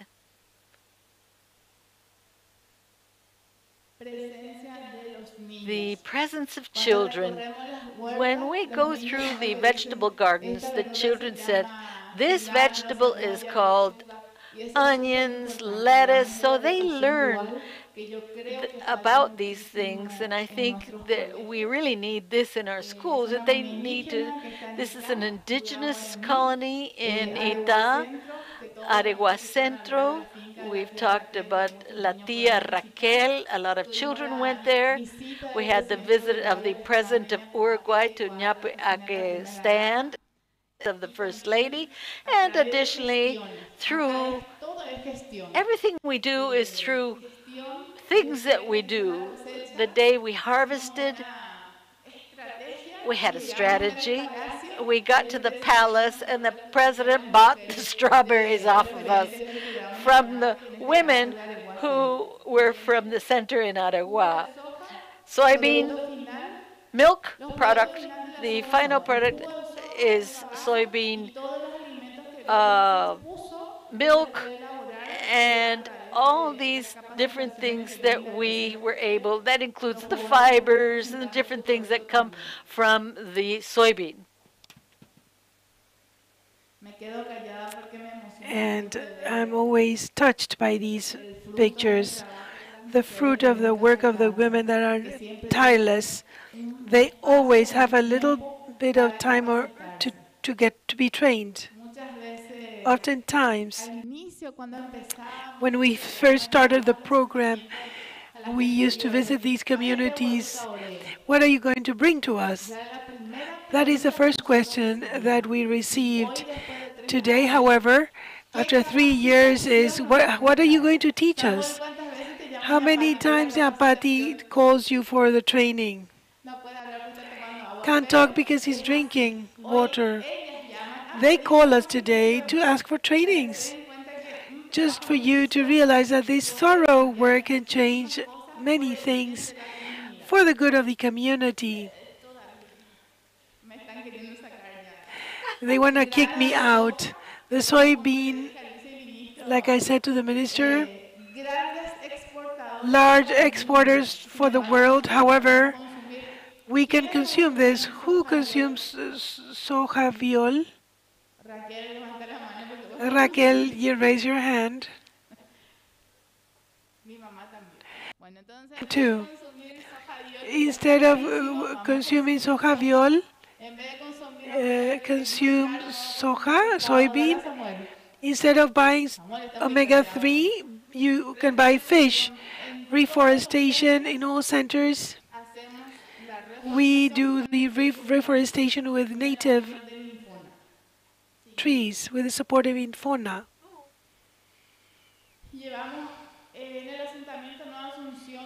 Nueva Asuncion, like I said, the Lucas Hell, they did not have water. That area is like being in Chaco. The water is salty. We got there, we took drinking water, and technology change here in Cacupe. Thank you, Ingeniera Angélica and team. Fish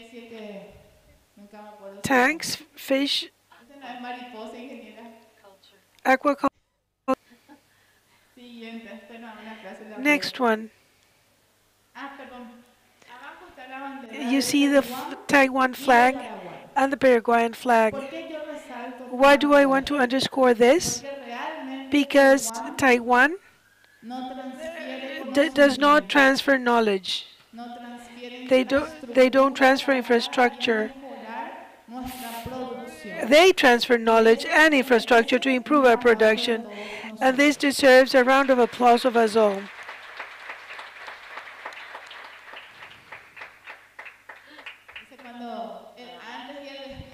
Before and after, building the aquaculture tank, a pond, and a mother and their children. The family getting involved in all activities. Next one. Care for the environment. The picture shows everything. Instead of having dengue, let's paint and grow medicinal herbs and vegetables. Just the will and the desire of having an organic product.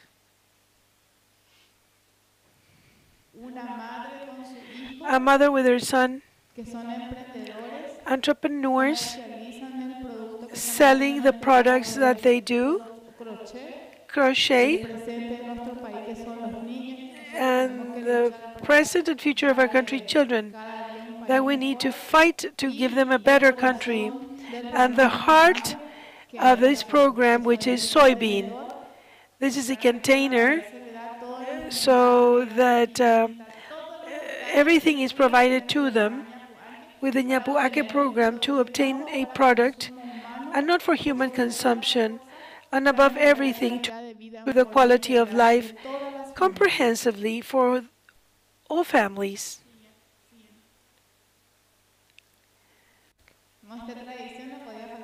Our tradition could not be left out. that is tereré with medicinal herbs. The glorious women of the program, and Silvana, Miss Silvana, who leads this program, that with alliances with other institutions, and SNPP, Infonas, and NADIS, among other institutions. I have some videos if I have the time.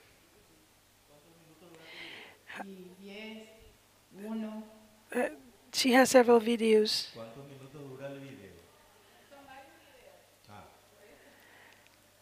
She has several.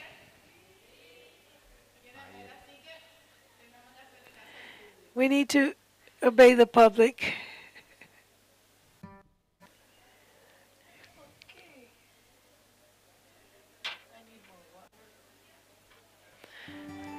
Get some more for me too.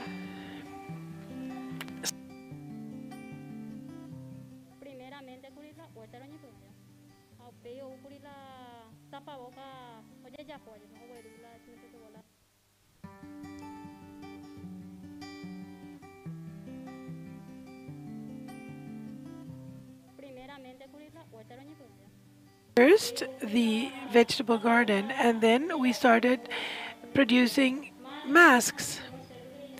They gave us sewing machines, and they speaking our native tongue. So we did a course, and through Nyapuake, they taught us to make these face masks, and they gave us the experience, and also duvet sheets. So 200, we had 200, 300, 400 masks. I'm very happy because I made a lot of friends, and I now feel a member of the community. My sister, yes, she has her sewing machine. This is what we just do at home.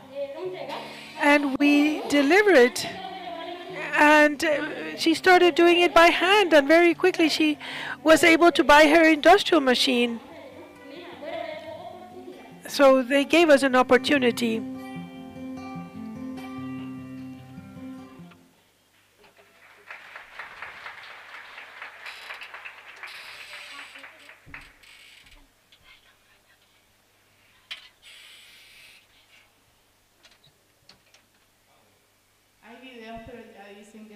They're not letting me show other videos, unfortunately. Thank you, Susana. Round of applause. Come here. Ahora Susana va a responder las preguntas. Voy a empezar yo. I want to start with a question. I loved your presentation, but I have a question. Are you from, which is your soccer club? I'm just Paraguayan. Very well. We would like to offer you the opportunity to ask questions or expand. I know that there are some beneficiaries, the ICDF, of the Office of the First Lady. If somebody wants to ask a question, I'd like to offer you this opportunity. Once you prepare your question, I will ask her one question. And you can imagine one if you want to expand. I want to know, we've seen an enormous work. The data show us an impact that is significant for the program. How many people work in this program with you? How many people that make this possible? From the Office of the First Lady, 2 people. Raquel Gomez, if you can please stand up.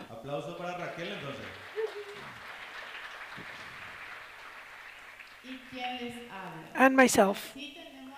Now we do have strategic alliances, and we have a great team with instructors of SNPP that provide the training for vegetable gardens as well as healthy food, and our beneficiary that is in charge of training in other areas, and the cooperation of Taiwan for these aquaculture and orchids.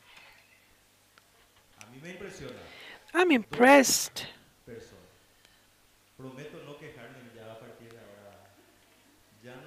I will never complain. 2 people. Only 2 people. Another question? Microphone? Good afternoon to all of you. Lilian Céspedes from the Department of Misiones. For starters, I'd like to introduce the department in where I come from. Misiones is a department with a lot of natural wealth, and it is made up by the agricultural livestock production in Misiones. We have many entrepreneurs, particularly women, that we are all working. We have our Association of Women Entrepreneurs.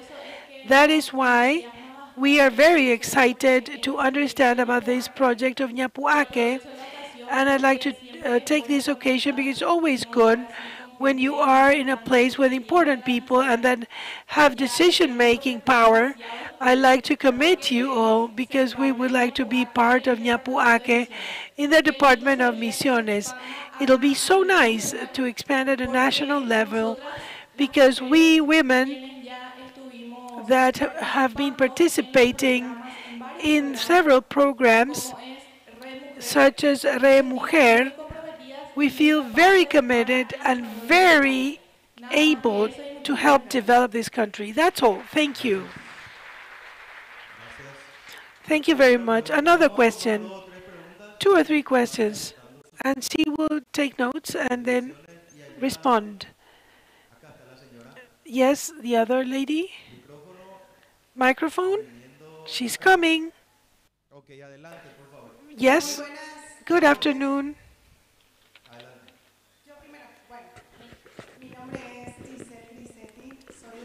I'm Giselle Grisetti, come from Luque.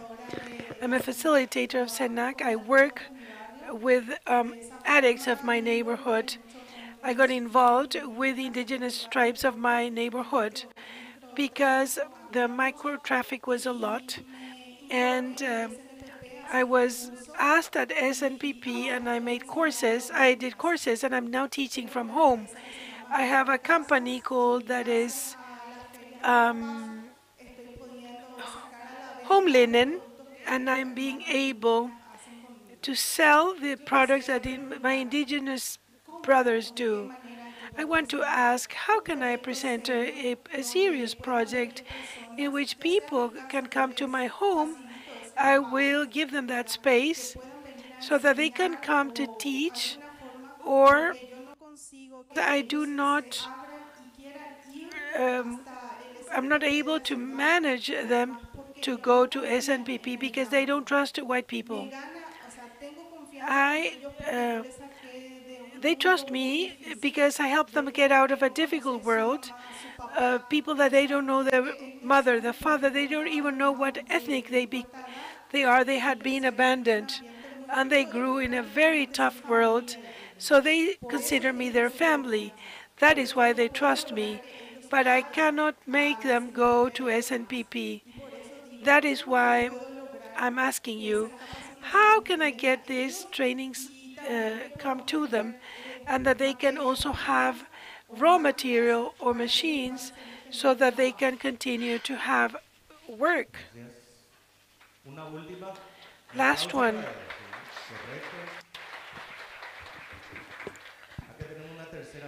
A third question. Good afternoon, everyone. My question is vis-a-vis the previous comments. Is a project to decentralize this Ñapuaque and to get to other cities or states? Since it's 2 people are in charge of this, do you have any idea about decentralizing it and going in the countryside, either to different cities or states? Thank you. A round of applause for her. We have 3 questions. Oh, you want to take another one? Oh, yeah, there's another one back there. Good afternoon, everyone. Thank you very much, Nyapuake, because I am one of the women who have benefited from Nyapuake. Thank you so much, Madam Silvana. This is something marvelous, that out of the earth you can get flowers. I am from this land. We know both Susana and Raquel. These are women who help us women to move out forward. Everything is possible. We're very grateful. And very soon, another center is going to be open. All the women who want to participate are welcome in the program where I am at, and it's something marvelous, and I am so happy to be part of this. Good afternoon, all. Thank you so much for being with us.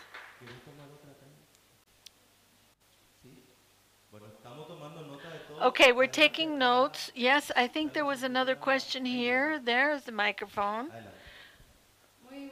Good afternoon.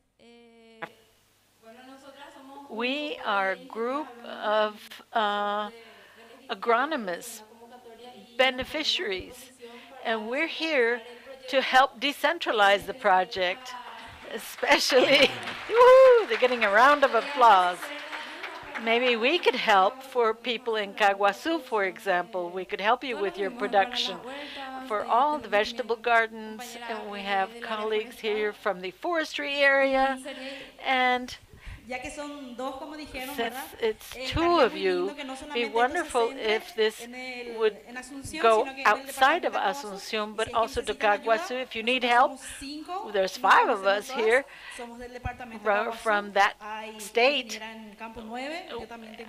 I have a group, and I'm in Campo Nuevo. We're available if you want to open something out there, and we can help with other people as well. We can also tell you about others that are willing to help.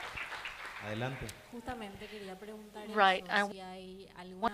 Is there any website or a way to offer our help? I study political science. And so there's people who want to contribute. We have received this assistance, and we want to contribute our own knowledge. If there is some way or another we can support you, we would love to do that from wherever we are in this country. Thank you so much. Yes. Good afternoon. I'm really impressed. I'm very happy how this country is dealing with entrepreneurships for women. I wanted to see the possibility if you could come and share your experience with us so we can maybe do more. We've seen your products, and we've seen maybe we can help with more with volunteers. I am sure that we can change lives when there's a will to do so. Bueno, allá, don Carlos, adelante. Bueno, buenas tardes a Good afternoon, everyone. Yo de verdad que quiero hacer una pregunta nomás I have a a la question señorita. to the lady there. Están trabajando con el tupiratu, Are you working que es with una materia Duperatu, prima netamente which is paraguaya, que es la mandioca, que seguramente acá Paraguayan muchas conocen, y que es un potencial alimenticio y from the económico yucca también para el root país y para el mundo, for the creo yo, y country que and the aún no se world. está explotando. Y que yo ya una vez llamé adjunto a Codipsa a pedirle el tupiratu this porque como saben is es una very parte de la mandioca que important. tiene A part muchísima fibra y que es apto para personas celíacas good y for también celiac diabéticos people por el and aporte diabetics de because fibra of que the tiene. Es como comer contributions un to pan integral y vos te fibers. haces una chipa, le pones queso, un You poco could de put sal y cheese queda un mega and pan y es algo salt, que and you have a lastimosamente no se wonderful está piece of explotando bread. todavía And acá this en is Paraguay not yet y being que really exploited puede in ser algo Paraguay. potencial So para el I'm mundo. just thinking I would Y like to bueno, la verdad suggest que yo that quería might be hacer, a great pero valga la for the pena. world. Así que me van a ayudar todos. Muy bien. Eso por un lado. Y That's on the por one otro lado hand. también, de mi On the parte, other hand, le quiero agradecer a I'd like to la express my Embajada de la gratitude to República de the Taiwán Embassy porque of the también Republic sé of que están con Taiwan un because proyecto I muy know they have a importante very important que project a ellos también están enfocados which ahora they en are el tema de focusing on the issue del of programa para diabéticos for en todo el diabetics Paraguay throughout y de mi parte, yo Paraguay. tengo diabetes tipo 1. I Les have diabetes type agradezco 1. muchísimo porque I'm sé very que es algo grateful to them que because I obviamente know que that como this is todo país something le pertenece al país siempre the ocuparse de la country salud de needs su to deal pueblo, with the health pero of en their este people. caso But in this Taiwán case, está Taiwan haciendo algo muy is lindo y doing para fin some de año wonderful muchos work. By diabéticos the igual end of que the yo years, vamos a tener we will have la jeringa que our no es más la own común, sino syringe. que yo sé que con el programa que están haciendo ellos para With their diciembre me contaron a program, mí en el hospital que they've vamos helped a us. ponernos con la jeringa, con la pencil, sería que es algo más tecnológico We will be para using personas the como yo. latest Así que technology también in agradezco terms of mucho syringes. como So thank you otro very país se much. ocupa Like other de countries la salud y that deal de with the verle health. bien a otro pueblo But here we y have another hacer people de who este come to help mundo us un lugar and make this que world todos soñamos, a world that vivir we en all paz, dream en of, un lugar to de paz live en in este peace mundo. in this Así que de mi world. parte agradezco you. mucho a toda Thank you. la República de The Taiwán Republic of y a quien Taiwan. está detrás de todo esto que no sé, pero sé que es una persona de gran I know corazón, that la presidenta de Taiwán, así the que president of muchas gracias de Taiwan mi parte. is a person with a lot of heart, and I'd like to express my gratitude to her. Bueno, genial. Susana, All right, adelante. Susana.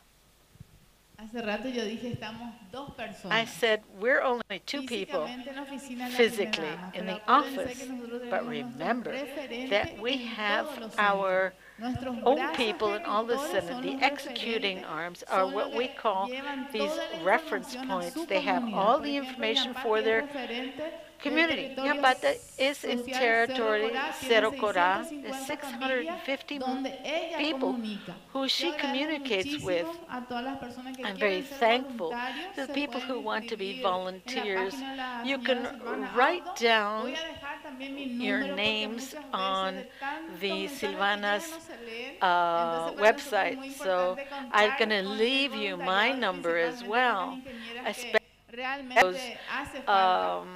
agronomists who Siempre volunteered for todo lo que Caguazú. suma es importante para Everything nosotros. that Y adds simplemente is so important to us. I'd like por to todas las thank you preguntas, porque creo que for eso all ha these sido de questions interés because para it ustedes. shows that this has been of interest to you. Yo inmensamente feliz I am siempre de poder very compartir happy to be able con to share mujeres y por with sobre todas women las and cosas, above all, sumando un poco a la drop by señora drop, que hablaba de adding diabetes. to, for example, what you spoke about diabetes. I have a sentence in from my life.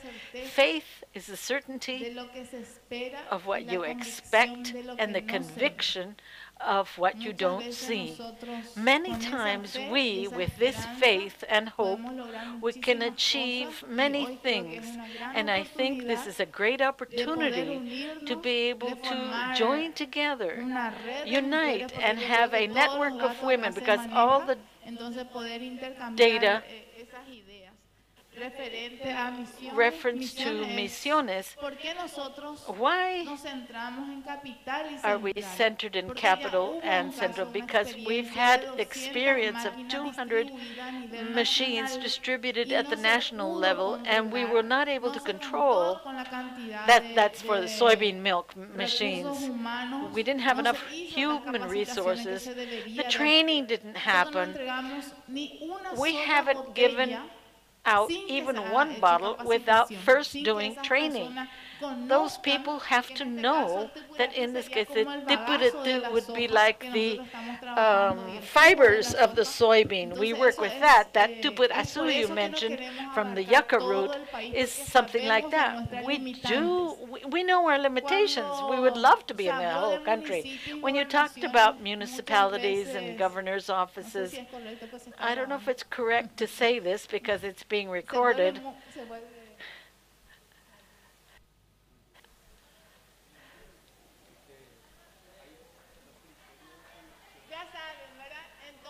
Okay, you all know.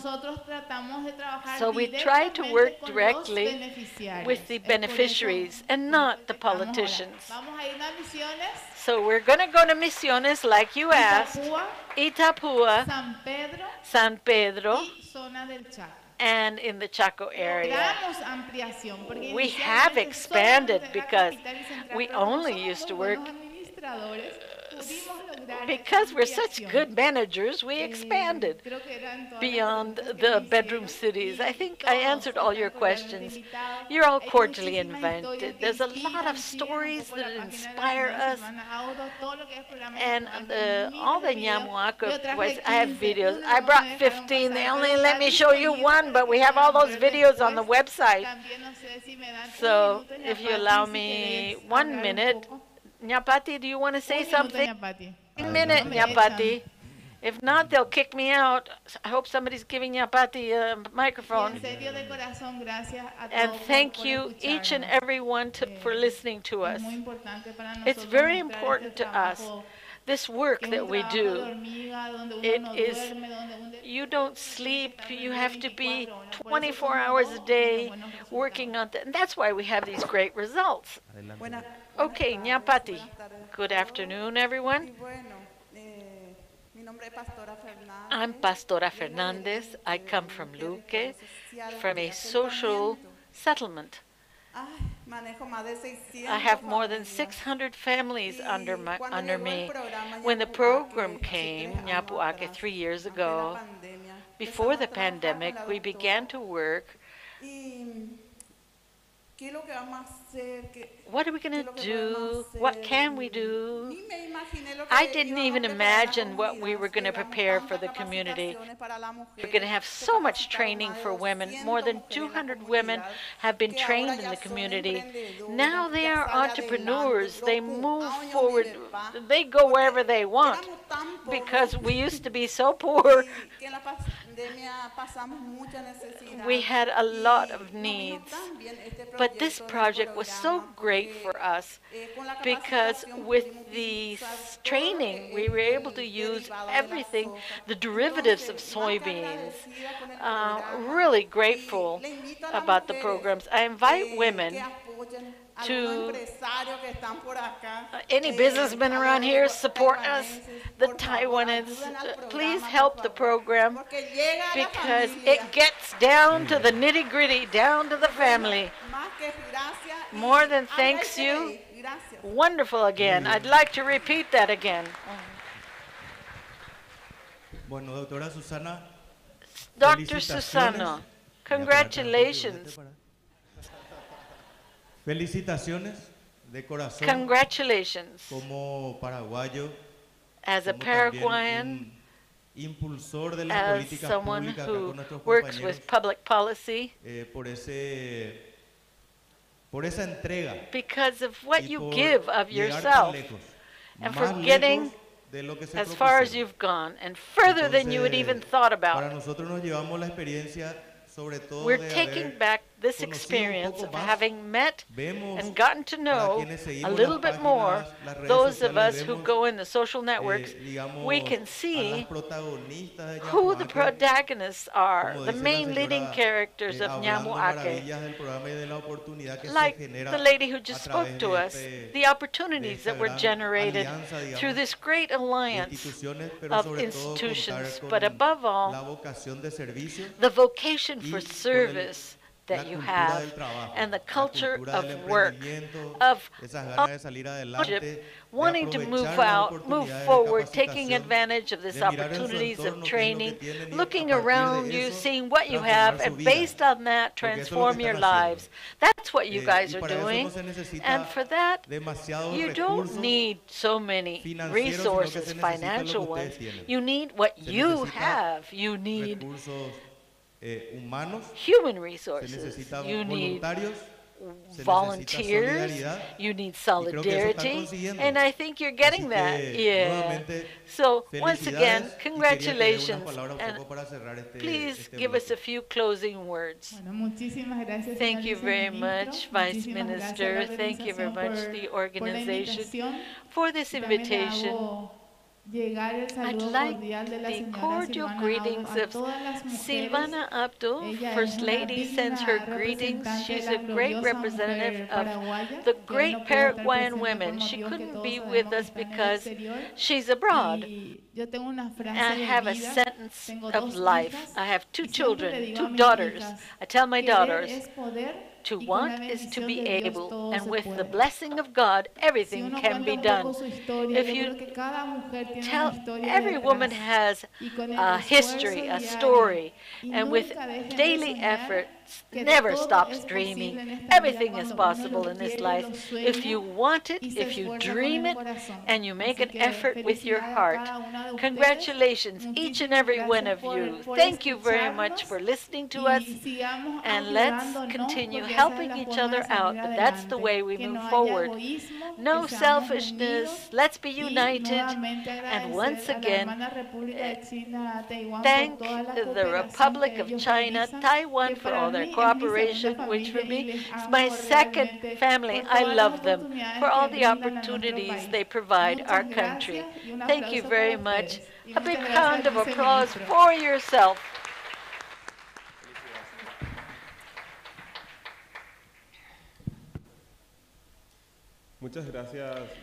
Thank you very much, Dr. Susana Barua and Vice Minister Isaac Godoy. We now would like to invite the National Director of Entrepreneurship, Victor Acosta, and also like to invite the participants, of Re Mujer participants, so they can give us some testimony. They are beneficiaries of the seed capital and the support fund for beneficiaries, and also vocational training for women. Please come up.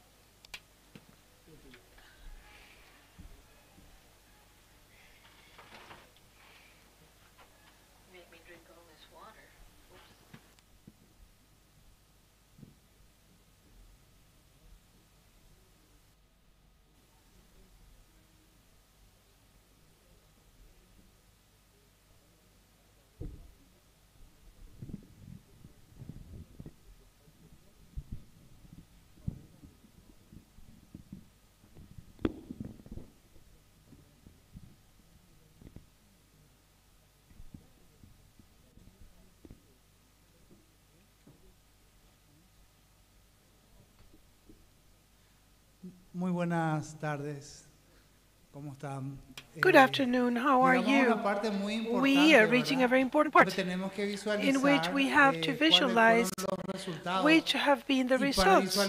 And to visualize that, we need to hear the testimonial of women that have participated in this project and were benefited through a training process and a commitment, a responsibility. I want to introduce myself first, Victor Acosta of DINAEM. We are coordinating the project Re Mujer with the cooperation of the government of Taiwan, and this project started in October last year, and in a year we've been developing many activities to foster the entrepreneurship culture and places resources to provide sustainability to the effort of all women. We have created and we're generating 10 centers for support of entrepreneurs in different places of the country with a triple helix methodology. Doris from CAES is here. Doris, where are you? Está el ingeniero Neri Benítez Engineer Neri Benítez de San Lorenzo, la gente de San Lorenzo, people from San Lorenzo.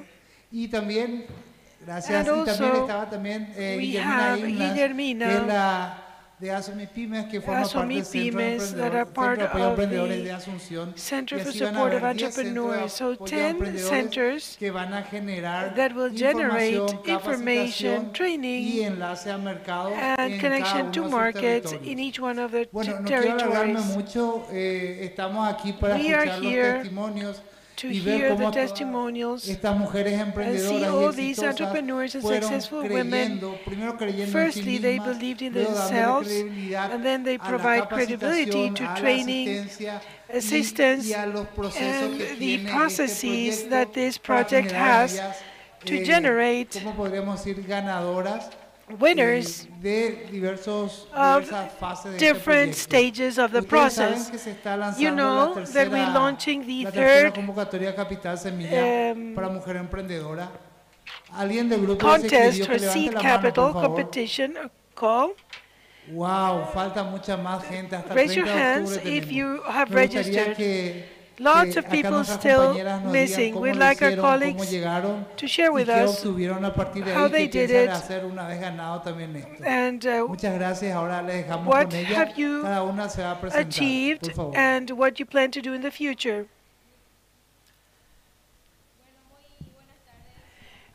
Good afternoon to the authorities and the public and entrepreneurs. My name is Camila Ortiz. I'm 21. I come from Concepcion and I own the shop Regalarte. This is a shop for gifts and flowers and was born during the pandemic. Social distancing was difficult. So vis-a-vis this need, the opportunity of being able to join hearts and take love started. I started with a little table next to my bed, and now we have a micro business with more than 500 countries in the 500 clients. Through social network, I found out about the project. I really got a grab of it. Not one day went by without thinking I was going to be one of the winners. Participated of all the activities with a lot of enthusiasm, with positivity, and the intact faith that I had to win. It gave me all the tools to continue to grow, to exploit even more my business. I have my own business now with all the machinery I'm creating, innovating products, offering new services to my clients, and more importantly, everything is my own production, which was my hope. So I can say that seed capital was and is a main reason that I could move forward and to also realize that there are too many possibilities and opportunities to grow as a woman, to grow as an entrepreneur, and also help other people. Because I'm sure that in Paraguay, there are a lot of people with so much talent and skills that only need one opportunity to leave their comfort zone and realize all the good things that we have for entrepreneurs in our country. So, something that I always say, and I tell my friends and colleagues, that dreams really dreams are not complied by themselves. But the dreams have to be worked on, matured, work hard for. This was the dream I worked for, so I encourage you not to give up, continue to work in your goals. Life is not easy for me. Life was not easy. I underwent difficult situations, but that made me the woman I am, and I am now before you to give the testimonial that each one of you can be the hero of your own story. There are many opportunities that are waiting outside. We just need to go out and find them and make use of them. I want to thank Project Re Mujer, the Technical Mission of Taiwan, for this opportunity. Thank you for supporting, for empowering, and give hope to so many women in our country. Muchas gracias, Lady. El enlace de inscripción para la postulación a Capital Semilla la pueden encontrar en la página del Ministerio de Industria y Comercio en un lado derecho donde dice Capital Semilla. Inscriben, están las bases de condiciones y a partir de ahí pueden postular. Es una postulación que tiene un sistema de capacitación donde cada paso que dan van fortaleciendo la idea de negocio, digitalizando su emprendimiento y adquiriendo habilidades para defender y vender sus productos y luego se llega a un concurso final contest, competition after all these filters. Second one. La segunda mujer emprendedora. Gracias. Hola, buenas tardes. Good afternoon. Soy Mariela Oteiza. Mariela Oteiza. After her speech, I will do my best. I'm a carpenter. I have an undertaking called La Mutante Taller in the Historical Center of Asuncion. The seed capital reached me through social networks as well. And I also shared this with my friends that also got awarded with seed capital, so we send each other information. We do, 3 women. We do design furniture and the mutant for specific needs. We also started this workshop during the pandemic as a result of unfortunate events. She moved to my home and we got together. My friend lost her job and we started working in a little cooperative system. We requested the seed capital. When we saw that, it was a great opportunity because we had thought of working online to be able to reuse wood and that has been discarded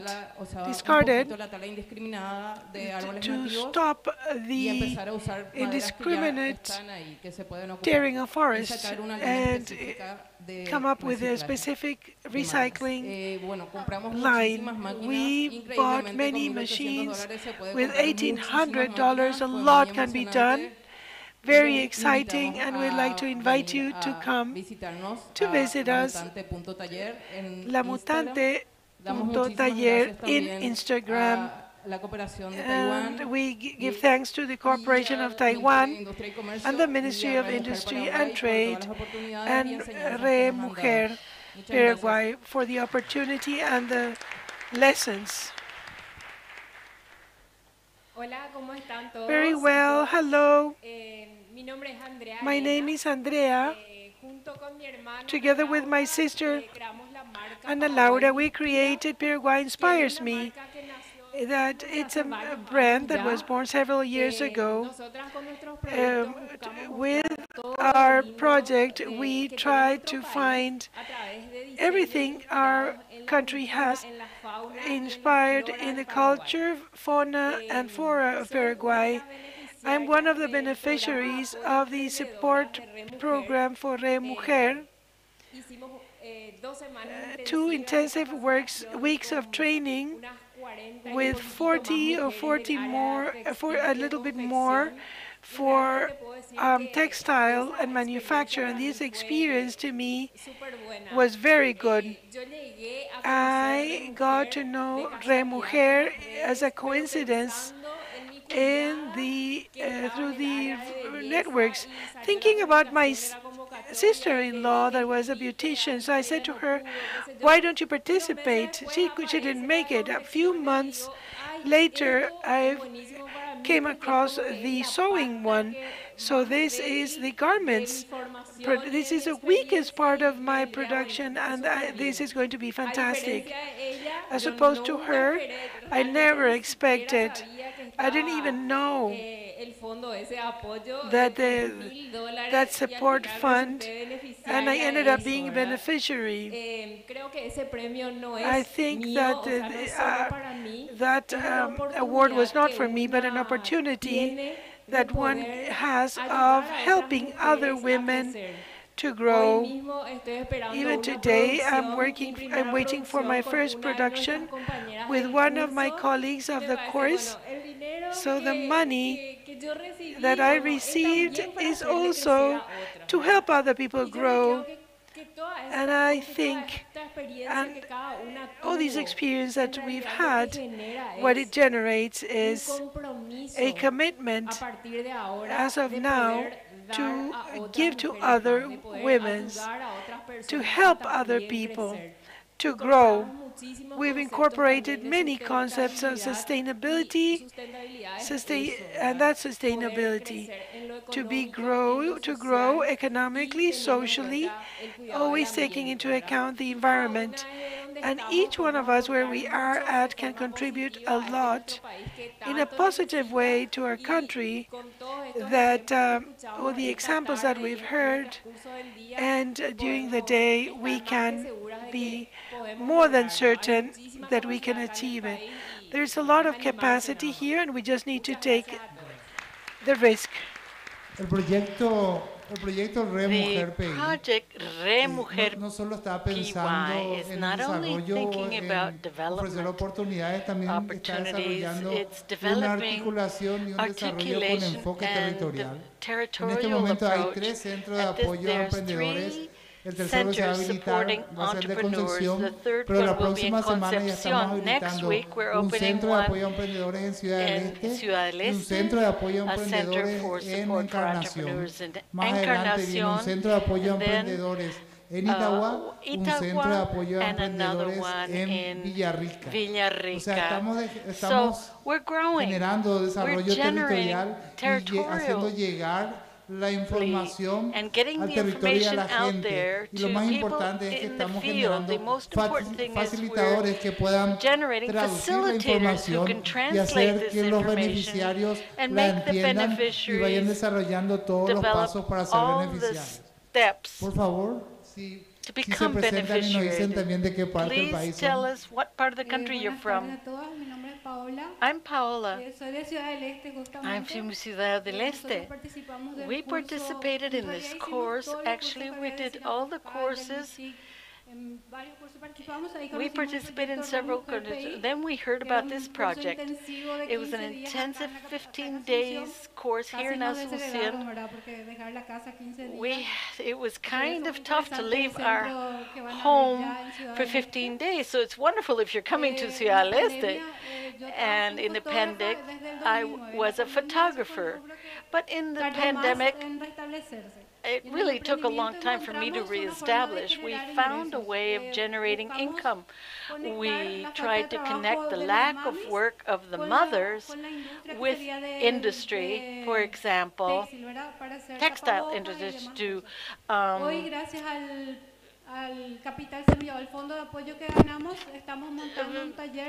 different things that we needed for the pandemic, for example, masks. Esa ventana también para que puedan seguir participando y ellas también tengan su propio negocio. They have now been growing in their own businesses. Thank you, the ministry, the technical mission, the embassy. Mommy at home is just as important as a mommy who is working in a big company or outside the home. That's the support. Thank you for the support you've been giving us for a mommy to stay at home and yet be able to make money. Thank you. Recordamos que Ñembucú, the city of Pilar, also will have Andrea, no sé si estás por ahí. Andrea, are you there? Nyambuku, they would go as well. Entonces vamos desarrollando esta So we're developing de this triple hélice, strategy que quiere decir que está three el gobierno pillars, local, the local está la government, academia local, local y está un academy, gremio también, y los scholars, tres van generando and then the los association. The espacios, three of them el capital generate humano, las spaces, human capacidades, la capital, logística y los logistics, recursos para llegar a más resources to be able to gente en get to todo el more and more territorio people nacional, y throughout que the las country. probabilidades de éxito And the sean probability las will mismas be para todas las same mujeres en possibility todo el for país. all the women Entonces, throughout the country. seguimos escuchando So we los continue testimonios. to listening Después to vamos a abrir una testimony. ronda de They're going to preguntas. open up a Después de round que of hable question and también, answers. como ustedes ven, hay un hombre As you detrás de mí, see, no sé qué there's hace acá, a pero man él nos va a behind contar me. después, ¿verdad? I don't know what he's Adelante, doing por here, but he's going to let us know what he's doing here later on. Autoridades presentes, People, invitados todos, compañeras. colleagues, Maitei, Baishapa. how you doing all? Shejae, Cuñaca Tupiri, Leticia Arce. Leticia Arce. I come from Monteverde. Lidero un emprendimiento denominado Cabaña I Monteverde, lead ubicado en el distrito de Guayaquil, in the district of Guayaquil, the capital of bananas and pineapples in San Pedro, situated 180 kilometers from the capital of the country. There we promote rural tourism, offering cabins for lodging, and we offer different products produced in the establishment as well as by others who live there, for milk, cheese, eggs, mandioca, beans, corn, peanuts, honey, beef, pork, poultry, and tilapia. Besides fruits and vegetables in general, we have a pond to raise tilapia and for fishing. We have camping areas, trail areas. It's all self-sustainable. We work learning and selling and earning. My enterprise is a positive for the community, creating jobs in the area, guaranteeing the economic growth in my area.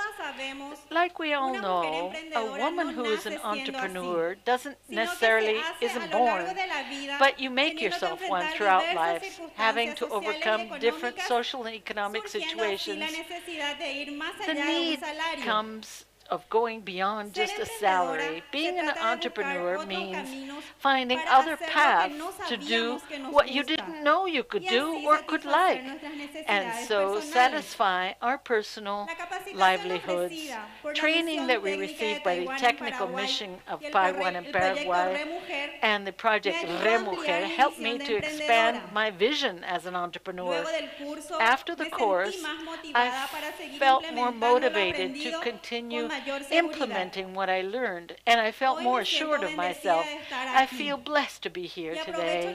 I take advantage of this opportunity to congratulate to each and every one of you here because you dare to dream for and fight for your dreams. I invite women to trust this project and be a candidate for these things. The process of training gives you benefits so that you can have the life that you want as an entrepreneur. Never forget that an entrepreneur lives from projects. The real entrepreneur always has something they want to resolve, something they want to change, something they want to improve.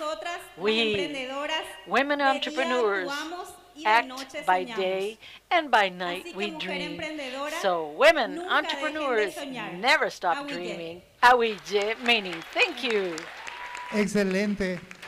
Estamos viendo una representación territorial de la ganadora. Quiere decir que la oportunidad está llegando a la gente. El proyecto Remujer es un proyecto que está capacitando ya más de 500 personas, no solo las beneficiarias, sino también funcionarios. Estamos capacitando 60 funcionarios que van a ser los facilitadores de los centros de apoyo a emprendedores, por lo cual la atención brindada por un CAE de Asuncion va a tener la misma calidad que la atención brindada por cualquier parte del país. Providing the same assistance as we do in the capital inclusive financing, entrepreneurship, digitalization, access to market, and these testimonies, you're seeing what we're getting this afternoon. Please present yourself. Good afternoon.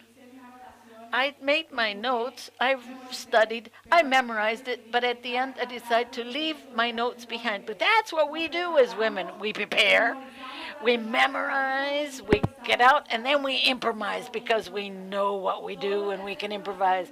What we do very well. You know why? Because we do it with our heart, and we do it to move forward and to show to ourselves that we can. And we can improvise, we can invent, we can innovate every single day, every hour, every minute, every second of our lives.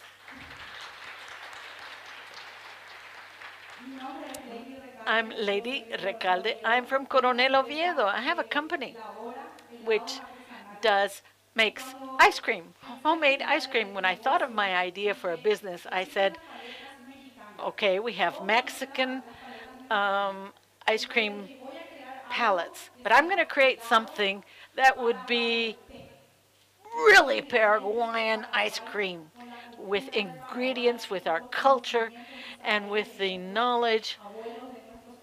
Popsicles is what she did. So I created a popsicle that's really Paraguayan with medicinal herbs, cedrón, mentaí, with oranges and also other things, because so we can feel the freshness in this heat that we have, to have some medicine in our bodies. When we're very nervous, we take mentaí. That's what Paraguayans do, mint. If we're very anxious, that's what we do. We put it in our tereré. Okay, those natural remedies that we put in our tereré, we can also have it in a dessert, an international dessert.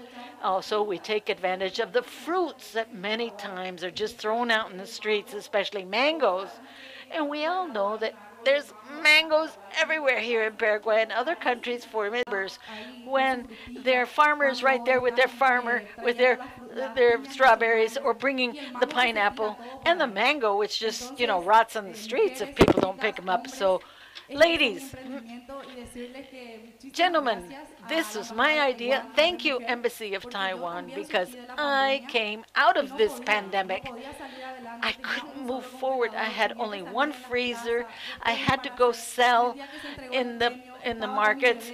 Then I got pregnant. Then I holding the baby, I got my award. Then I had to go to the hospital. But able to achieve this, to have 3 freezers. You know what it is to have 3 freezers for an entrepreneur? That means 3 different places where I can sell my products with other women who can teach them the properties of those plants and fruits. It's not just a freezer. No, these are opportunities that you share with others. Thank you so much. Awije, meaning thank you in Guarani. Thank you very much. The project Re Mujer is also looking at innovation and technology. We will open up 4 service centers for technology. One of these centers for technological service will be for shoes, where people who make shoes will be able to go and use technology, the machinery, improve the quality, standardize the quality, improve their models, improve the presentation. And so we will have a technological center for services for the textiles, which will be in the CEA of San Lorenzo. Together with the Ministry of Labor, we will open up these service centers, technological ones, in the School of Chemistry of the National University of Asuncion. So we are putting the parts together so that the entrepreneurial women have the opportunity to train, to show their achievements of selling more, progressing, but afterwards to be able to have access to technology, to have a greater vision, and if possible, in the future, maybe they can export their products because of the quality that they will improve with these technological advancements. Thank you very much. Next. Good afternoon. Authorities present here. Esi Cabrese from Encarnacion. My dream, your beauty. I'm nutrition, and I make my own products for hairs. These are handmade, and this was created in the pandemic. It was a need, but then it became my passion. And because of my decision to be an entrepreneur, opportunities started raining down. One was the training in the beauty and aesthetics, which was a very enriching experience. And also, what it made this experience unique was that through this training, I met a lot of women like me, fighters, entrepreneurs with different ideas, and women who could contribute a lot to our country. Also, through this training and with the knowledge that I had gained, I can help women in my community. I'm working with small groups of women in my community, helping them in their undertakings, and also helping them to promote their talents of being entrepreneurs. They're fearful. We need a little push. So I create these groups so that I know each one which talent they have. I also would like to tell the authorities, continue supporting this, please. Thank you so much for all the work, for all the work you're doing. What you're doing is a seed. This is going to become a tree and of testimony of successful women in our country. This will be a legacy for future generations. I'd also like to speak to all the women and say to you, break barriers. Break barriers. If you have to jump, if you have to break something, don't be afraid. Break down those barriers to be able to make your dreams come true. That is within you. It's within each and every one of us. Thank you very much. It is very gratifying to hear these testimonies of women entrepreneurs. We want to remind you that there's a third opportunity for seed capital. In the first call, 800 women participated, second, 1,940. And I think this year we can double that figure. And there's 230 places in which women can have access to improving, competing, being trained, and generating power for the development of their families and communities. We spoke about the centers for support of entrepreneurs. Since this is a testimonial opportunity, I'd like to invite CAE number 1, which is in San Lorenzo, where we have the University of San Lorenzo, Municipality of San Lorenzo, and the Professional Association of Businessmen. So Mr. Neri Benitez will be sharing with us what he can share with us about CAE. Very gratifying to us as well to be decentralized all the services that the ministry has that provides the technical sector as well as the academia. Good afternoon to you all. How are you doing? Are you okay? Are you doing well? The time of my speech will depend whether the response is yes or no. If the response is yes, I'm going to be speaking briefly. Otherwise, 20 to 30 minutes. Are you ready or not ready to have a cup of coffee? Yes. So you're forcing me to speak briefly. I'd like to take advantage of this opportunity, such as the director has said.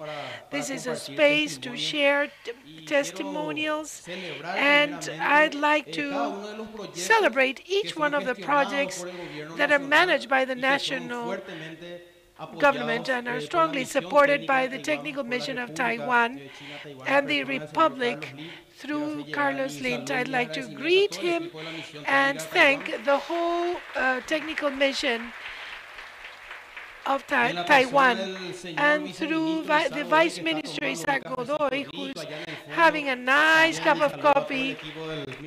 I'd like to send him my greetings as well. In our case, I'm very happy. I've been spending time with one of the ladies here of Seed Capital.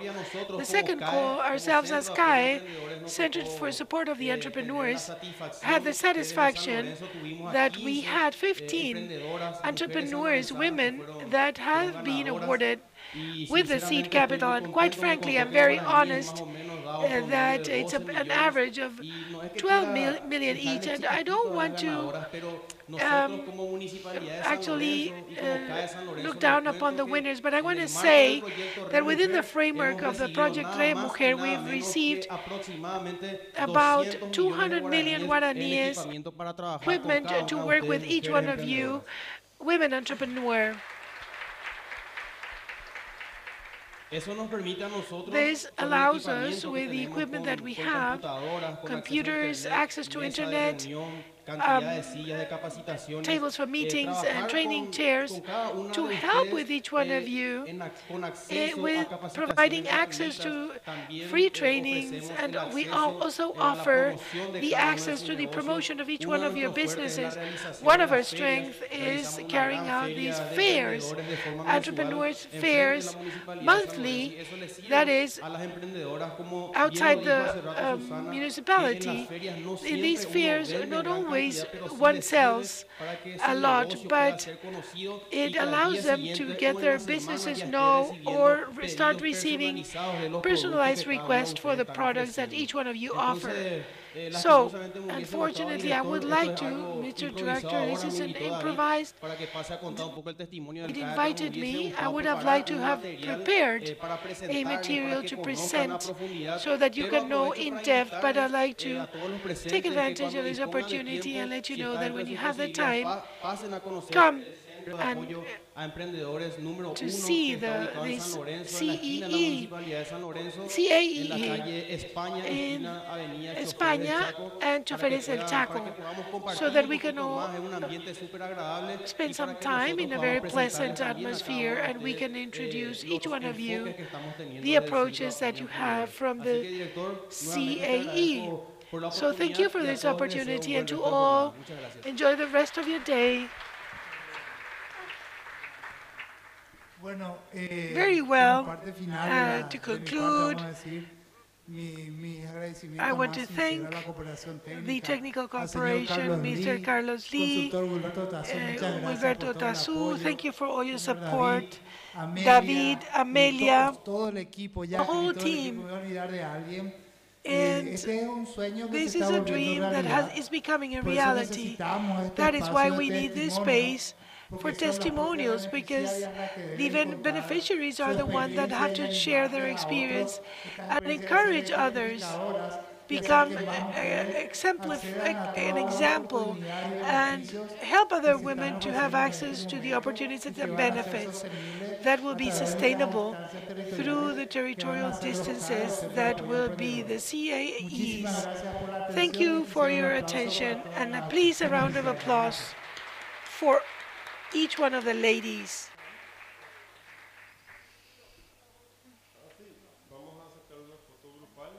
A group picture, and thank you very much, Victor Acosta, National Director of Entrepreneurship of the Ministry of Industry and Commerce, and thank you to all the beneficiaries of this project, Re Mujer. It's so gratifying to hear the testimony of one of you.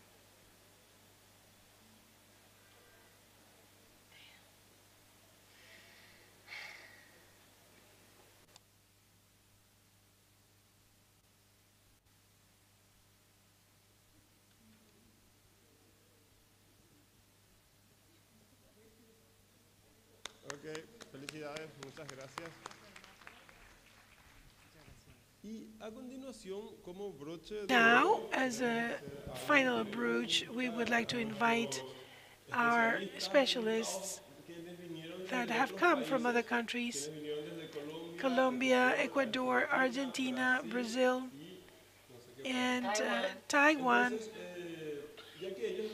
Since you've all come from so far for this forum, we would like to give you an opportunity to present their project in their countries.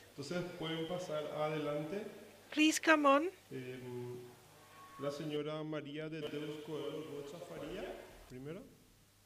Luego Ariana Vanessa Lemberski. Ariana Vanessa Lemberski viene desde Argentina. Ariana comes from Argentina. Tenemos a Constanza Garcia, es directora ejecutiva de la ONG. Executive Director of Aguala, Colombia. Y Jessica Castillo. And Jessica Castillo. Quien es asambleísta de la provincia de Pichincha. She comes from the province of Pichincha, Ecuador. Member of Congress. From left to right, please. Introduce yourselves and your projects and work in your country.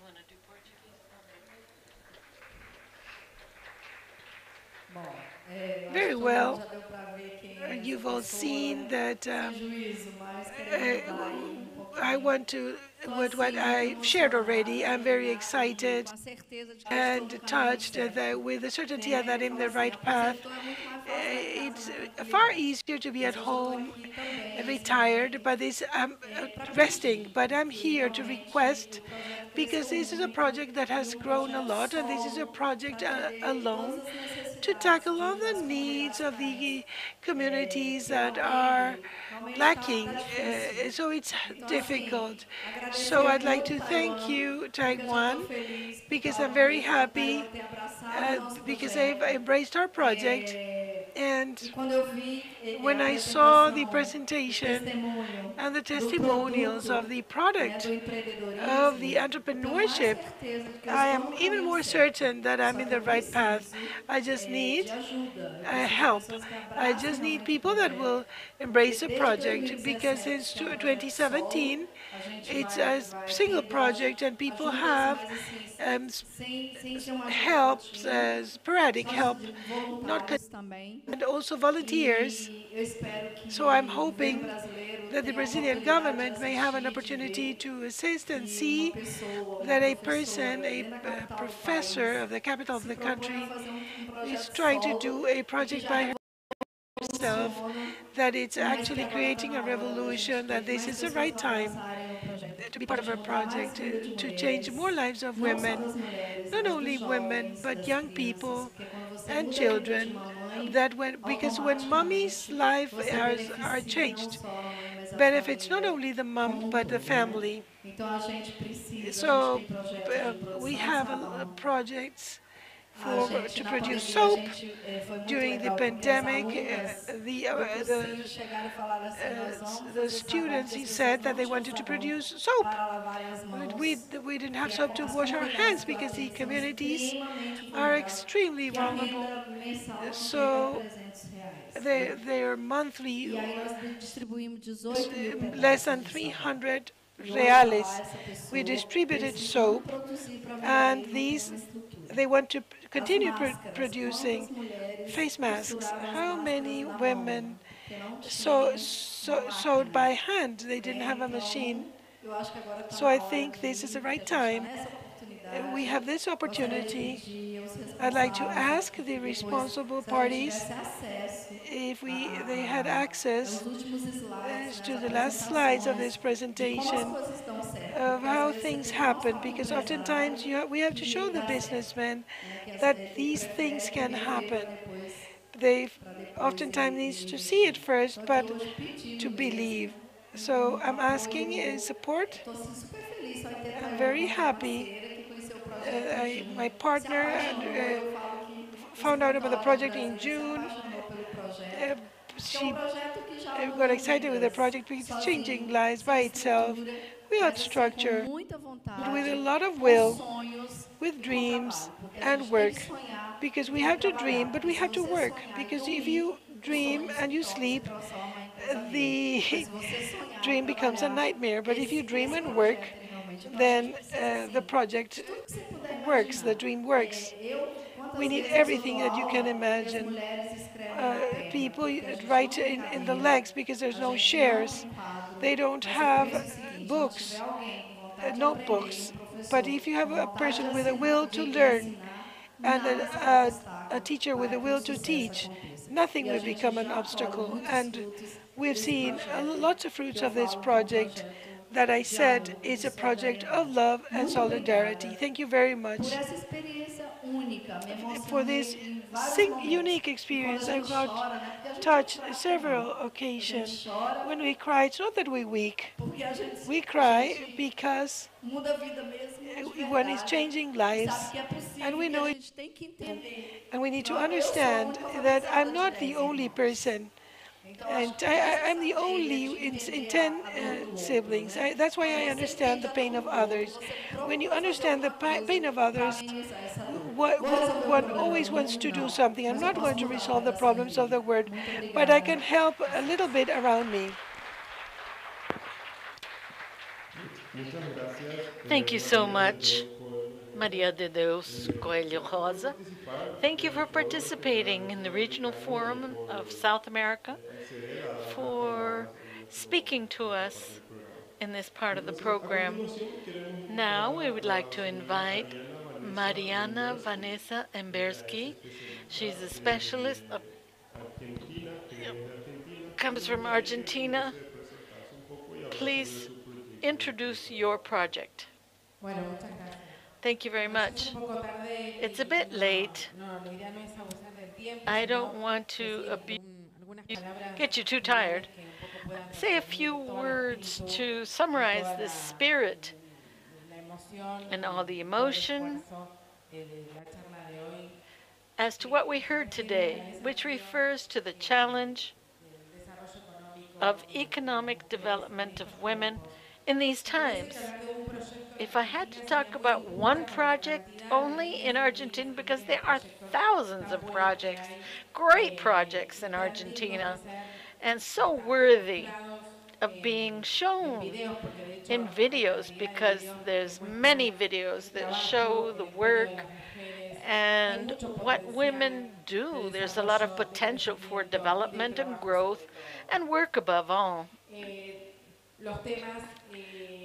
The issues of inclusion and financial education are determining factors so that women can give more to what they do, to their knowledge, to have better tools for selling their wares and improving their income, especially for managing their microcredits. Microcredits at very soft rates that can be paid off. It's not a subsidy. Of course, there's a lot of projects that are subsidized, donations, which is through international cooperation, but sometimes international cooperation is very concentrated, or the funds are not enough, or it's very little. So we have to implement other strategies to generate and sustain these undertakings. Argentina is a very big country, very diverse. There's knowledge that's very territorial. And the central areas, the women learn those things from their bears, and they improve that with quality, with technology, with new technologies of communication. There are projects that have to do with taking care of the environment, recycling, for example, as an industry. It gives us sustainable fashion, for example. There's many projects that are aligned along those lines with ecology and environmental care, with reutilization of plastics, of paper, cardboard, and we do very beautiful things. We have experience with the migrants. We have a lot of migrants in Argentina from the bordering countries as well as other countries, African countries. Also, we develop more innovative undertakings of training on an ongoing basis to be able to improve the image of their products, to be able to sell more and better in such a globalized world where it is produced locally, but thinking globally. This is the way to show the world what is produced locally, open it up to the world, and share with other nations, other people, so that all can enjoy that marvelous product from entrepreneurship, something which is a very handicraft, artisanal view. It's not industry where machines make it. No, we see people's hands. You see even emotions of the women in their products, and we have to make sure that this does not get lost. We have to support it. Have to support it with national programs, national budgets, with cooperation, with international cooperation, with microcredits, any assistance that could mean this interpreter excuses herself. Somebody's microphone just fell. To improve through training and education, ongoing work, even universities and social organizations, NGOs, cooperatives, unions that are also always supporting all this work that is so decent that we have to give value to and sustain from public policies and commitments of organizations that work on these types of projects. So the idea is to celebrate everything that's happening in my country, but also in the countries where my colleagues are here representing. Exchange is a beautiful thing where we're all lined up with one single idea.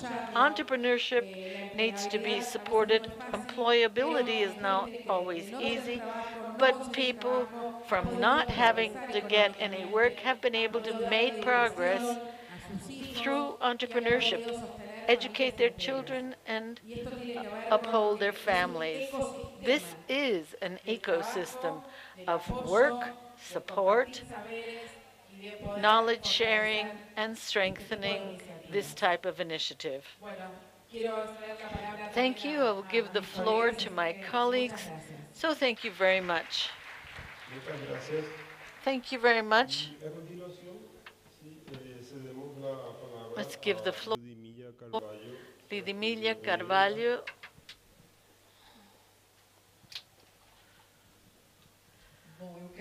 I would like to take advantage of this moment, first of all, to express my gratitude to the Embassy of Taiwan and say that we began this work with the Federal Rural Semi-Arid University in Brasilia.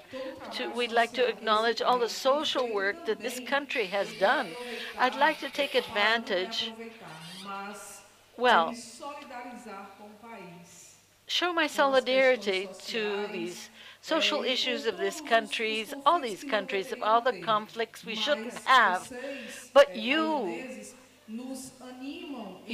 encourage us and you leave us with faith, because in the middle of difficulties you continue doing good. I'd like to ask everyone, I'd like to say thank you to Taiwan with applauses. This is the moment to say that. And the Federal University is available not only to the Embassy of Taiwan, but to others within the Republic of Paraguay. All the institutions that can count on us. Our university has a role that goes much beyond the semi-arid area of Brazil. We're ready to help the world. Our university, our federal representative. I want to tell you some testimony. I saw the last testimony. I studied my whole life in public schools. And studying in public schools is very significant because you give value to that space you have, but you also learn to value government policies, but because it's a space for everyone, not just you as an individual. You need to help others, you realize. So when you go to the private sphere, you have your niche in the private sector. And what you can do is not valued, but you can gain your own space. Now, I'm a director of a university, dean of a university. I don't know if Madam Susana left, but she said, faith is those things you don't see, but the certainty of what you expect. That is true, because thus far, the Lord has helped us. Thank you, God, for everything.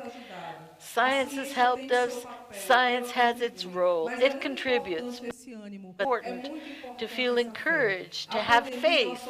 The pandemic was only possible to be overcome by science with its role, but by those who believed, who had faith that it was possible to see improvement. So that's why we are going through better days. Men and women present here, congratulations. This space, count on Brazil, the Federal University, count on us. We can help you too. Thank you. Thank you for your participation in our forum. And now we invite Constanza Garcia Figueroa, Executive Director of an NGO, Awala, who comes us from Colombia. Thank you very much. Thank you very much to everyone, especially for listening to us at this. I'd like to congratulate you. For us, this has been, I think, besides learning experience, very interesting to hear your experience, your undertaking. And it gave us a lot of hope, especially, I say that from my organization. We have come, we've been working on projects, as I said, in economic autonomy of women. We work with rural women or urban women that are in vulnerable conditions, very special ones. And we have been talking about these projects focused on answering to the conditions that women in rural sectors are so especially vulnerable. We know that in the rural area there are farmers, but farmers is not developed during, let's say, the whole year. But there are times when you sow, and times too. And women then seek, it's a family unit, and their community does that, and the community carries it out. We realized, as I said, economic autonomy of women is fundamental to reduce the inequality gap. And so a rural woman has to find an economic alternative. That is important. We did this.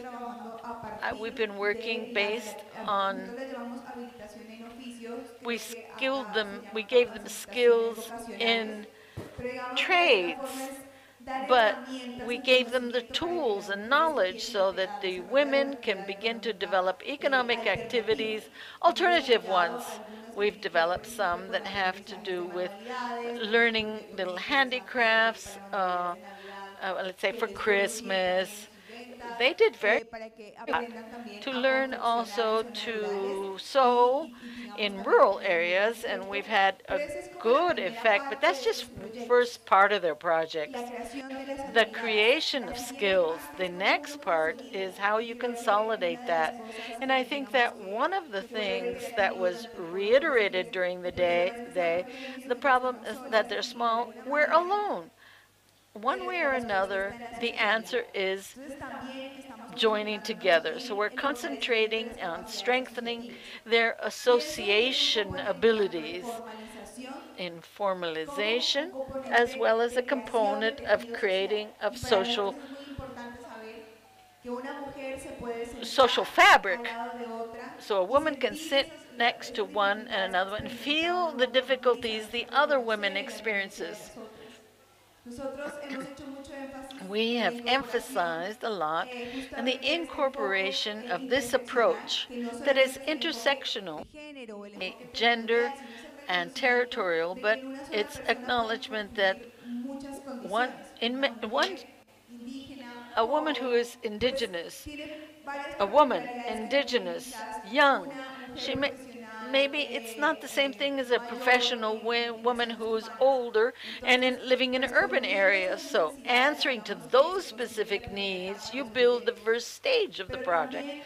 But after that, I think that when we began to think of a common shared goal, then we become a network. It was very interesting for us, rural women, artisans, psychologists, lawyers, business women, sit down at one table with joint projects. They will be benefited, but they're leaving tracks for the next footprints for the next generation. We've helped in workshops. What we do is the debt for the past. The debt is something we need to pay forward. We have to help the generations that are coming, our daughters, our granddaughters, when the time comes. It's for them. We owe them. So these women have opened up arenas for us. We are now able to be elected, at least to be a politician, to have political offices. These are battles that our mothers and grandmothers fought. Our generation has to continue with that. At this time, especially us women who work with social work, we have a responsibility towards the future. And I would like to tell you that these arenas are enriching, but it helps us to create new ideas jointly. In spite of the experiences, we have different ones in different countries. It's useful to create global networks and fabrics. The support of Taiwan has been very important to us. Financed a lot of projects, but best practice and this change with a different view has been fundamental. In the project we've been working on with artisans, they transmit their traditions and memory through their handicrafts.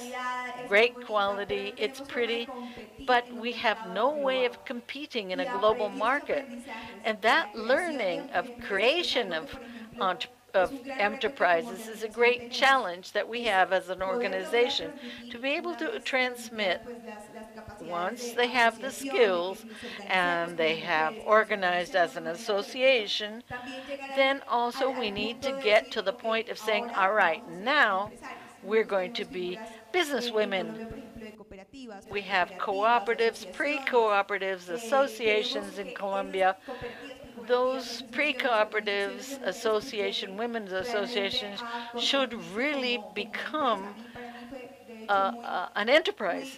For me, it was very moving, as I said, very hopeful to see how those processes of seed capital have changed lives, not only the lives of the entrepreneurs, but in the future, and bringing in new women to these processes. So, besides thanking you, I'd very quickly mention a project that we have that we are going to carry out. When we realized the needs that women had of joining associations, there's a common articulation to this, that is leaderships. These women leaders have to be strengthened. We are going to work now on, obviously, in parallel to all the other projects for women, also in a school for training social political leaders, because we need to link those strengths and take them out of the communities. It's very important there, but we need to train them for more. Colombia, Paraguay, Latin America, we have very big challenges in terms of the participation in social, business, and others. So when a project begins to show advantage, you have to identify what are the strategies that we can have to sustain that. For us, from Aguaya, it's fundamental to say, look, we need an agenda policy on women. For today, I'm telling you one thing, it's important to have a woman who's a minister of labor. That is a promise. And something, well, the new government in Colombia said that they were going to have that. But what importance is we have a lot of expectation, but to incorporate a gender approach, intersectional, and that would really have public policies for creating undertakings, entrepreneurs. We do that in civil society with international assistance. We're highlighting what Taiwan has done. But you have the support of your central government, and that is very good. You give continuity to the projects and the organizations. We can't guarantee that necessarily, but you can. From Colombia, not only are the doors open to you from my organization, but and break down barriers now with our computers. And so be very important to continue these exchanges and to go deeper into creating this unity, to know more, not only from Paraguay, but also from other countries. My big gratitude again to Taiwan, to Paraguay. We have shared history with Paraguay, which I would like to express my appreciation for. Thank you very much, Madam Cotanza. And now we hope these exchanges continue. We will now want to invite the Congresswoman, Jessica Castillo, who is a Congresswoman in Pichincha, Ecuador. Good afternoon. Firstly, I want to thank this very nice country, Paraguay, hosted each one of us, particularly greetings from Ecuador to each one of you. And I want to say that these forums are very important to grow and to be trained, to continue making progress, and say that women, we can do this and we achieve it. In Ecuador, I want to say this. Thanks to the help of Taiwan, we have achieved to undertake 2 projects. After the pandemic, many mothers, in fact, lost their jobs and mothers died. They could not generate income for the country because of the economic crisis and the work crisis. So I had an idea and developed a project which was a time to grow, opportunity to grow. We asked Taiwan for some help, and we created a small micro business of sewing, where these mothers became trained and got together in the neighborhoods to be able to pay, not just give them and leave them there, but instead follow up so that these micro businesses can sustain itself and continue to grow and provide opportunities. That's the objective of the project. And the other that recently was done, a click towards the future with the young people. Technology has removed barriers, stereotypes, and all sorts of obstacles. In the rural areas, children that we spoke about, indigenous people without education cannot understand our languages because they speak Quechua and different languages themselves. We try to provide support, technological support, and strengthen their learning in the new technologies of the software programs and Excel programs so they can be trained. So the young people of the universities in first and second year help these children, training them to generate technology knowledge within the indigenous communities. And this enriches us, and this is so pleasant because we know as a women, I remember a friend said, we propose ourselves whether we have obstacles, we still say we're going to do this.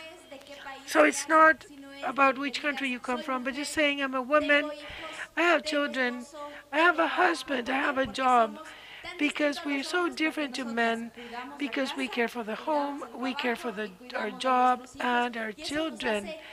And that makes us very exciting. I was chatting to Constancia that 2 weeks before giving that step, I was pregnant. And I was hiding, I was embarrassed.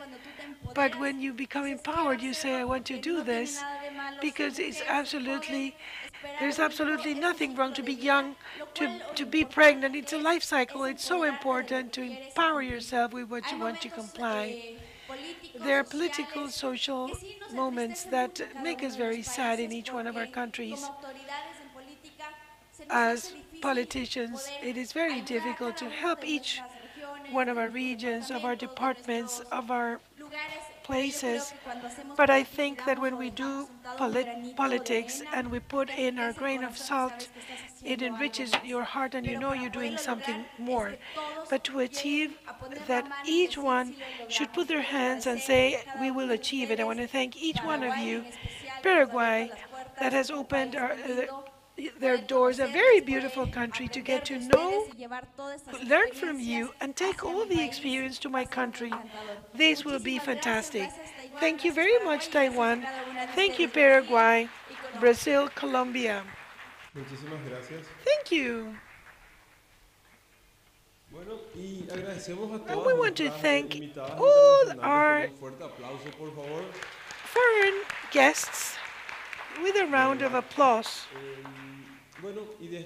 And so we will close this forum. We want to thank all the participants, the authorities, the institutions that have come, and the people that have been with us virtually. Thank you very much to you all, and enjoy the rest of your day.